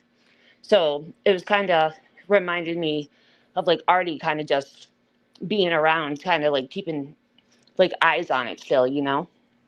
Mm. Right? There's psychopaths that'll do that stuff. Like in Lawrence, there was a girl that was killed. The dude was with her family out there making statements for the news saying, like, oh, let's find her killer and all this stuff. You don't even know. People are crazy. Yeah, definitely. Like this kid, he was young at the time too. He was a juvenile. He was like maybe 15, I think it was at the time, and he murdered like a woman and her children. But he like literally came back to the scene. He hung around and like watched the entire thing, like, them go back, clean up everything. So I don't know. You just never know what people are capable of. Mm. Yeah, you're absolutely right. And how you liking the show so far? How you like this case? What side are you on with the little bit you know about it? What are you leaning towards? I definitely think that Eddie is innocent. It's really definitely a interesting case, and there's a lot of a lot of tentacles to it, as you like to say. But I feel like Eddie got railroaded, and Mm. just by what I've heard so far, and there's a lot of people that go like stand up for this kid and say he's a good guy. Like, you know, he's been charged with murder. People don't just say that about somebody if it isn't true. You know what I mean? There hasn't been one person that has said really a bad thing about Eddie. So that to me Right. speaks volumes too. Yep. And that's what we're here to do, right? We're here to bring we're here, I think Eddie never had a chance to, say his side of the story. And we're trying our best to tell it without being biased, like as far as pointing the blame until we get that DNA ran. But we can speak the facts. And like I said, we know Adi, he had the cab without he was looking for a key. You know, I don't know what that's all about. you But he know, had we, AC. Yeah, He had right. people blast. we It's just talked. interesting too because like to the day and age we're in now, like 30 years ago, people talked in the neighborhood amongst themselves. You know what I mean? Now we have the internet where like we can all get together and start kind of talking and hearing different things. Back in the day, we're kind of limited to like what you heard about cases or just in general about things. Hmm. Yeah, And think about it, they knew they had that power too. Yeah, Yep. yeah. definitely. Now they don't want to really pull that because they know a movement can start at any minute. So here we are. What do you want to say, Kevy Kev?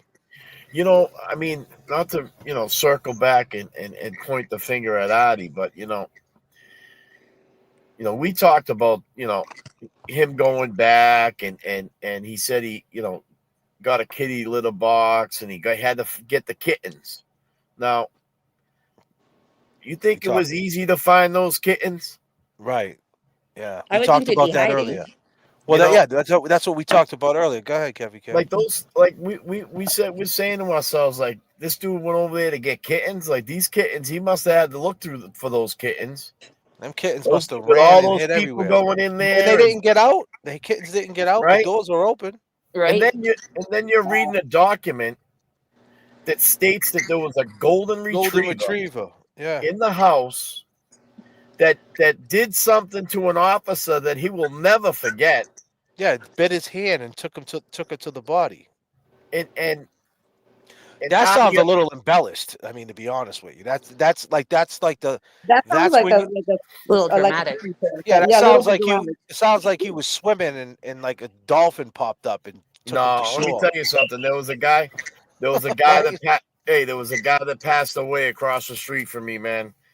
And he had a white German Shepherd, and people were knocking on his door. They were asking, "Hey, did you see the dog?" I said, "Hey, I asked them, did you hear the dog bark when you banged on the door?" They said no. Well, why didn't the dog bark too? What's up with that? No, when Well, the listen, windows were open, the windows Yeah. are open, and there's a golden retriever in the house, and the dog never barked, and so the dog knew who the person was, obviously. hey, And how listen, Correct. good did the dog know Eddie O'Brien? listen to this though. When I'm they listening. when the police went in, the guy Hold on a across. minute, I ain't listening no more. Yeah. Fuck that. That's it. Carry Cam. Fucking motherfucker.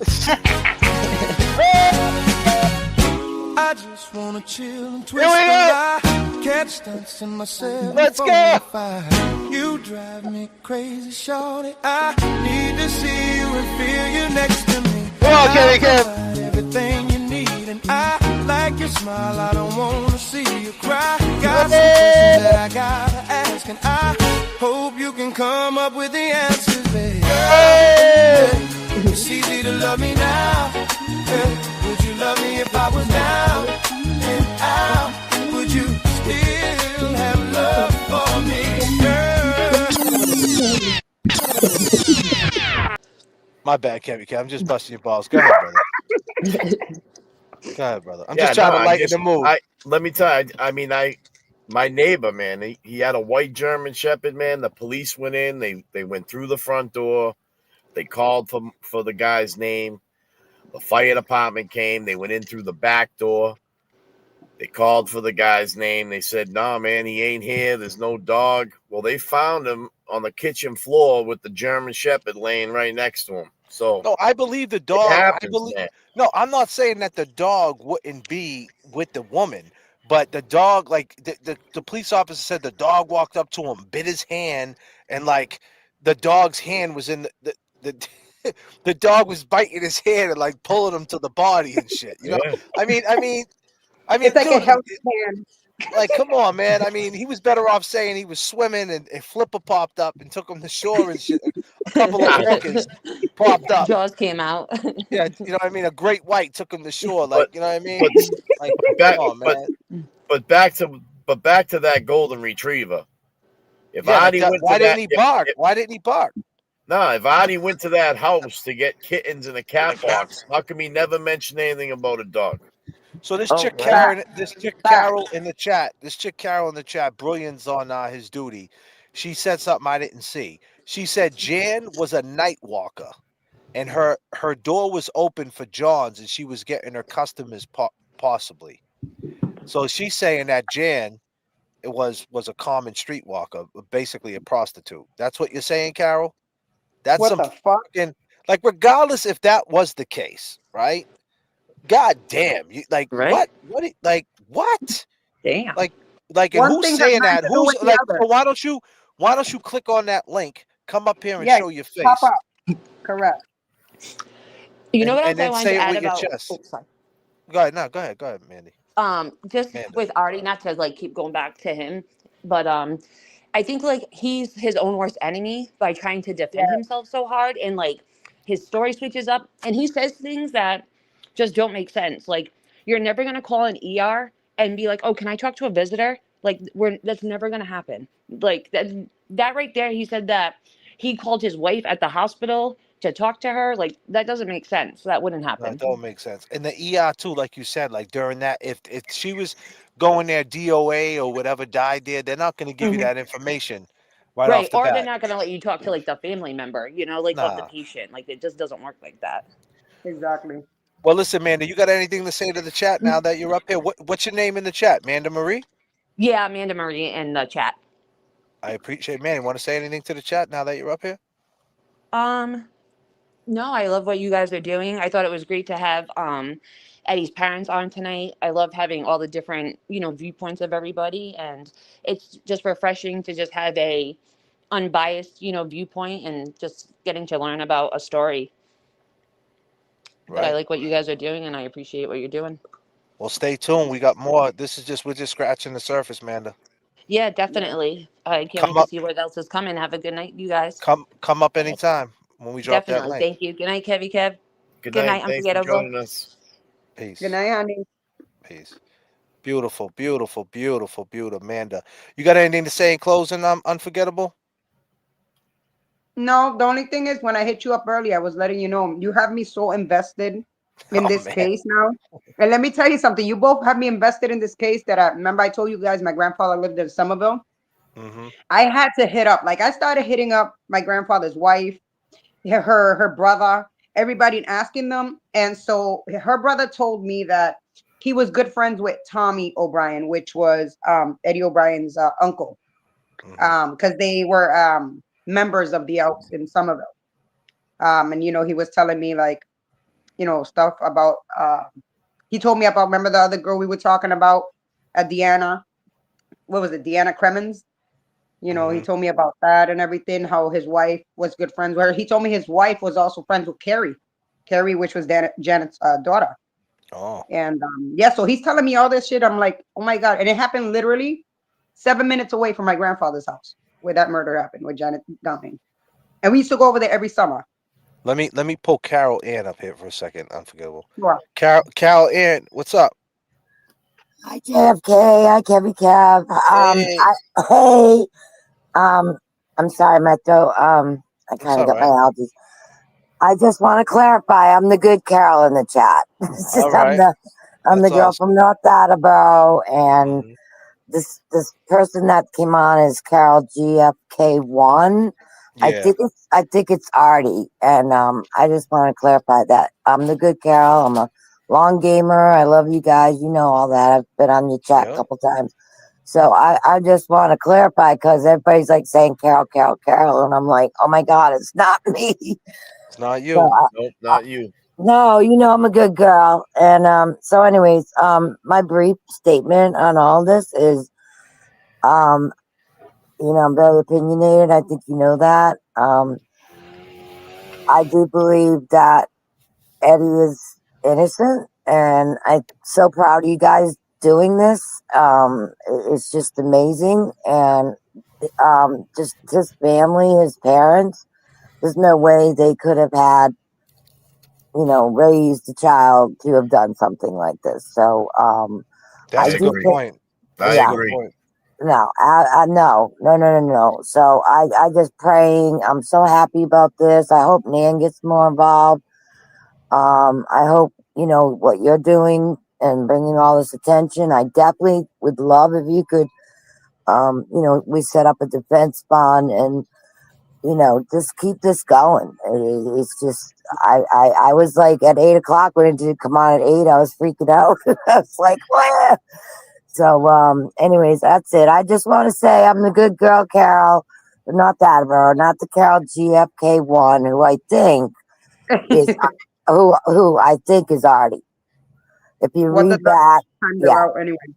right. We think it's Artie because obviously, his wife's name is Carol, and the comments, if you look back, I've been like kind of sending messages, like like block them or whatever. So, anyways, all right, I'll let y'all go. I love you Have a guys. good night. I'm a long gamer, and keep up the good work. Let's get justice for him and Janet.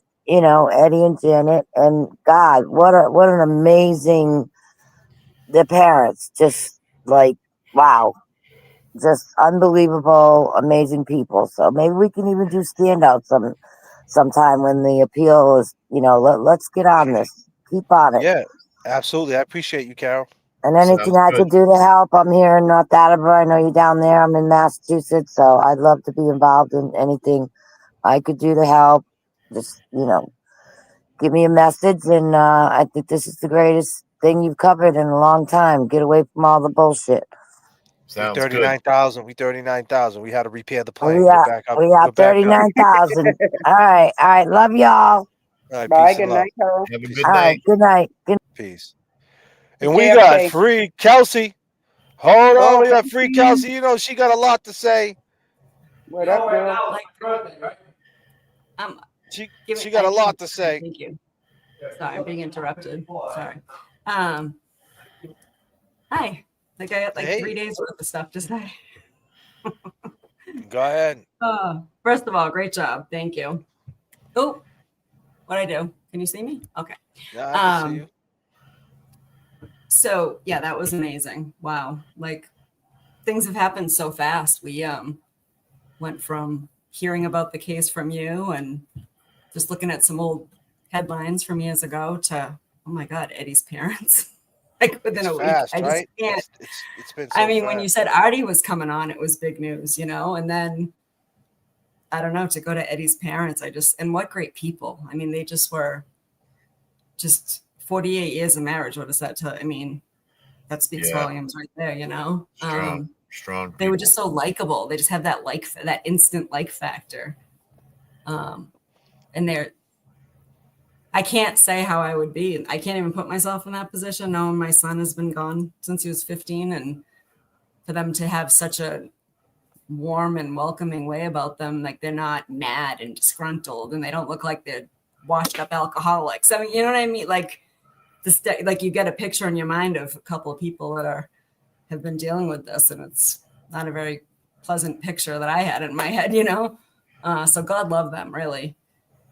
And I think that they really felt our support, which the first thing they said was, thank you for the platform, because they haven't been able to talk at all, you know? So I think this was huge and just maybe a beginning of something big for them, you know, hopefully. But my questions are, who was the girl that Paul Jr. was with that night? She was with Jeannie. She was with Jeannie. Who is that? That's Eddie O'Brien's sister. Little Ed. I mean, Ed and Trisha's daughter. Okay, that's Eddie's sister. Okay, that's I couldn't. Yeah, she was 17 at the time. Okay. And she had the car. She had Trisha's sister's car. And then they dropped off the car and they jumped in Michelle's car and went back to the beach. So they made a pit stop. They went back to the Ville, dropped off the whip, jumped in Michelle's car, and he went in the house for 15 minutes, Paul. So if Paul's the suspect in that 15 minutes, obviously, well, that it means came he out jumped. really quick earlier on. I think the night Artie was on, kind of on the DL, like, and I'm sorry if I'm wrong, but that Paul Jr. is gay, right? Yeah. Okay. Yep. So, and this is disclaimer, like I'll do is I have lots of gay friends, so this is nothing, no disrespect, but there is like research and past evidence that shows that stabbings are more common amongst gay relationships, gay couples and stuff like that. And again, that all stems back to passion and love. Like usually it's a real personal thing when it's a stabbing. So do we know what so Artie and Paul are not related? They're not. Paul Jr. and Artie. No, Artie married Carol, that's his like their uncle by marriage. Paul Jr. is Artie's nephew by marriage. By marriage, correct. Yeah. Yes. And their age difference is a typical parent to child, big age difference, What? like more than 2 years. No, Artie was 30 30. at the time, like 31. So yeah, he's got about like 20, like 15 years on him or something like that. 13, 14 years, something like that. Because he was 17. They said 16 or 17. Yeah. So does something Paul like that. Jr. have something on Artie that Artie owes him solid, or vice versa? I feel like you said there was something earlier. I had to take a break and walk my dogs, but I was listening to you, and you would like speaking my head. Oh the fuck! I was like, oh my God, somebody finally said it. Somebody finally said it. Oh man. Listen, It's crazy. it's weird that they wrote statements for Artie. It's weird that You they guys wrote are about to statements for Artie. they're about to break this shit down, guys. They're about to solve this right now, Kevin. Well, it's weird that they wrote statements for Artie. It was weird to me that Paul Jr. wrote a statement for Artie. So is there something there that we don't fucking know? Right. Why are we Wait, what do you mean he wrote a statement? What are you talking about? They said the kids wrote statements on for behalf of Artie. Yeah. Well, yeah, because so like, that Artie. makes me think. Well, that was Artie. That's another thing. Like, and Paul Jr. that's then shielded, right? He's like removed from the whole thing. Paul Jr. Why? He's Well, like, no, Paul Jr. was on there's it. not a No, lot of, Paul Jr. I got Paul Jr. right. I played Paul Jr.'s message. Did you guys hear the recording of Paul Jr. when I played him on the radio show a So couple of days back? I go gotta ahead, find put it. it maybe to I the didn't know. music. Maybe I And didn't. Maybe I wasn't. shout out to everybody who's emailing me. I'll go through some name. I don't, man. There's so many people who are emailing me. Big shout out to Ed O'Brien and Trisha, obviously. Shout out Kat, Lori, Donna that hit me up today. Sherry that hit me up today.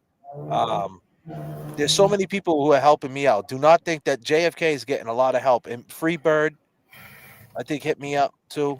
But who sent me I think it was Kat who sent me. I gotta find the name.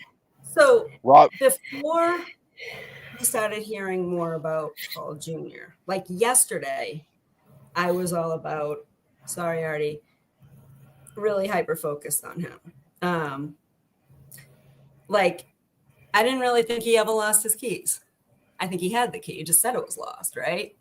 So Yeah, so this is Kat. Oh, sorry about it. So Catherine, no, Kathleen. Shout out Kathleen too. I don't want to say her I don't want to say her government. But I yeah, feel like Nurse Kim, I took my notes. Nurse Kim's always big into the notes, and I feel she like sent me this. Visiting tough sentences hard. In 1995, 15-year-old Edward O'Brien brutally murdered his family's neighbor, Janet Downing, in Somerville, Massachusetts. In 1997, he was sentenced to life without parole on Christmas Eve.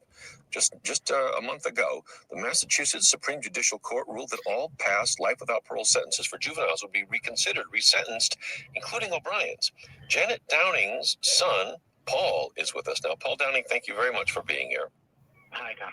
What do you think of this ruling that would mean a reconsideration of the life without parole sentence of your mother's murderer, Edward O'Brien? It's definitely reopening a wound for the entire family. It's a very okay, scary Paulo thought, Keys. that this person possibly could be among us again. It's not going very well with a lot of us. It was a lot of people who supported us. It was a terrible murder. You were neighbors. His grandfather had been chief of police in your town, Somerville. He was only 15. He's a big boy, 6'4", 250 pounds, 260. But even for all that, he was only 15. I mean, is it a matter of justice, vengeance? What, Paul, that he should be in prison for the rest of his life? When you think about this case, do you think, well, maybe he'll change over 20, 30, 40, 50 years? There's nothing to excuse what he did. I mean, my mother suffered over 90 stab wounds. And did you care when you kicked her? Extreme, atrocious act to someone she knew very closely. Whether his brain was developed or not at that point, she knew right from wrong. And there's nothing that could justify what he did. There's just nothing that can excuse it. Have you heard exactly what might happen now? What will happen with the Massachusetts High Court's ruling? We're kind of in limbo. Our family won't know more until about June, I would say, where he may be up for parole at that time. So yes, he has the ability to appeal his case, and who knows where he may go with the direction of how he's going to get himself out. And the thought of that's it's really terrifying. Resentencing means getting back into all of that, and it was clearly terrible. But what about, I mean, you're older now, he's older now. Mm-hmm. What about someday when he's 50 years old, when he's 60, when he's 70 years old, maybe even 80 years old? Is there any point at which you might think, well, it was terrible, but that's a lot of time? Let's say enough. If I can get my mother back, then maybe I'd say, it's okay. But I'm sorry, a life was taken. A person is never going to exist again. My mom will never be alive. So fair is fair. You did what you did, and you get to live still. Don't forget that. Hold on. That was him in 2014. That was when 2013 they passed the law. And keep in mind, until it took I think in 2015, 2016, he could have took the parole. Well, he could have went for it, and he didn't. He waived it up until 2024. And you seen him at the parole hearing. He still wouldn't admit that he did it. He was there telling I them don't, that I didn't do it, and I'm not and feeling that's it it. from Paul Jr. I'm just not feeling it. I'm not feeling the passion. I'm not feeling it. Well, It sounds empty. he's still a victim. You know what I mean? And that's right when he heard that there could be parole, and people don't understand parole. People think just because you go out for parole that you get parole. So he might have thought, "Oh my God, he's going to get parole. He's going to come home." Like that's how it goes, but that's not the way it goes. So, that So was in the moment. if we remove him, we go back before we heard more stuff about him and like knowing that he had physical altercations with his mother. So my thing with Artie was how easily he could have just put his evidence, whether it be weapons, clothes, whatever, into his cab and said he lost the key, but he didn't lose the key. He had the freaking key, or he threw the key. Nah, he would Because have got out of there. He would have got out of there. no, he couldn't Yeah, leave. if he Remember knew that where he police threw the officer? key, would have gotten Why out of would he there. throw the key? Why would he throw the key? Follow me. Follow me. I'm trying to follow you. I'm in a Okay. stolen car, So so I that can only go so fast. you're in a jet. Calm down. Okay. So the tow companies typically have their own tow trucks, right? So he knows that they're going to come to, like he can call for a tow and get that car towed to a yard. What year was this? 1990 what? Did we have 95. 1080p and 4K back then in our cameras with night vision? Hell no, we didn't. Did they even have cameras? So he knows that he can just sneak up on the car, get what he needs to get out of it, dispose of the evidence, lock the car back up, and then continue the story that the key is lost. And now they have to produce another key to open it. And he's already done his business. So that I'm trying to understand. Go ahead. Rewind that. Take me back. I lost you. She's You cut. saying that she don't think he lost the key. He just Yeah, I patted know. his I know. pocket But, she broke. Yeah, you locked the lock shit the in the shit in the car. car. and Nobody can played get the to it. shit. He's going to say, I can't find the key because he doesn't want anybody to get in the car, right? So What if he they has ask him to get right there on so the scene? If someone asked him if they wanted to get in the car or in the scene, he could say, "I don't got the key." yeah, it's locked. He can't Exactly. get in, right? So now he knows that his company is towing it to their yard. It's not going to it's not a city tow and it's going to go to Boulevard Towing. It's going back to their yard. I don't think we had to worry about cameras back then. So now everybody's back doing their thing and nobody's looking and he just goes into the yard with his key, unlocks it, takes all his evidence out, disposes of it, relocks the car, goes on his way and continues with the story that the but car the is problem locked. with that Nobody is, knows that he's been back in there to remove whatever he locked in there in the first place. but the problem with that is they have spare keys. But nobody was going to go in it in the middle of the night. Who's going in there 2, 3 in the morning? He's having that car towed at 10 o'clock. It's sitting there all night. He could have just went back there 2, 3 in the morning, disposed of whatever he had to, locked it back up. Nobody knows he went back near that car. Come on, man. That's a good point. That's possible. You think Nobody he was knows thinking? he was back. He just continues with the story. Everybody thinks the car got towed there. It's locked up and it's got to stay there until somebody gets into it with the spare key. When really, But what would be the move, just in case they wanted to get in the car that night in that moment? if he had evidence in the car, if he hid shit, the murder weapon, anything in that car, now it's secure in there because nobody's got a key because he lost it. But and what it's I'm going to saying be is, towed why would he? back until Why the would he? morning when somebody can open it up. But you're thinking on the scene, he was thinking that someone might ask him to get in his car. You say? I think that's what she's getting at. Like he Or made what if known someone that said, "Hey, can you give me a ride?" Oh, what if someone said, "Hey, can you give me a ride?" And he's like, "Fuck, I can't what am I gonna say? No, I can't let anybody in my car right now because I got my shit in there." It's just off limits. You tow it there now in the middle of the night, no one's looking. You just like I So said today, why didn't he just leave? Ring cameras, everything go off and tell us that we have motion. Like back then, they didn't have. But why wouldn't he just leave then? Leave what? Why wouldn't he just jump in the cab and leave, and then go down the street, take whatever he got to take out, and get rid of it? Because then someone could accuse him of having stuff in the car. Well, who? Oh, Who's well, it obviously accusing? obviously you left in the car. What'd you have in the car? What'd you have in the car? Artie, you took off. Like, no, now everybody sees that car get towed. He hasn't been in that car. He hasn't touched it, right? So there's no way anything could have been in the car because he hasn't had access. We've all had eyes on him and he didn't have access to the car when really he did. Telling you. Okay. I could dig it. That's a great point. I like it. I And like the it. other thing that I thought was interesting is when you talk to Gina, and Gina was telling us the story about Janet being really nervous and feeling like weird stuff was happening, and the Christmas decorations and the 3 cabs that surrounded her, which was crazy, right? Do you remember what else she said? Have you seen Artie at my house? And Gina said, yes, cabs there every day. And at one point he had a key. And what did Gina say that Janet said that Artie told her? I lost that key to the house. I lost that key to the house. Like, isn't that funny? Another lost key. I mean, how many fucking keys do we lose, right? It sounds like it's a great way to say, I lost the key, when really you do have the fucking key because you go in there every day because Gina sees your fucking car there. So you had that key too, didn't you, Artie? So it's just, the key thing is just, seems to be a common thing with him. Why did Janet didn't know he had access to her house? Because he told her, no, I don't have that key anymore. I lost it or whatever, your house key. I could dig it.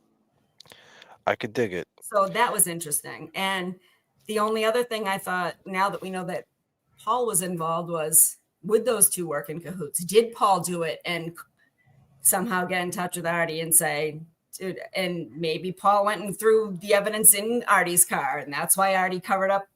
It was Paul's evidence in the car that he held for him. So don't worry, I'll get rid of it. Just go put it in my car. It's unlocked. And then he went and locked the car up. Everybody scatters, and then he disposed of the shit late in the night. So those two in cahoots. Good points. That's what I got. It could be. It could be. And with that being said, girl, you want to say anything to the chat before you get up out of here? No, I just think this was a really great thing that you've done, and it's just amazing that this shit exists like right under our noses. Like, how many more of these? Like, we thought Karen Reed was great, then Sandra Birchmore, then we have this, and now it's like this one. I remember hearing something about this vaguely years ago. I mean, I was probably 21, 22. I was the same age as you, I think, J.F.K. I think I'm a year older than you, about. So I remember something, so, but not really enough to pay attention. But I mean, it's just, I'll use your word, the tentacles and the roots and it's freaking mind blowing. And The there's front more row seat to corruption. and there's more. I sent you, when you get a chance, look at that case that I sent you, the recent case. It's kind of like a Harmony Montgomery story, only the girl is like 12 or 13. That girl that they just found dead in New Britain, Connecticut. I sent you a link to it either on Facebook or I might have emailed it to you. And I said, I don't want to get off topic because we're deep in this, but when you get a chance, check this out, because the girl was missing for like a fucking year. The mother shouldn't have had custody, got custody back, kind of like Adam Montgomery. And no one's heard from her. And they finally just found her in a container. Like deep, I mean, it's really sad, but like, where's the media? Like, no one's talking about it. It's just another weird, but DCF is, I don't know what Connecticut calls DCF, but another thing, not just like Harmony, right? Fell right through the cracks. Like, no one has checked. And she was a lot older. This girl's like 12 or 13 though, or 11 or 12, not like 5 like Harmony. So this girl should have been in school. But I guess the mother said that she moved and was homeschooling her, but nobody was checking. I don't know. It's a real messed up case, but there's just so much of it, Well, listen, Massachusetts. So I appreciate you, Free Kelsey. I did that for you. I changed that for you. Yeah, Free Kelsey. I'm like, no more FK. We're just gonna Free Kelsey Fitzgibbons. Yeah, and I appreciate you coming up, man. And we'll definitely talk again soon. I appreciate your take, for real. I like that. Kevin, you were good live today. You got to jump on more. You're doing good. Yeah, no, definitely. And I don't know if you saw my comment in the chat, but your lighting, and I don't know what you were using for a camera, but like, you were crisp, like really clear, and the lighting was perfect. The banner looked good. I was like, wow, nice setup. So I'm setting up camp. Yeah, get it going. We appreciate We appreciate you, girl, and we'll see you soon, okay? All right, guys. Thank you. Peace and Have a love. good Thank you for night. the info. Good night. Nice, Good nice. night. Some good insight, man. People are putting it together. I mean, that's very possible. You know, I'll That's tell you, possible man. what she said. You That's know, possible. you had Lady Zelda up there tonight, which, you know, that gave me a different look on things to question in my head, and you know,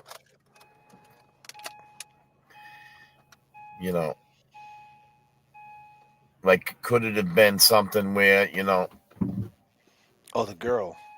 yes, Yeah, it's tough. I I mean, because then where's the girl? Where'd the girl go after? You know what I mean? Where'd the girl go? There Yeah. was no girl at the scene. No one seen the scene. Adi was there. Paul left. Where'd the girl go?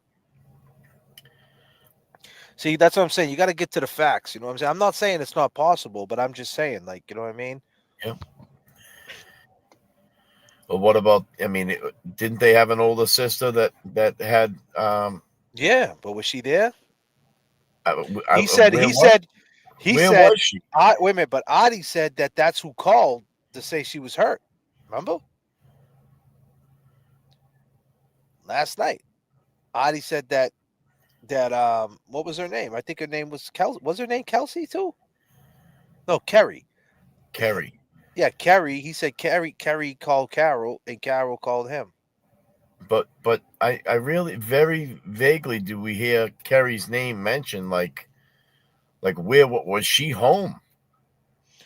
I don't know, bro. She upstairs, I mean, 95, she could have had her Walkman on, she could have been jamming out with it. But you know what, bro? We got plenty more to talk about. More revive, more open eyes. Yeah. 1 a.m. We've been talking about this since 7:30 a.m. Me and you. Yeah, I know. Right. So let's, my brother, I appreciate you, man. You did great tonight. Appreciate you being here. You got your little live you could jump on, you know what I mean, when you want and talk about it now. Everybody go subscribe to Kevy Kev 781. He's going to be more active in the next couple of days. He has a lot of things he wants to talk about. Kevy Kev 781. Go subscribe now. Go give him a Cash App, Kevy Kev 781, on the goddamn Cash App, man. Throw him some money so you can go smoke some more cigarettes, man. The dude loves his mob bros. Shit. But yeah. But with that being said, I go by the name of J.F.K. And I go by Kevy Kev. And we'll see you guys tomorrow. And we appreciate you guys. Let's get it, people. Let's go. Appreciate everybody who stayed here with us all through the time. 1 a.m. Shooter, what up? It was the summer of 1995. Let's go, people. Yeah.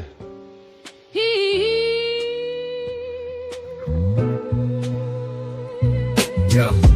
Summer of 1995, hot night in July. Why did Janet have to die? This is the story of Eddie, Commonwealth of Massachusetts. The system is petty, juvenile law and politics so deadly. 15 years old, known as Big Lovable Teddy. Janet Downing, 42 years old, what's the motive? Killed in her home, young mother devoted. Eddie went in the house, the door was open.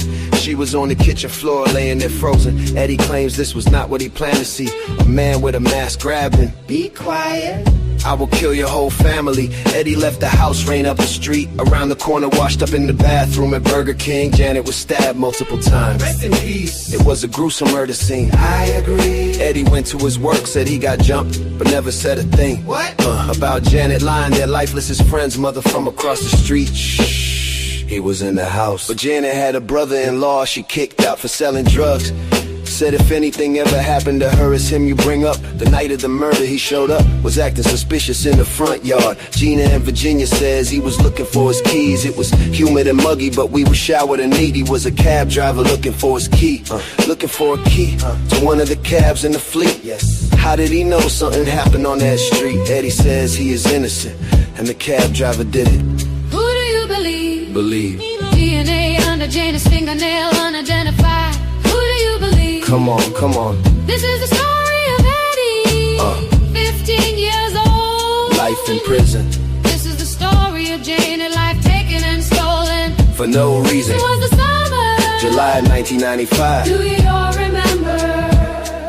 30 years ago, why she have to die? 15 years old, locked in a cage of murder that he always denied. Let's go. Summer of 95. Life goes by. Welcome to the stream, long gamers. Peace and love. La la la. Let's take them back. What I like to say is, I don't want people to believe me what I have to say. The evidence is going to speak for it. Yeah, and there's a lot of evidence there that doesn't. There's DNA profiles there. That's not me. Yeah. I got one specific question. Go ahead. Yep. Did you have anyone specifically identify someone? Yeah. Probably not. Never. Never. Okay. And the reason for not doing that was what? I don't think anyone cares to hear what I have to say about that. Especially back then. Not even to a close family member? Oh, I mean, that's different. Well, have you or no? That's correct. You did? I have, You yes. Okay, but that never came out to assist you in any way over the years? No. My lawyers at that time during the trial,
challenging. We were made promises about everything. We had nothing. If you did do this, why? Hearings. I don't want people to believe me what I have to say. The evidence is going to speak for it. And there's a lot of evidence there that doesn't.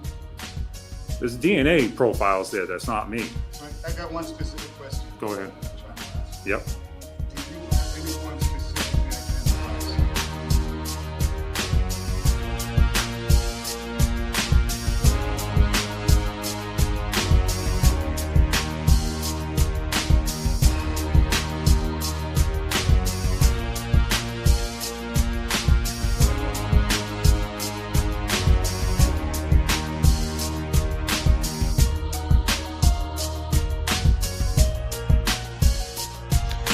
Peace out, everybody. I love every last one.